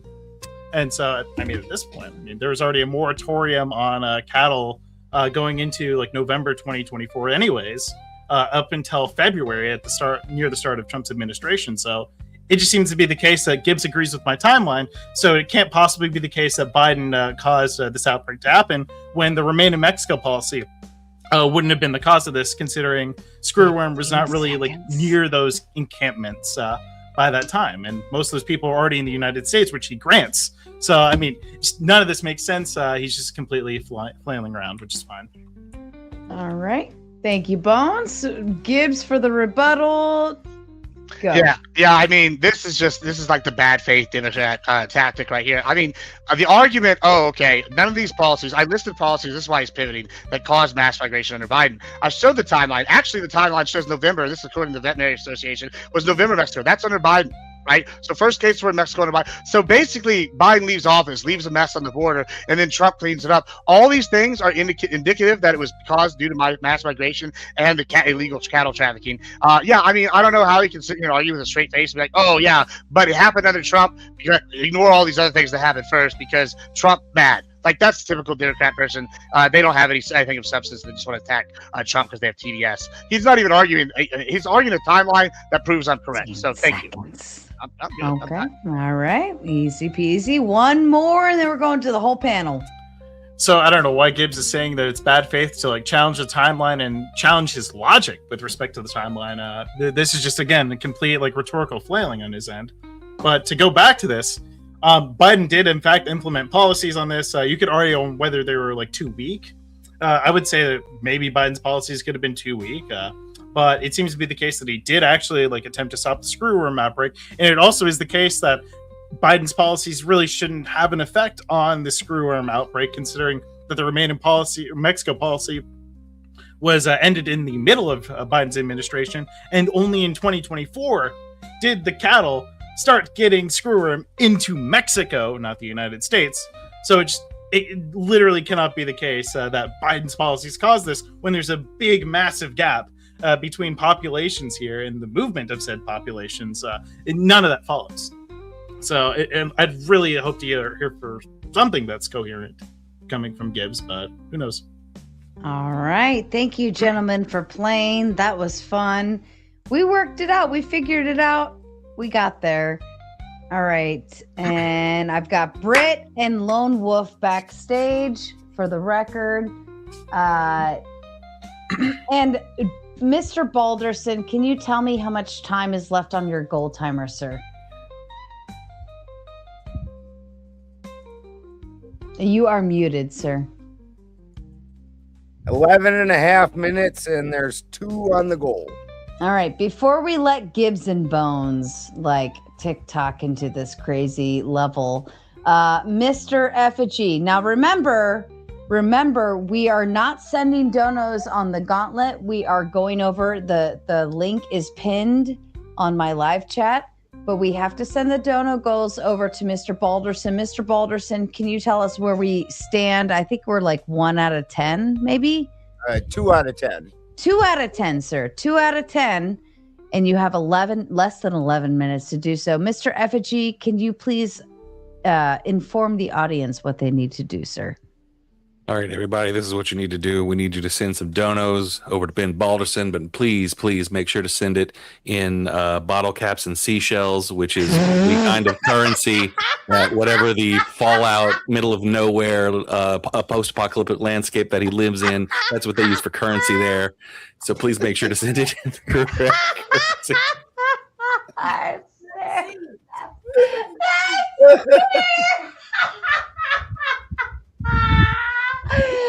feel like Mr. Balderson would totally accept that too. I hear Christy. She said send seeds. Balderson accepting Venmo and smoke signals. It's smoke signals for the win. You ain't done yet, bitch. Tell them what they need to do. I'm not done yet. But I'd also like to, in good World Cup fashion, ask for stoppage time because the panel was locked down for like a solid 15 minutes. So I think we should at least get like a solid 7.5 minutes back to that 11 minutes for you guys to meet that 8 out of 10 that we still need. So help us out, guys. You know, you want us to keep on going and not to have spurging out 1v1s into 60 seconds of things. Let's do it. So can we get that stoppage time, Sarah? I think that's only fair for us. I think if they don't know and make it happen, I'll make it happen. However you want it. Bet. All right, Mr. Santa. Oh, he got kicked. Aw. Look into my eyes. Send the donos. Send the donos. Poor cat.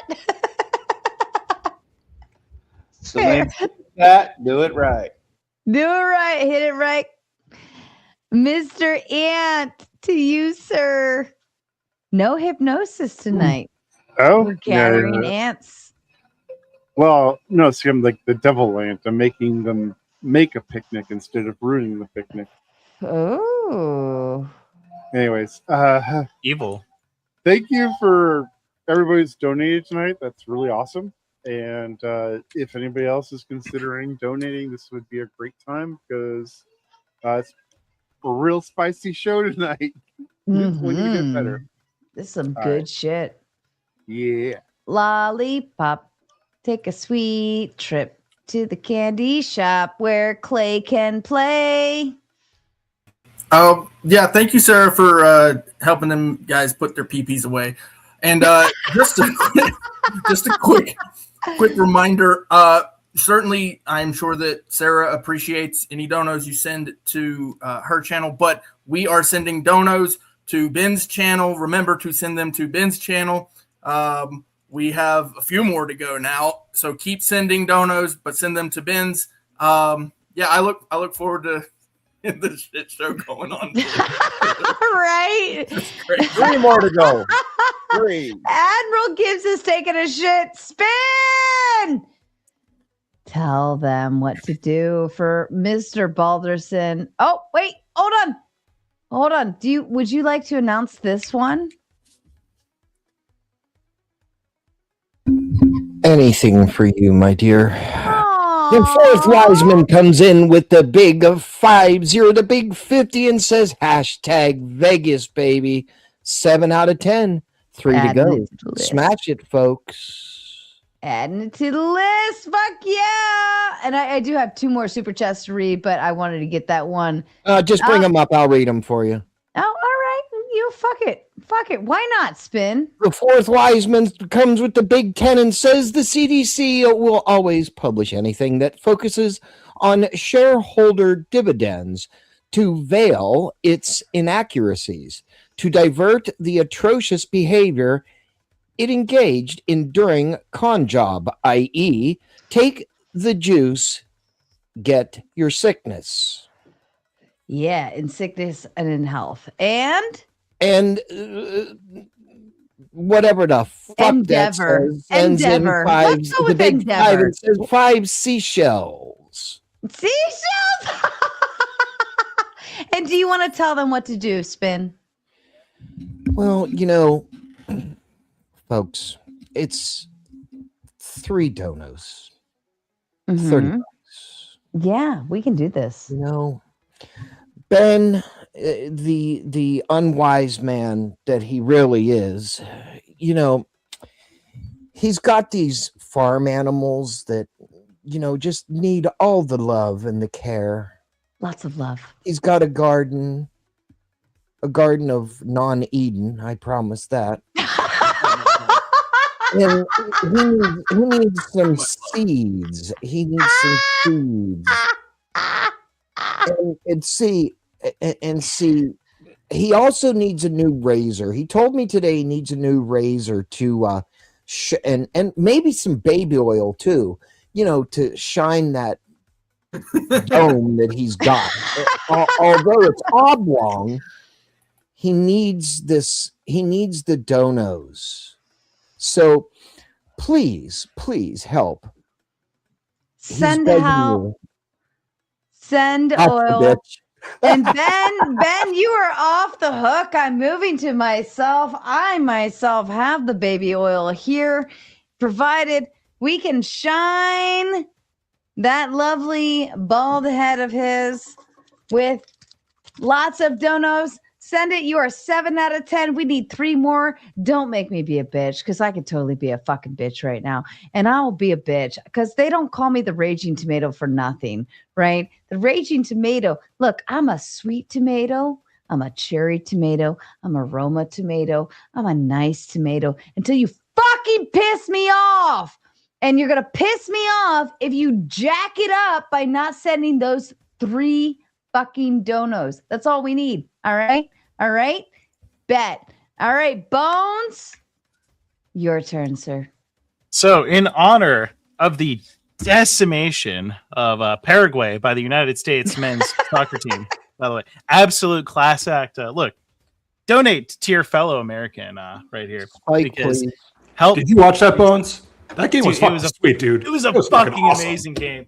Especially the first half. The first half was fucking masterclass. But anyways, Spike as well is urging you, absolutely imploring that you donate, or else he will cut up all your clothes. Okay, donate to Benjamin Balderson, or you will have holes in your fucking clothes. Thank you. I feel like I probably already have holes in my fucking clothes now. Like just the mere threat. I hope Bones didn't do it. I was about to say wishful thinking. The mere threat of scissors to my clothing makes me feel like I already have holes in my clothes. So get her done. Mr. Fourth Wiseman has spoken. We're at 7 out of 10. I'm going to take his word on it. And blessed be thy name. Let's go. We got 3 more to go. What's our timer ticking at? Also, if you're on my side and you're watching on Twitch refresher page. And the fourth Wiseman comes in with another big 10 and says hashtag Vegas baby. 8 out of 10. 2 to go. And Mr. Gibbs, you were taking a shit during. Yeah, I took that opportunity to restart my stream for the new day because we're trying to get these numbers. So if you aren't already on my side, refresh your stream so I get that ad revenue. And guys, the rest of y'all, yeah, make sure y'all cough up the money because I enjoy whooping this ass 1v6. If y'all enjoy Democrats having revisionist history and basically totally blanking on the facts and not remembering anything that's inconvenient, then now's your time to donate because Papa Gibbs shedding light on their dastardly deeds. And so yeah, donate that money, do it now, give it to Ballers and make it happen because we need money for this Vegas trip. All right. Fuck yeah. And hashtag Vegas, all that shit. Because then you get a double whammy. See, Balderson goes to bed with a smile on his face. And I also go to bed with a smile on my face because you hashtag Vegas. And then Mr. Tom Carpenter will match up to the first 1,000 for all of this wonderful, amazing love. And I set the rules. And I said anything that goes to Balderson's channel tonight after like an hour ago, whatever it was, I said anything that's hashtag Vegas counts. So it counts. So let's fucking go. All right. Back to you guys. Who wants Santa?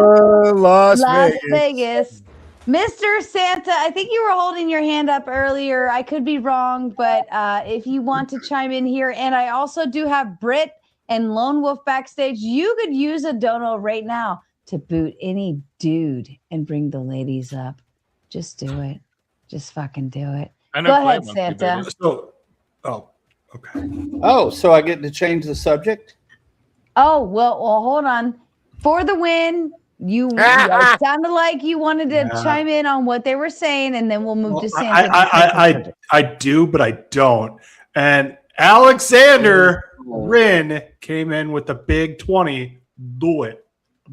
We hit Ben's goal. Do it.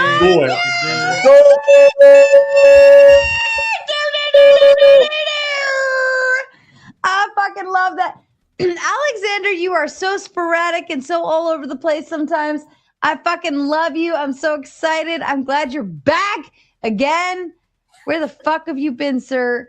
Just stay here. And the fourth Wiseman came in with another big 20 and says, "At Vegas, goal smashed, bitches." Yes, Benjamin No Baby Oil used different oil to shine that scone. It's more manly. Yeah. Wait. What oil would we use to shine your head? Well, Diddy would say GSB. I think specifically 60-30 heavyweight. Christy prefers when I smell like pine trees, cedar specifically. All right, fair enough. The wife has spoken. Shout out to Alexander and Fourth Wiseman for not only completing the goal, but going above and beyond.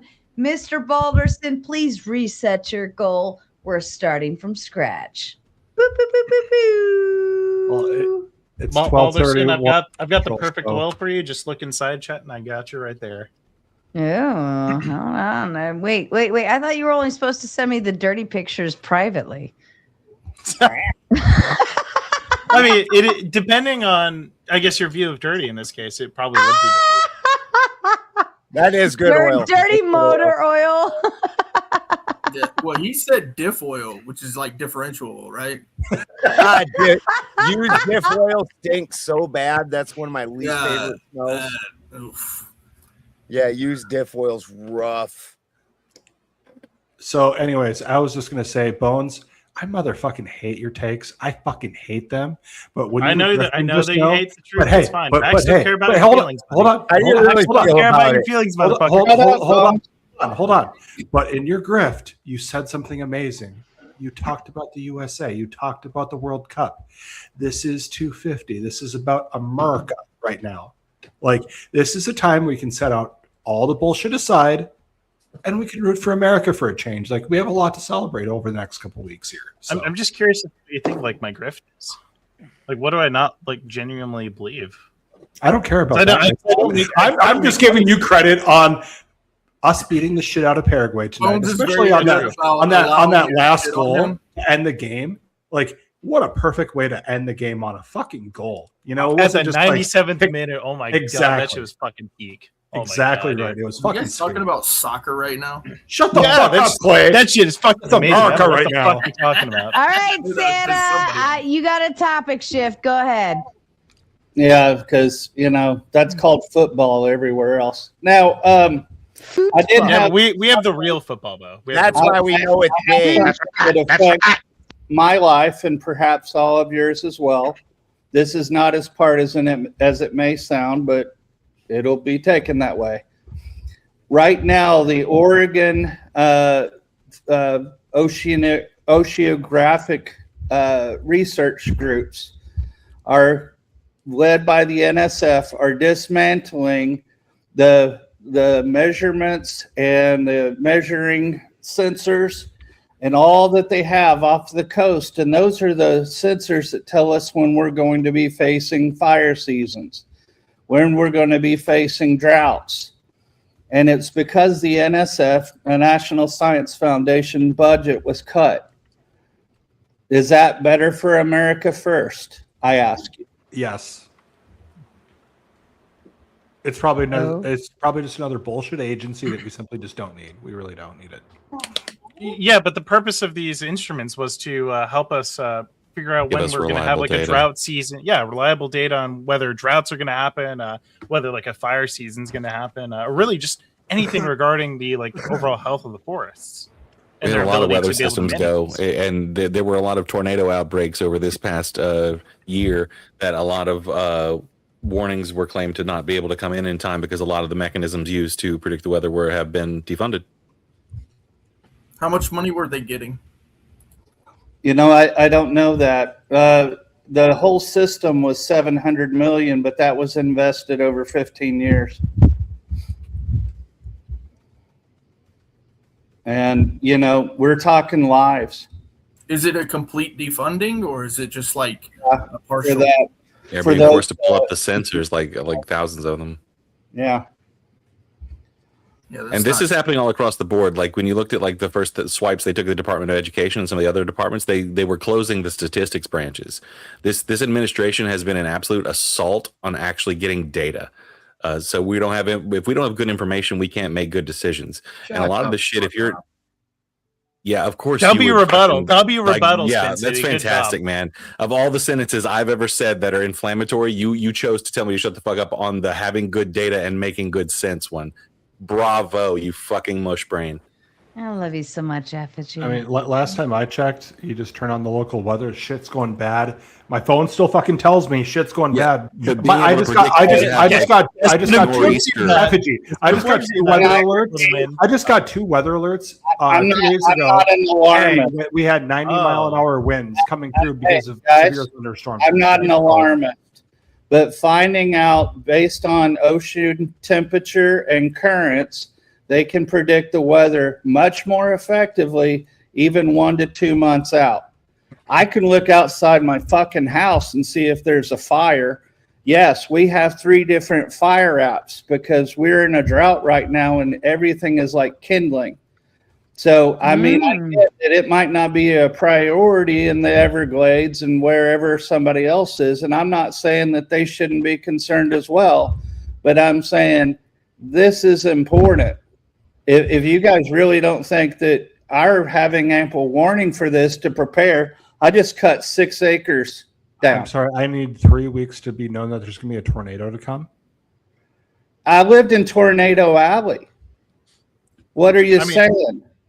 I currently live in Tornado Alley. I mean, all the of a warning. Yeah, but what's the difference between 10 minutes and an hour, though? If you're in tornado, I'm talking about country? 3 fucking weeks, Effigy. 2 weeks, whatever the fuck it And is. if you guys want to find the sensors to see it a month or two in These ocean readings are the entire way why we would know you whether or not say it's going to be a La Nina or an El Nino, and that's important. Hold on. Okay, I can't all hear right. Santa. Why take away something that's working because you don't have it? What? I don't have it, so you don't either? I mean, I just got a warning. I got 2 warnings for 90-mile-an-hour winds 2 days ago. Great. Yeah, great. I lived there, and when there were hurricanes in Florida, you didn't hear me bitching. But there are a lot of these things that have to do with these ocean currents, and it's more than just whether or not your fucking state is affected. And not to mention, we didn't have this technology like not even like 60, 70 years ago, or even like 100 years ago. I'm not a partisan person. This is stupid. This is lives at risk for nothing. Yeah, like the amount of money. Can I just, if I may ask just a very random question? But like we started with Israel versus US, then we got onto Screwworm, and now we're on Tornado Alley. How did we get here? I don't know. We save the whales. Oh, this, oh that, this, that. It's fucking retarded. No, this isn't save the whales. We don't need to fund preventative measures fucking dollars for that. This is straw man. Stuff that we didn't have decades ago that we now have, that we're able to prevent the damages to lives because of this. Let's just go one at a time. Spin, do you have an answer to my question? Yes or no? I'm sorry. I couldn't hear your question over the loud assholes in the room. Well, I asked, we started with US and Israel, then we got to Screwworm, and now we're at Tornado Alley. How did we get here? You don't have to have an answer. By luck. I'll tell you exactly how. It's because we started arguing over what domestic and foreign policy was, because people didn't understand what foreign policy meant.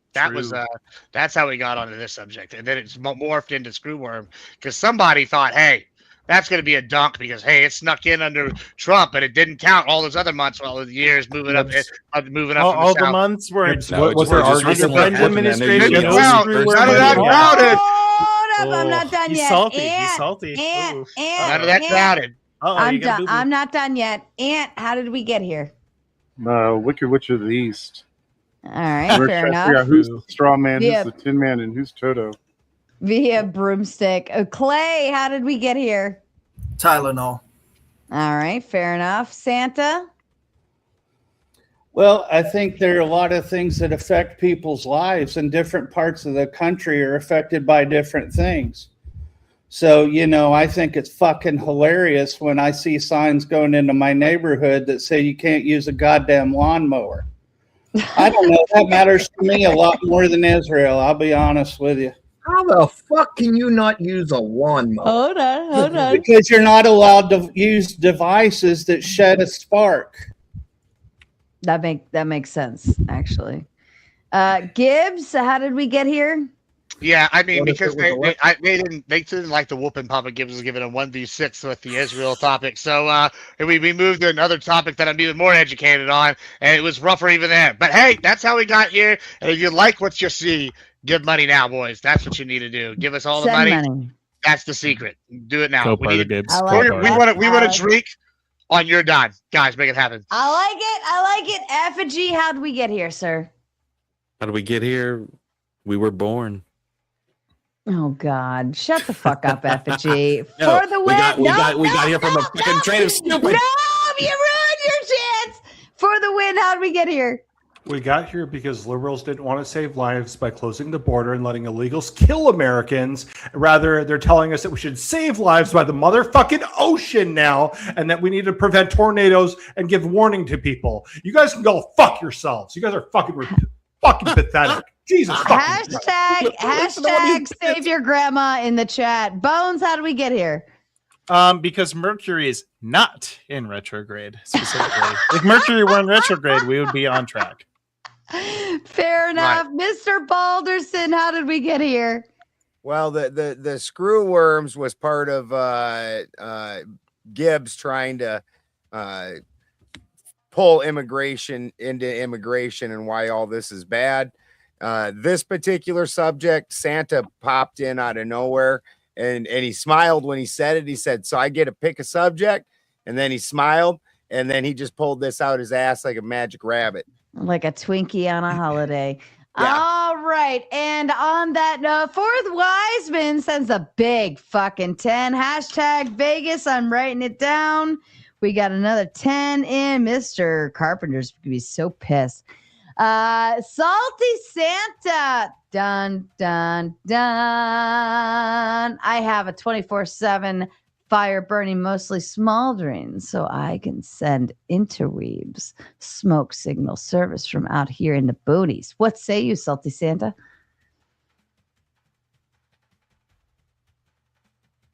You muted or Maybe something? trick, yeah. Well, no, I appreciate that. And you know, I lived in Arizona where there wasn't much to burn, and I've been in 3 forest fires, so maybe I just don't find it as funny. Wow, that was it. No, I'm fucking with you. Hey, I can keep going with the cold falling down on my fucking house. Yeah, I mean, yeah. There was one in Arizona.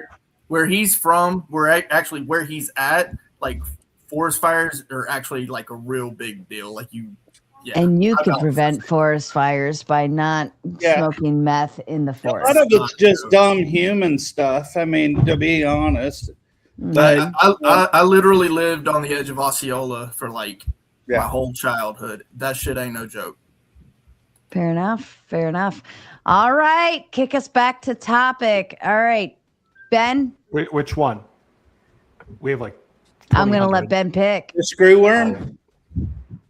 No, The the screw worm. screw worm. The funny part about that one was like he literally went immigrant. He basically, without saying it, said immigrants are dirty and they carry bugs. Hold on. It's any mass migration. And the dog, and mainly, listen, one of the animals was a dog. I don't know if you know this, but dogs are 4-legged animals. And they're mammals. And so when one of them's a dog, and we don't know how it got here in a stretch in like New Mexico, oh man, goes to think that maybe these people's animals potentially brought it. Whenever you have a mass migration event, hey, guess what? And the CDC says it's caused it. It probably caused it. But hey, you know, it's evolved from For the the record, Gibbs was reporting in. Gibbs was reporting in live from the toilet. He was taking a big shit. It worked out well for him. We love it. It was the water fountain. I mean, we were already seeing him take a big shit on screen, so him taking. Yeah, I took a big shit on you with the facts. That's the truth. Well, no, you like kind of like shit all over the fucking. You like diarrhea all over the screen. That was Cleveland steamer of a whooping, my son. You like diarrhea. Yeah, when you diarrhea all over the screen, yeah, it does look like you're shitting on me because it's a fucking mess. It was, yeah, it was a mess. It was a mess. What do you mean walk back? I don't need to walk it back. If this was a jellyfish, it would have been a smack. All I need to know is that what Gibbs said. Oh boys, for fuck's sake! Like we already let you fuck each other earlier. Get over it. Look, I need to go another round with him. You had to. Okay. I'm a willing top. I was about to say a really bad word, and I actually had to hold it back. That tells you. Well, look, I can only prolapse someone's anus for so long, okay, until they get out. Oh my God, Gibbs, would you like to be prolapsed again? I mean, since it's never happened, and this was the epitome of taking them out back and giving them a whooping the whole time, and just denying actual facts and history because hey, it's bad, it's partisan hackery. Sure, then I guess he prolapsed me. But for the rest of us that are not retarded, yeah, it was the beating of epic proportions. Just big fan. Pieces of shit for breakfast. Remember that saying? That's right. That's right. I mean, Bones is so it's like so young, so angry. Damn that rap music. Oh with no! all the rap music. I mean, look, for the win. If you want to lose another debate to me, that's like I'm more than happy to give you that as well. Okay. Dude, you know what? Whenever you debate, you're like easy. You're an easy target. That's just what you are. That's fine. I don't give a shit. shit. Gibbs is a more difficult target just because he yaps a bunch and he's got a lot of energy with him. Well, we understand you're upset. And I have facts. And I have facts. That helps too. You have facts that are like kind of like spurious. Sometimes they're like red herrings. Sometimes the thing is, Gibbs does have facts. He has a few facts, and then he has a few facts which are like if you want to go back, tangentially related to the topic, but then the narrative that he spins is like not really going to be indicative of. But you don't bring any facts to the table at all. Oh wait, I did bring. You're 100% fact free, bro. 100%. That's just not true. I mean, I you guys are just kind of claiming that bullshit while having nothing. Come on. Effigy, I gave the fact that no, I'm not going to get told to shut the fuck up by someone who bitched at someone saying they don't want people to die. You moron. Okay. Keep letting the illegals in. Okay, let them kill American people. That's cool. You want better and the tornado timeline warnings. regarding us restricting cattle. I mean, we can go on. I think you should bring that Matthew guy. Someone needs to spend money to bring Matthew in there because I have found something interesting, guys. It is it's Proposition 219, which basically is a outline of what to do if we ever were going to shut down Israel with as Israel's plans with Proposition 224. So yeah, 219 basically goes into all y'all's concerns and outlines how we're going to handle it. So yeah, someone donate, bring Matthew up. Wait, if we want to what? Is Matthew If we want to on like the docket? decouple or we want to shut down any of the stuff that we have with him, like basically it goes to like the points of like how the U.S. is going to handle a potential hostile Israel. Okay. Well, you know here's what what's Israel going to would do. happen. Here's what's going to happen. If you gentlemen would oblige me, there is one lady and one other gentleman hanging backstage, but I'm kind of feeling tired. Like really, again, I've been up since 7 a.m. and we did do the show the night prior, so I didn't get a whole lot of sleep. So I think I kind of want to go to bed. Mr. Balderson, would you oblige and carry on the show tonight? Go get your beauty sleep. I need the beauty sleep because got Mama Tomato tomorrow. I do have And Mama Tomato tomorrow. also, I can hop off because I don't really care much about the Israel and U.S. topic all that much. Fair enough. But I'm going to make my outro first, and you can suck a dick, Bones. But to everyone that's watching on my end, please oblige me. I've dropped the link in the chat. I've also set up the raid. We're all going to go fucking raid Mr. Balderson because he deserves it. He deserves all of your money. He deserves all of your likes. He deserves all of your subscribes and everything that comes in between all of that, whatever that may be.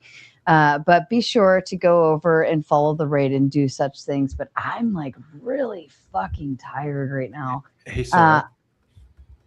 I just want to say I just want to say I might be in avatar mode, but I've been rocking the sunglasses with you all fucking night. Just so you know. You need to change your avatar and put a pair of sunglasses up there, bro. I mean, even Effigy, show us your sunglasses. I know you got them in there. We'll wait. Scrolling. Scroll. That's far too many animations now. I know he's got tomato animations. He's got Hulk animations. Yeah, that's sexy. No, that's sexy. See, for the win, let that be your look at that. I got Clay. We got Santa with glasses. Spin, where are your glasses? Bones, glasses up. Spin's got my glasses. sunglasses are in my car, unfortunately. I really can't see anything though. Just so you're clear. That's why I actually have a second set. Clay puts his little work glasses on. I love it. I love it because I got a pair of those for when I'm doing some sanding. But hey, y'all motherfuckers, listen to me. I may be walking away right now, but it's really just because I'm so fucking tired.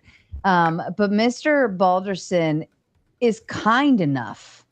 He doesn't have to fucking do this. I could tell you that right now. But he's being kind enough to continue the show. So you all better go over to Mr. Balderson's channel, like, subscribe, share, do all that shit. But more importantly, meet that fucking dono goal. I will be watching, and I will not accept disappointment this evening. Okay? All right. I love you all. Love you, Sarah. And now you all can fuck off. I will. Oh, I will. Bye. And you want a minute, Bones? Are you making your outro still? Yeah, I'll make my outro real quick. Yeah, I mean, it's one thing to say that like Gibbs has like the facts, but it's another thing to say whether those facts actually correlate with the argument that he's making. When they don't, it just makes him look one, dishonest, and two, like a shifty little weasel, like he is, I guess, in this case. But I mean, look, that's neither here nor there. Anyways, get bent, and also for the win, you should really love science because it's what keeps you and your family alive to some degree. So you should also have a vested interest in the scientific progress of America, and the fact that you don't is indicative that you are not America first. So anyways, goodbye. Nope, I'm out of here. A little bit, like a little bitch. That's okay. That's fine. I mean, we can all agree that there's science. There's science, and then there's science that wants to fucking control the world. There just is. Oh yeah, that's the things we're talking about in the last hour. World, the things that want to control the world. Buoys in the ocean to measure ocean temperature. That's controlling the world. Avery, my arch nemesis. What's up, brother? Well, from what I read, I was reading it after because I also have to live in a. I also let me ask you this, FG. I have an interesting I was thing. reading about what Santa brought up, and it says that they're replacing it with newer technology, so that it's not just getting shut down. That's what I was reading on it. Avery, I'm not it's saying better than being called a Nazi. They wouldn't be pulling them out then. They would be replacing them that were at that moment, right? You wouldn't pull out working sensors. They're having to pull them out because of budget cuts. Like that's the widely circulated. I was called one today. I don't know if you're right or not, but the widely circulated thing about why they're having to pull them out is budget cuts. If they had new equipment, they would wait till they had it to replace it, right? I'm not. Yeah, so, they're I'm scaling not. it back. It's the first that I've heard of it, so that was just while I was sitting there, Sure. I was reading up on it. I put a link and in the chat. It's too long. It said they're focusing on better technology. You're a fucking Nazi, you fucking Trump supporter. Well, can I put one in the back chat? That's just another news station covering it. They're pulling it back, is what they said. Well, I actually heard that slugs are invading Israel right now. I have some video. Who did the fuck? Look at the slugs. They're invading Israel. Holy Holy drop 'em. shit. Oh, what Slugs the invading fuck? Israel. What the fuck? Get rid of him. Get rid of him. Get rid of him. Get rid of him. Get rid of him. Get rid of him. Get rid of him. Get rid of him. Get rid of him. Get rid of him. Halverson, kick him. Fuck. Fucking. I did. It's just not that fast. I banned it. Yeah. You got to drop as quick as you can, man. Then ban after. And unfortunately, I just fucking. I gotta restart that stream. Unfortunately, I just fucking was looking at Santa's thing, so it took me a second. I didn't even realize. I he was doing appreciate it. There you go. I'm messing it all up. Yeah, I mean, no, like you didn't know that the guy because I didn't even actually see what he was doing. Well, from Sure. everybody's reaction, I got to imagine pretty easily. Well, one of the other follow-on effects from this, and again, this isn't partisan for me, the San Joaquin Valley is often referred to or was referred to as the breadbasket for the states or the world or something cool like that. But we're supposed to have a strong El Nino this year. And that generally means more water for the Central Valley or San Joaquin Valley. But sometimes with the stronger El Nino, they actually have drought conditions. And for those of you not familiar, California is already facing drought conditions. Some might say it's because of a little fish, and some might say that it's because of all the water that's being used for the large cities. And I think more of it probably has to do with Nestle, who doesn't think that water is fresh, potable water is a human right. So Now that I could absolutely 100% agree with. Like there is that component to it. 100%, dude. 100%. Yeah, and they what Nestle did was pretty clever. They made deals with the ocean or with the native tribes and bought their water rights, which don't expire, don't transfer. So it's a tough situation. Now, I don't think that data centers and what was that, Nevada or Utah, either one of those dry ass states, Nevada. Was it? Utah actually is where they originally started. So the first giant data center was in Lehi, Utah, the one that was for Homeland Security and all that. That was hundreds of acres. That's in Lehi, Utah. What's that lake near Vegas that's already like 2/3 dry? That's Tahoe? Yeah. Mead. Oh, Yeah. Mead, yeah. That went dry like 2 years ago also, so I don't think it ever refilled. That one, because I was watching videos of people digging stuff off the lake bottom.